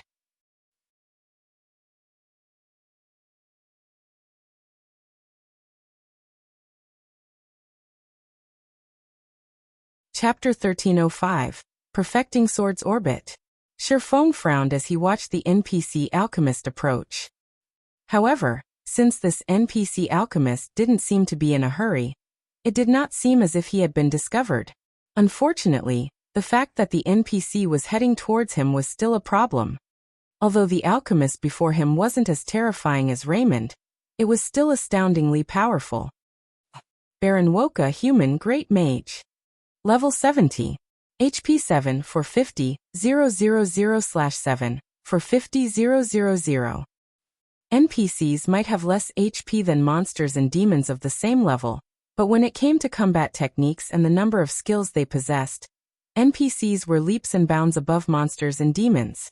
While many experts could contend with Tier 3 monsters, if they tried fighting a Tier 3 NPC, they would be snuffed out of existence. Players' most hated enemies were NPCs. Although the research room was large, there was no place for Shifeng to hide. Moreover, there was only one path behind him. He couldn't avoid Baron Wuxia's detection. With no other choice, Shifeng retreated from the room temporarily. He planned to hide in the alchemy room while he thought of another way to loot the research room. However, after leaving the research room, Shifeng discovered a magic barrier sealing off the path towards the alchemy room.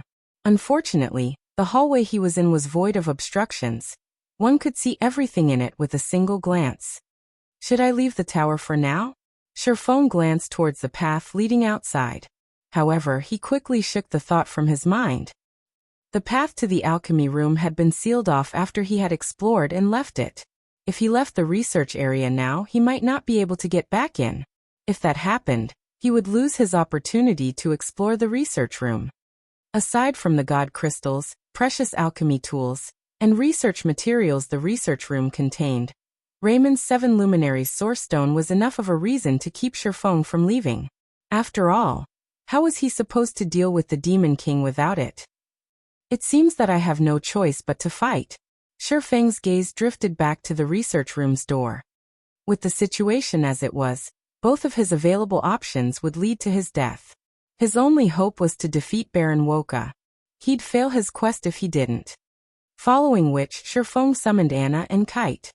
When he had used the teleportation array to enter the tower earlier, Anna and Kite hadn't teleported with him. They should both still be in the herb garden, so he needed to summon them once again. Although Anna and Kite were not as high-tiered as Baron Wuxia, their combat power was no weaker than an ordinary Tier 3 NPCs. Shifeng had only wanted to avoid a fight with the NPC alchemist for fear of attracting Raymond's attention. If Raymond noticed him, only death would await him. However, now that he had retreated quite a distance away from the research room, he didn't need to hold back.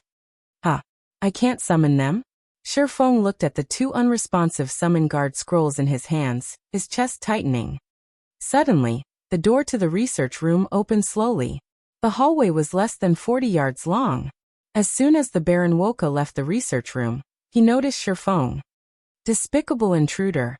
You dare intrude on this holy land. Guards! Baron Wuxia shouted. Baron Wuxia was very loud, and his voice echoed throughout the research area. Damn it!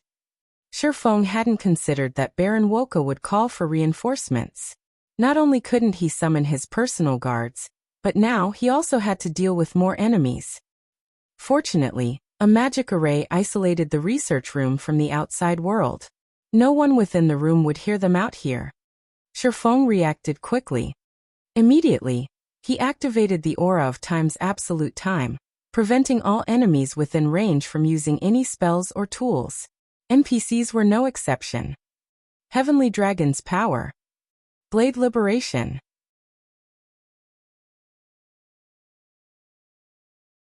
Instant strike. Shifeng wouldn't be careless against a Tier 3 NPC. Moreover, now that Baron Wuxia had called for reinforcements, he would die if he didn't end this before more enemies showed up. He instantly activated twofold Berserk, his basic attributes skyrocketing. With the buff, his basic attributes far surpassed any Tier 3 player of the same level.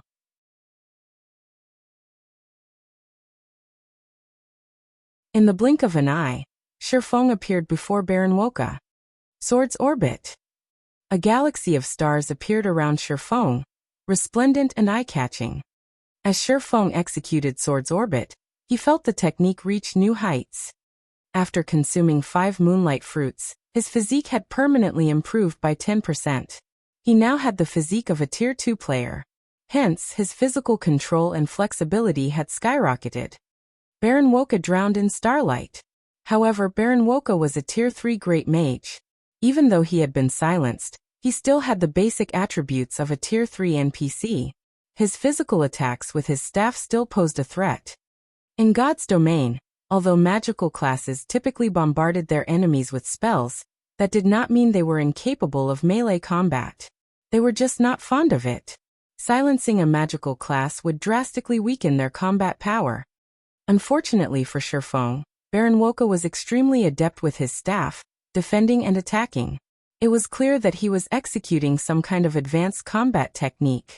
Players might not be able to predict Sword's orbit's attack trajectories, but the combat technique was nothing to Baron Wuxia. The NPC deflected every one of Shifeng's attacks. What a brilliant defensive combat technique. Shifeng was surprised. He had never thought that Baron Wuxia had grasped a combat technique. However, at the end of the day, instant strike was a Tier 2 taboo skill. Moreover, Sword's orbit had grown stronger. Even if Baron Wuxia focused on defense, he couldn't keep up with Shifeng's lightning-quick attacks. Among the 6 strikes Shifeng had sent at the mage, 3 had found their targets. With his cloth armor and weak defense, 3 massive damages appeared above Baron Wuxia's head. Minus 91,618. Minus 184,983. Minus 93,189. In the blink of an eye, Baron Wuxia's HP bar had dropped by a sizable chunk. After taking damage, Baron Wuxia's anxiety surfaced on his pale features.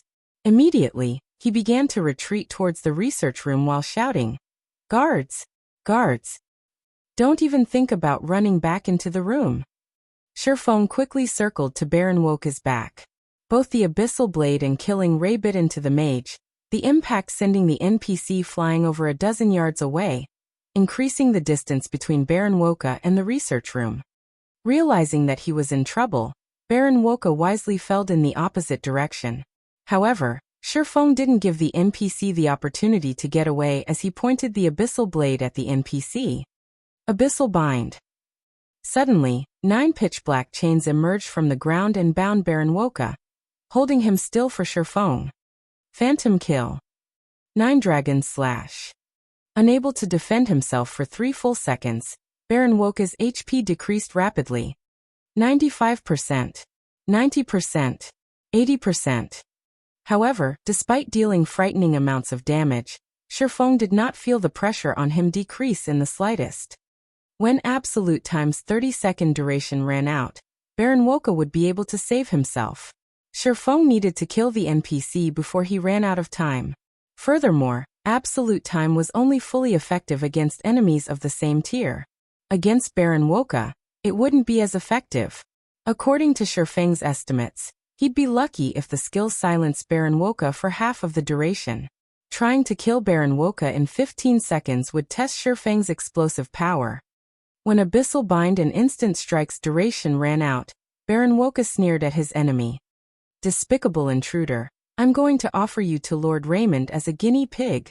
Baron Wuxia retreated while blocking Shifeng's attacks, which had slowed significantly. Guards, get over here and save me. Baron Wuxia was only 20 yards away from the hallway's exit. Shifeng had only dealt so much damage and overcome Baron Wuxia's defensive technique, due to Instant Strike increasing his attack speed by 500% and damage by 400%.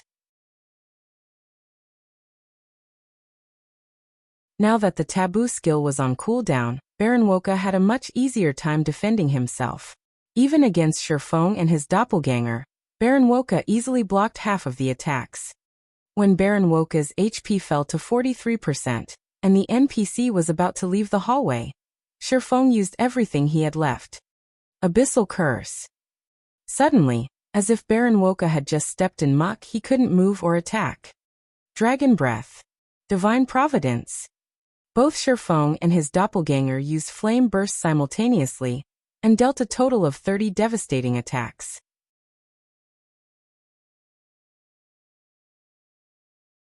Every attack devoured over 100,000 of Baron Wuxia's HP. Eventually, the NPC alchemist's HP fell to 0.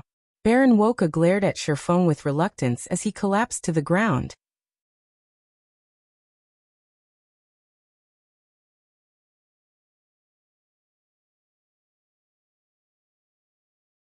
Chapter 1306, Unforgivable Person.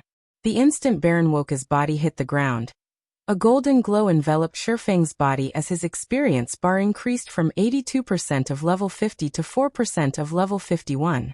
He obtained more EXP from the NPC alchemist than from the 2 Tier 3 demonic hunters he had killed earlier. Suddenly, Shifeng heard the sound of a system notification. System, congratulations. You have killed the fallen Baron Wuxia. You may head to the Alchemists Association at a later time to retrieve the Hand of Alchemy as your reward. So he was a fallen. No wonder why he gave so much EXP. Realization dawned on Shifeng as he read the system notification. He was also ecstatic. Fallen was a very rare title in God's domain, as it was akin to receiving a bounty from the human race as a whole. The Fallen had committed far more severe crimes against the human race than Dark players. Normally, one only gained this title after destroying an NPC city. Obviously, anything capable of destroying an entire NPC city had to be terrifyingly powerful. In fact, it was very easy to tell how powerful Baron Wuxia actually was by his defensive combat technique. If not for absolute time silence effect, Shifeng wouldn't even have a corpse to speak of right now. As Baron Wuxia died, a pile of items had appeared around his corpse. At a glance, Shifeng counted at least 50 items. What a rich NPC. Shifeng was stunned. Although the majority of the loot consisted of various attribute gemstones, these gemstones were extraordinary. Even the most inferior among them were Tier 3. Several rare gemstones had also dropped. The mana gemstone was one example. When equipped, the mana gemstone increased a player's maximum mana by 3%. Each player could equip a maximum of 3 mana gemstones. In the past, these gemstones easily fetched over 200 gold on the market. They had never gone out of style. There was also the magic barrier gemstone.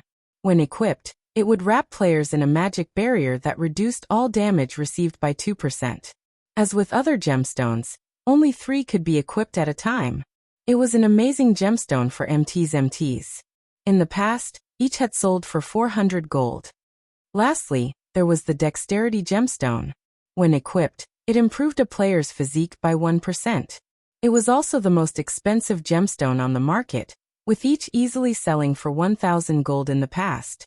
However, it was as difficult to obtain as it was expensive. Shadow had only ever gotten its hands on a total of 11 dexterity gemstones in the past. Yet, Shifeng had just obtained 4 dexterity gemstones by killing Baron Wuxia.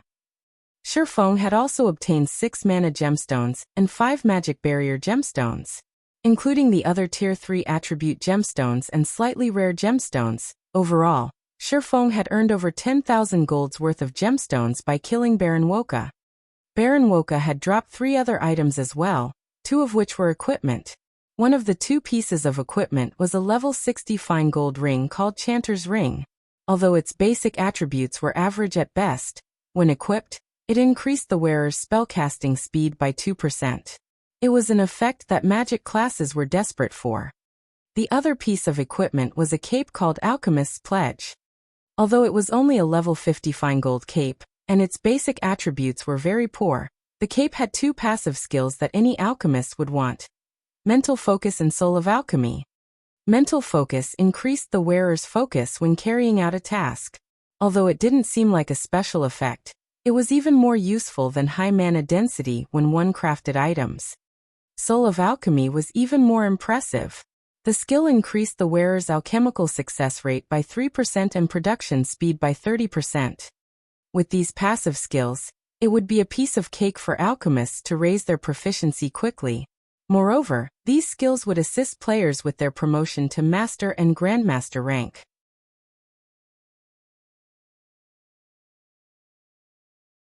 I can offer the Alchemist's Pledge as the benefit for the trading firm's chief alchemist. Shifeng smiled. Any guild or trading firm that wanted its members to improve quickly needed to provide a competitive environment. To gain this competitive edge, they needed to offer powerful benefits as motivation.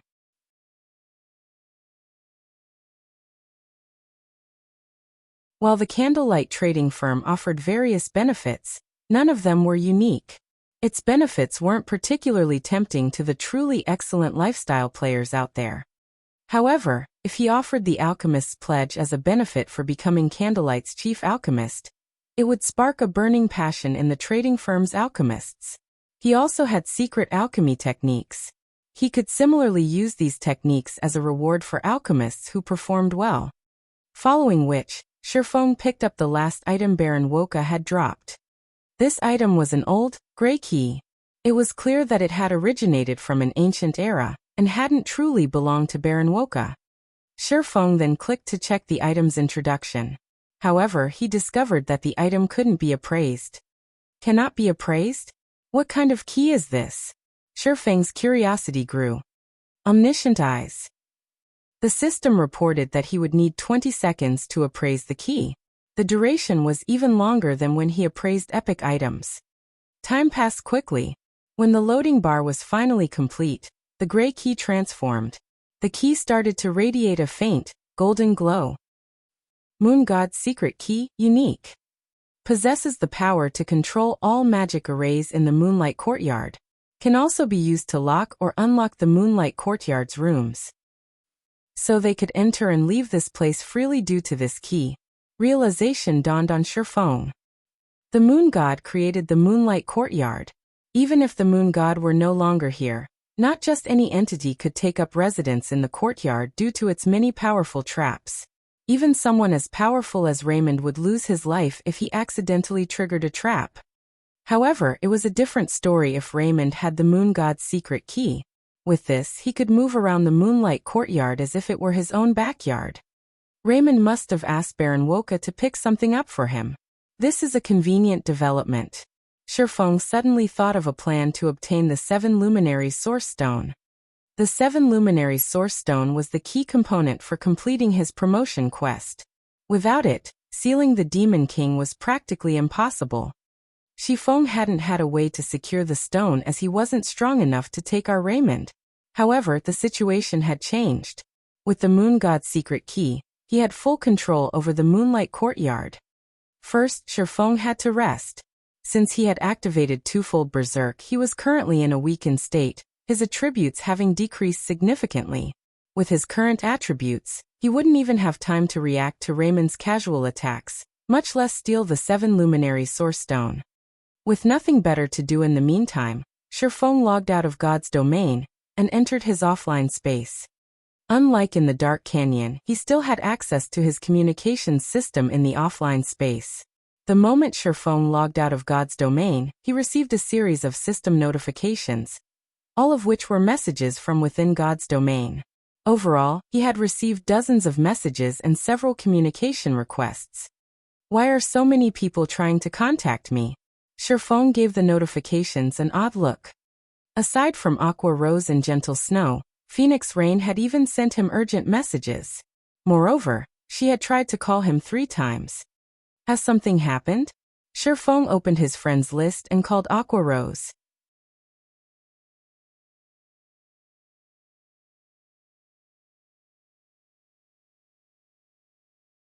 Chapter 1307. Qualitatively Changing a Town. Inside the dim offline space, a few seconds after Shifeng made the call request, Aqua Rose connected to the video call. Currently, the video showed Aqua Rose out in the field, a slightly anxious expression on her face. Moreover, the sounds of an intense battle seemed to come from every direction. Guild leader, your communication system is finally up, Aqua Rose said, sighing with relief. Her frown relaxed slightly. I was prepared to send Blackie to go and knock on your cabin. Has something happened? Shifeng asked as he examined Aqua Rose's tired expression. He had logged back into God's domain a short time ago, and before he had returned he hadn't received a single message. Yet as soon as he logged out, so many people had tried to contact him. Whatever Aqua Rose wanted to talk about, it must be important. Otherwise, with Aqua Rose's capabilities, she would have solved the problem without contacting him.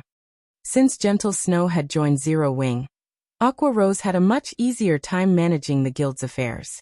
This was even after taking into account the guild's expansion. In fact, Aqua Rose and Gentle Snow were so capable that they could solve many issues without his help. Hence, he had been able to challenge his promotion quest without worrying about his guild. Not long ago, Heaven's Burial gained access to Evernight City. They've turned the Frozen Scar map into an Azura mode regional dungeon. Based on the information Evernight City published, a guild can gain access to the city once they kill the Frost King, the regional dungeon's final boss. Every large guild is focusing on raiding the regional dungeon. Quite a few superpowers have set their sights on this dark city. The competition in Frozen Scar is intense. I suggest that we pull Snow away from Lake Heart City and gather Zero Wing's forces in Frozen Scar. However, Snow has reported that the situation in Lake Heart City has started to improve, and she can't step away at the moment. I led a portion of our main forces into Frozen Scar, but we're having difficulty competing with those superpowers. Moreover, quite a few dark players have been slaughtering players around White River City, striking fear into the residents' hearts.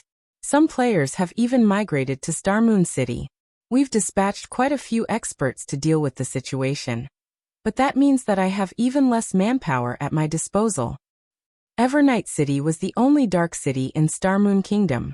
It offered a few privileges that most ordinary NPC cities lacked, one of which was a teleportation array connected to Evernight City, which guilds could gain access to once they had enough reputation. The city would build this array in one of the guild's towns or cities, allowing the guild's players to teleport from the guild town or city to Evernight City with ease. Moreover, as a guild increased its status in Evernight City, it would gain access to more teleportation arrays. Ordinary NPC cities didn't have such a privilege to offer. Not only was this convenient for guilds, but it would also aid in their development. There wasn't a lot of distance between Starmoon City and Evernight City. Many players could use Evernight City as a waypoint to reach farther guild towns and grind in the nearby high-level maps without traveling for dozens of hours.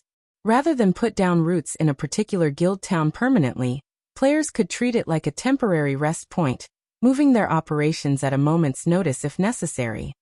Independent players would swarm to a guild town tethered to Evernight City, boosting the town's development. Access to Evernight City? Shifeng immediately came to a realization. It was no wonder why Aqua Rose was so nervous. Even Phoenix Rain had tried to contact him several times. If Zero Wing could gain access to Evernight City and secure a teleportation array for Stone Forest Town, it would transform the town. Of course, this was true for other guilds as well. It was no wonder why so many guilds were going mad over this matter. Even the various superpowers wanted in on the action. Guild leader, I'd like Snow to shift her focus away from Lake Heart City for now.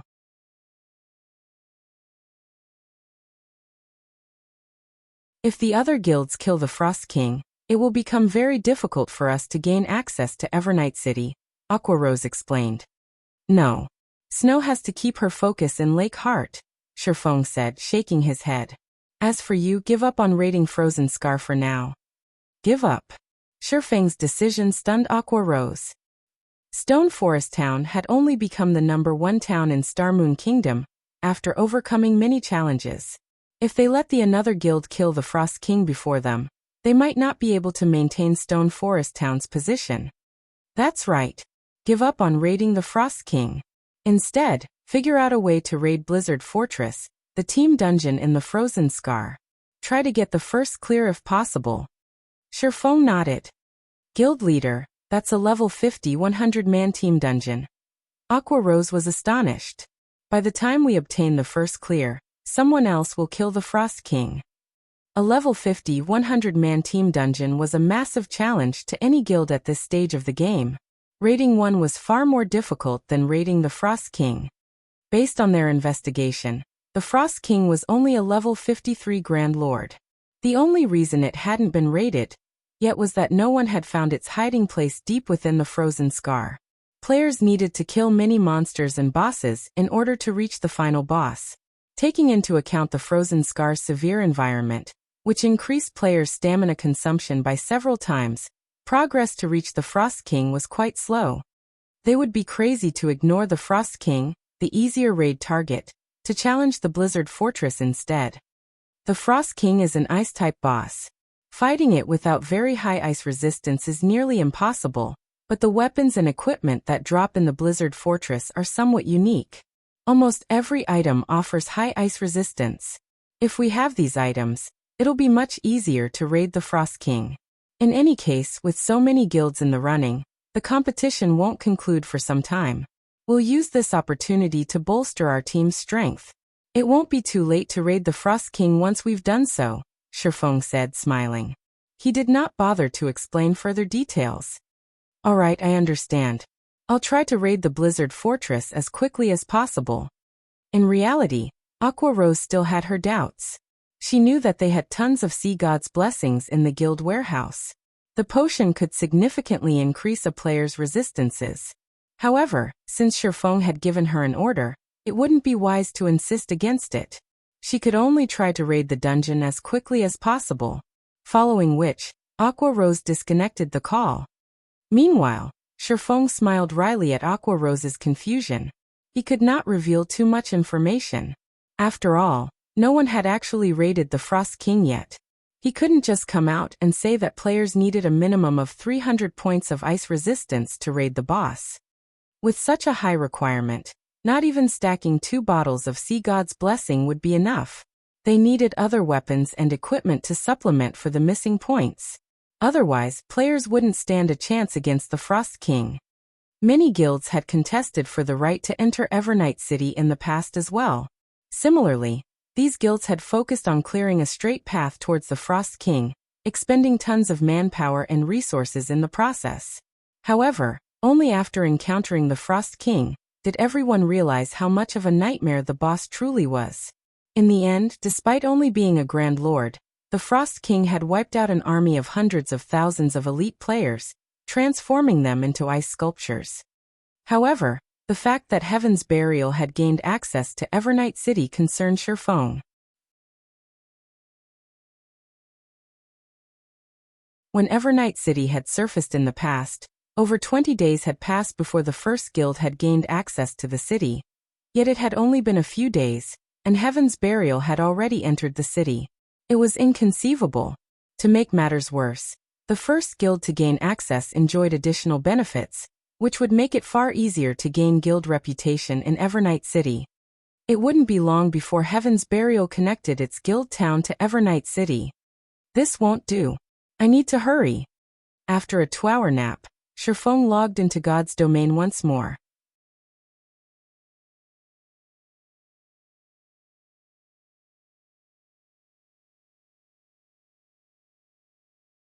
Chapter 1308. Challenging the Dark Wizard. I recovered faster than I expected. When Shifeng logged back into God's domain, he inspected his status window, noticing that his weakened state was already gone. He was back at his peak. Although the increased time flow in the Dark Canyon was part of the reason for his speedy recovery, the research area's high mana density, which was much higher than in the outside world, had helped. As a result, his weakened state's duration had decreased significantly. Following which, Shifeng took 2 Sea God's Blessing bottles from his bag and consumed them, his resistances, particularly magic resistance, increasing by a total of 150 points. He then retrieved an acceleration scroll, and gave himself the acceleration buff. Following which he switched his Swordsmanship Master title to the basic Tyrant title, increasing his Fortitude by 30 points, Stamina by 20%, and all basic attributes by 5%. After making a series of adjustments, Shifeng pushed his basic attributes and movement speed to his current limit.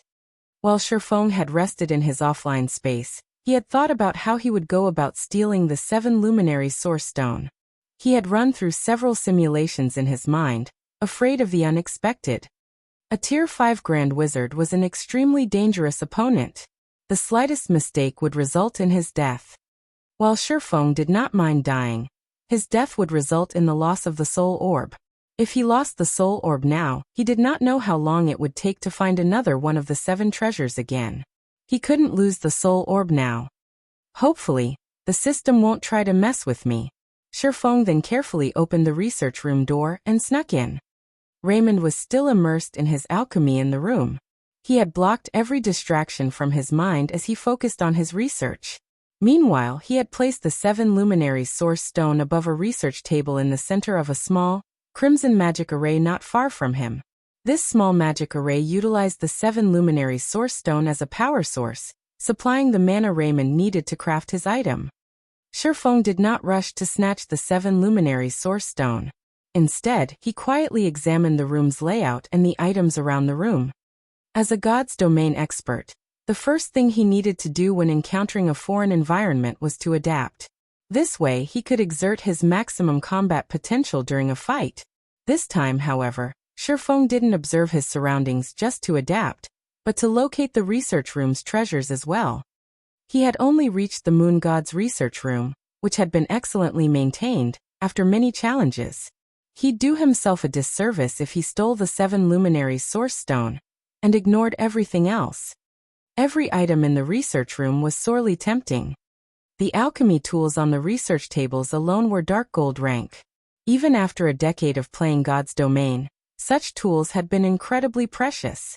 Every alchemist constantly hunted such treasures. Shifeng even spotted a complete set on one of the research tables. Aside from the alchemy tools, the research room had quite a few items that radiated divine might. The Moon God must have used them all frequently. Any one of these items could easily sell for over 100,000 magic crystals in an auction. There were also quite a few tattered designs on an experiment table. These designs had been crafted with extremely valuable materials. Rather than the standard sheepskin parchment, the designs had been drawn on dragon skin. Only gods would dare use a dragon's skin as parchment. Fortunately, dragon skin parchment would survive storage for tens of thousands of years. As he carefully analyzed the research room, shock bubbled in Shifeng's chest. The research room was a treasure trove. It could likely rival the fallen Arkansas. If only the dark wizard Raymond weren't present. Raymond finally completed the item he had been working on. A golden ring, with a jewel radiating a 7-colored brilliance in its center, floated in the air before him. The jewel also released a frightening pressure. Even Sherfong, who stood far outside of the research room's magic array, felt a significant weight bearing down on him. What is that?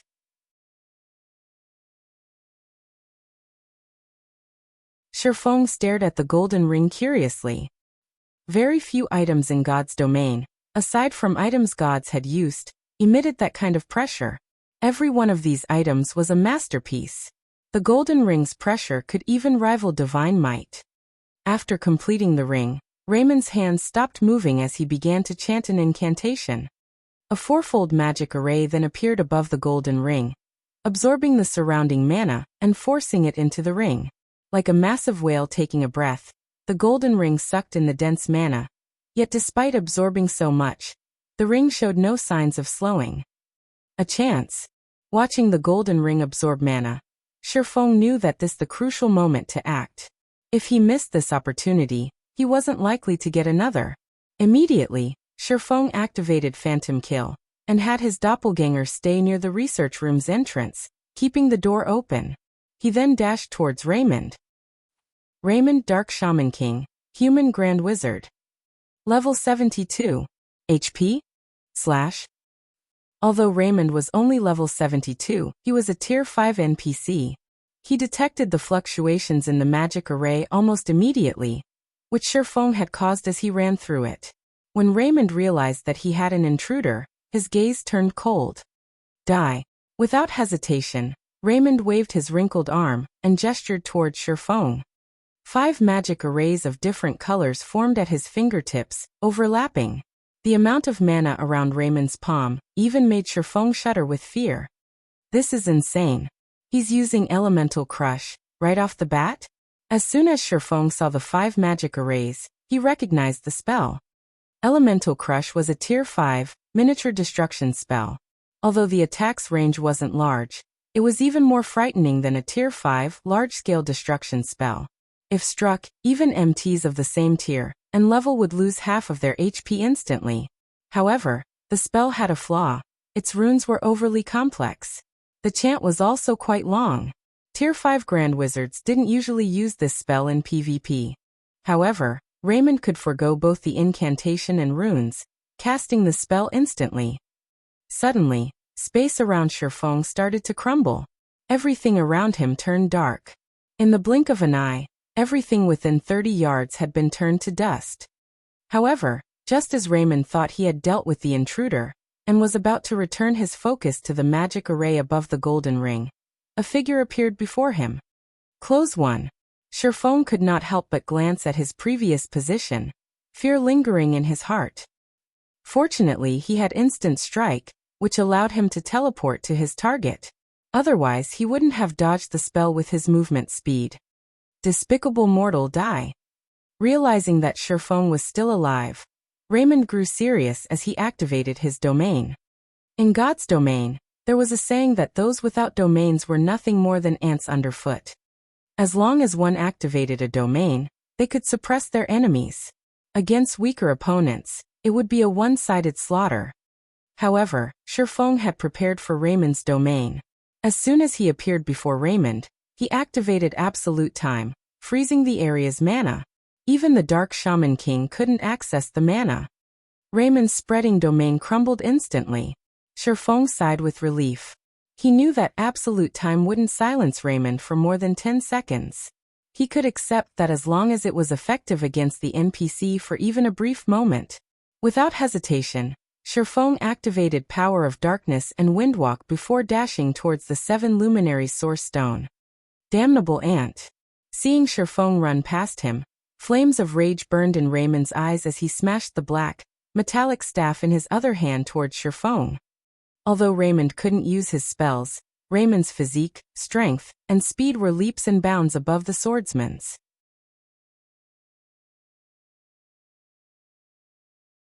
Even without using combat techniques, he could kill Shifeng instantly. Pung! A metallic clang echoed when the staff crashed into Shifeng.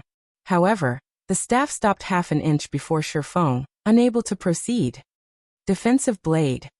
Raymond was helpless against this move. He was a magical class. Without his spells, he couldn't deplete defensive blade's block counts quickly. He could only smash his staff into Shifeng repeatedly to deplete the block counts. This gave Shifeng enough time to reach the 7 Luminaries' source stone above the research table. With lightning-quick reactions, Shifeng grabbed the source stone and stored it in his bag space.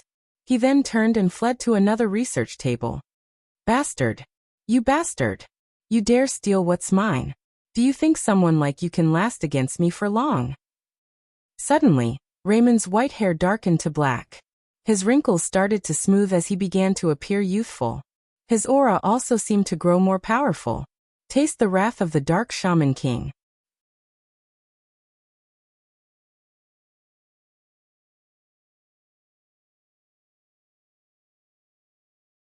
Chapter 1309, Ring of Gospel. As soon as Raymond finished speaking, a crisp shattering sound rang out inside the research room. The previously frozen mana in the room promptly went berserk, surging towards Raymond. Meanwhile, Raymond began transforming from an elderly man into a dignified youth at a rate visible to the naked eye. In simple terms, the silence effect was achieved through freezing the target's mana flow, or retarding it considerably. For Raymond, someone who had gazed into the abyss of magic, resolving such a situation was not a difficult task. Meanwhile, one of the most effective ways to remove a silence debuff was to forcibly break free from the restrictions placed on their mana. This was also the reason why the silence debuff was very weak against high-tiered existences. Disappear from this world. At this moment, not only was Raymond chanting an incantation, but he was also writing runes in midair. Meanwhile, both his chanting and writing speeds were beyond anything Shifeng had ever seen before.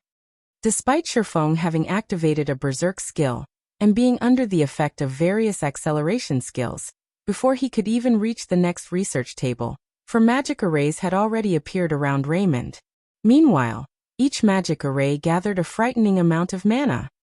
If Phoenix Rain were present right now, she would definitely be stupefied by this scene. The reason for this was the technique Raymond had just displayed. It was literally the ideal sought after by all magical class players. Quadruple speed casting.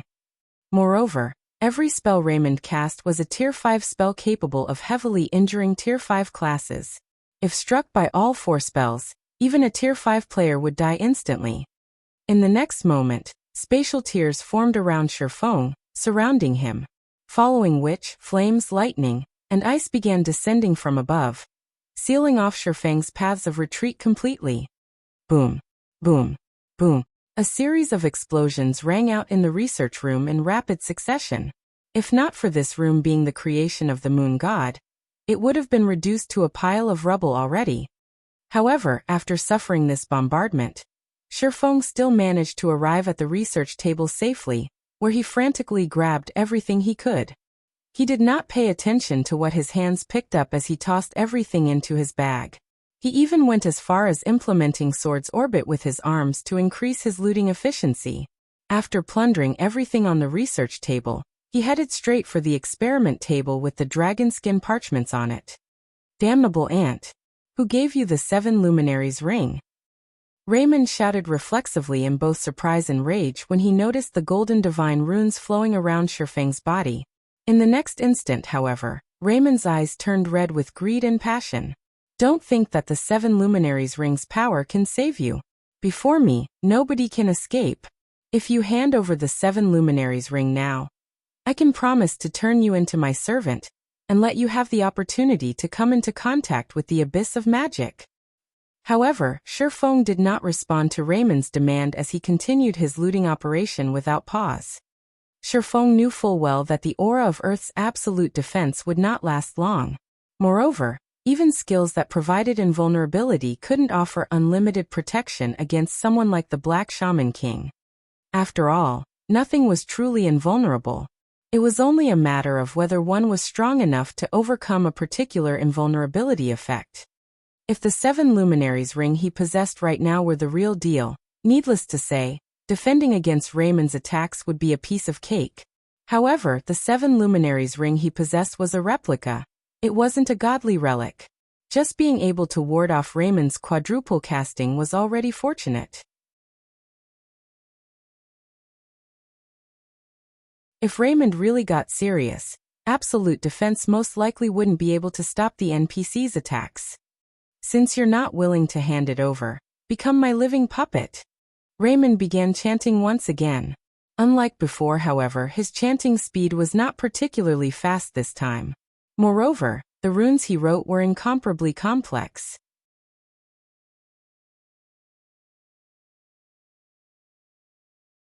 Even Sherfong, someone who had conducted plenty of research into runes and magic arrays, could not identify what those runes were meant for.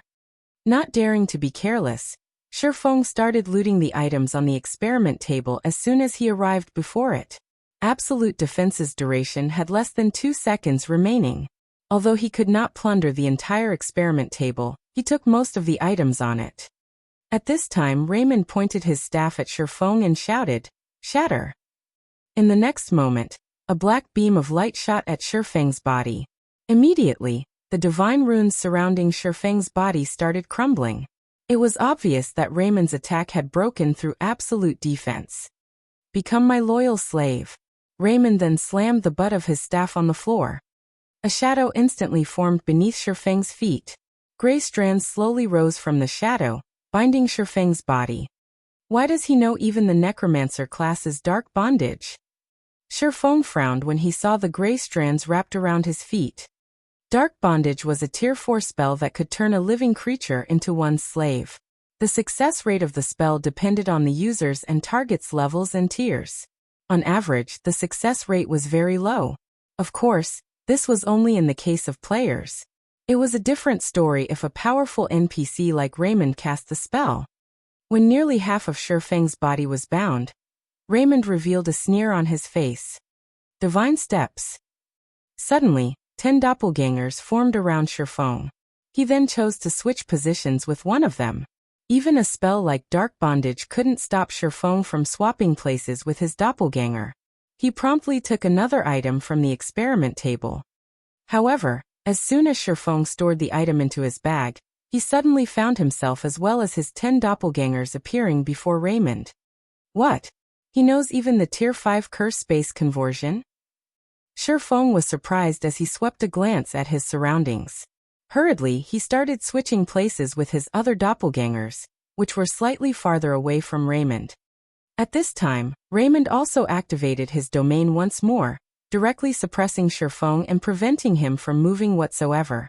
Only Sherfang's 10 doppelgangers, which were invulnerable like Sherfang, could still move. However, no matter where the doppelgangers went, as long as they remained inside the range of Raymond's domain, even if Sherfang switched places with them, he still couldn't budge from there. A futile effort.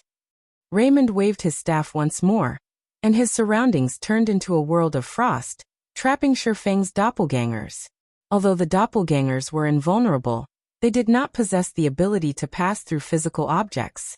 Without any strength of their own, they could only remain trapped inside the ice. Is that so? At this moment, Sherfang revealed a faint smile as he switched places with the doppelganger that stood less than a yard away from the golden ring. He had not hurried to leave and dared to take sure, bold actions, all because he had suddenly recalled something about this golden ring. In the past, the alliance of superpowers had been able to kill the Dark Shaman King because they had managed to destroy one of the NPC's items at the cost of plenty of sacrifices. That item was the Ring of Gospel. It was also the key to killing the Dark Shaman King. The item Raymond had been producing happened to have the shape of a circular ring. As a result, Sherfang could not help but link it with the Ring of Gospel. Since he had already made it all the way here, he naturally could not let such a good opportunity get away. Despicable rat. Die. When Raymond saw Sherfang grabbing the golden ring, he was like a cat that just got its tail stepped on. He literally jumped up in anger before bombarding Sherfang with one tier 4 spell after another.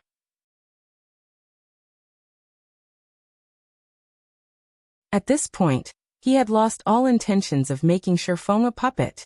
One after another, silvery white frost lances began shooting at Shifeng from all directions. The cold air radiated by every one of these frost lances made Shifeng shudder. He could also faintly see golden arcs of electricity wreathing these frost lances. As they moved, even their surrounding space showed signs of shattering. Shifeng did not doubt that even one hit from these frost lances would kill him instantly. I can't stay here any longer.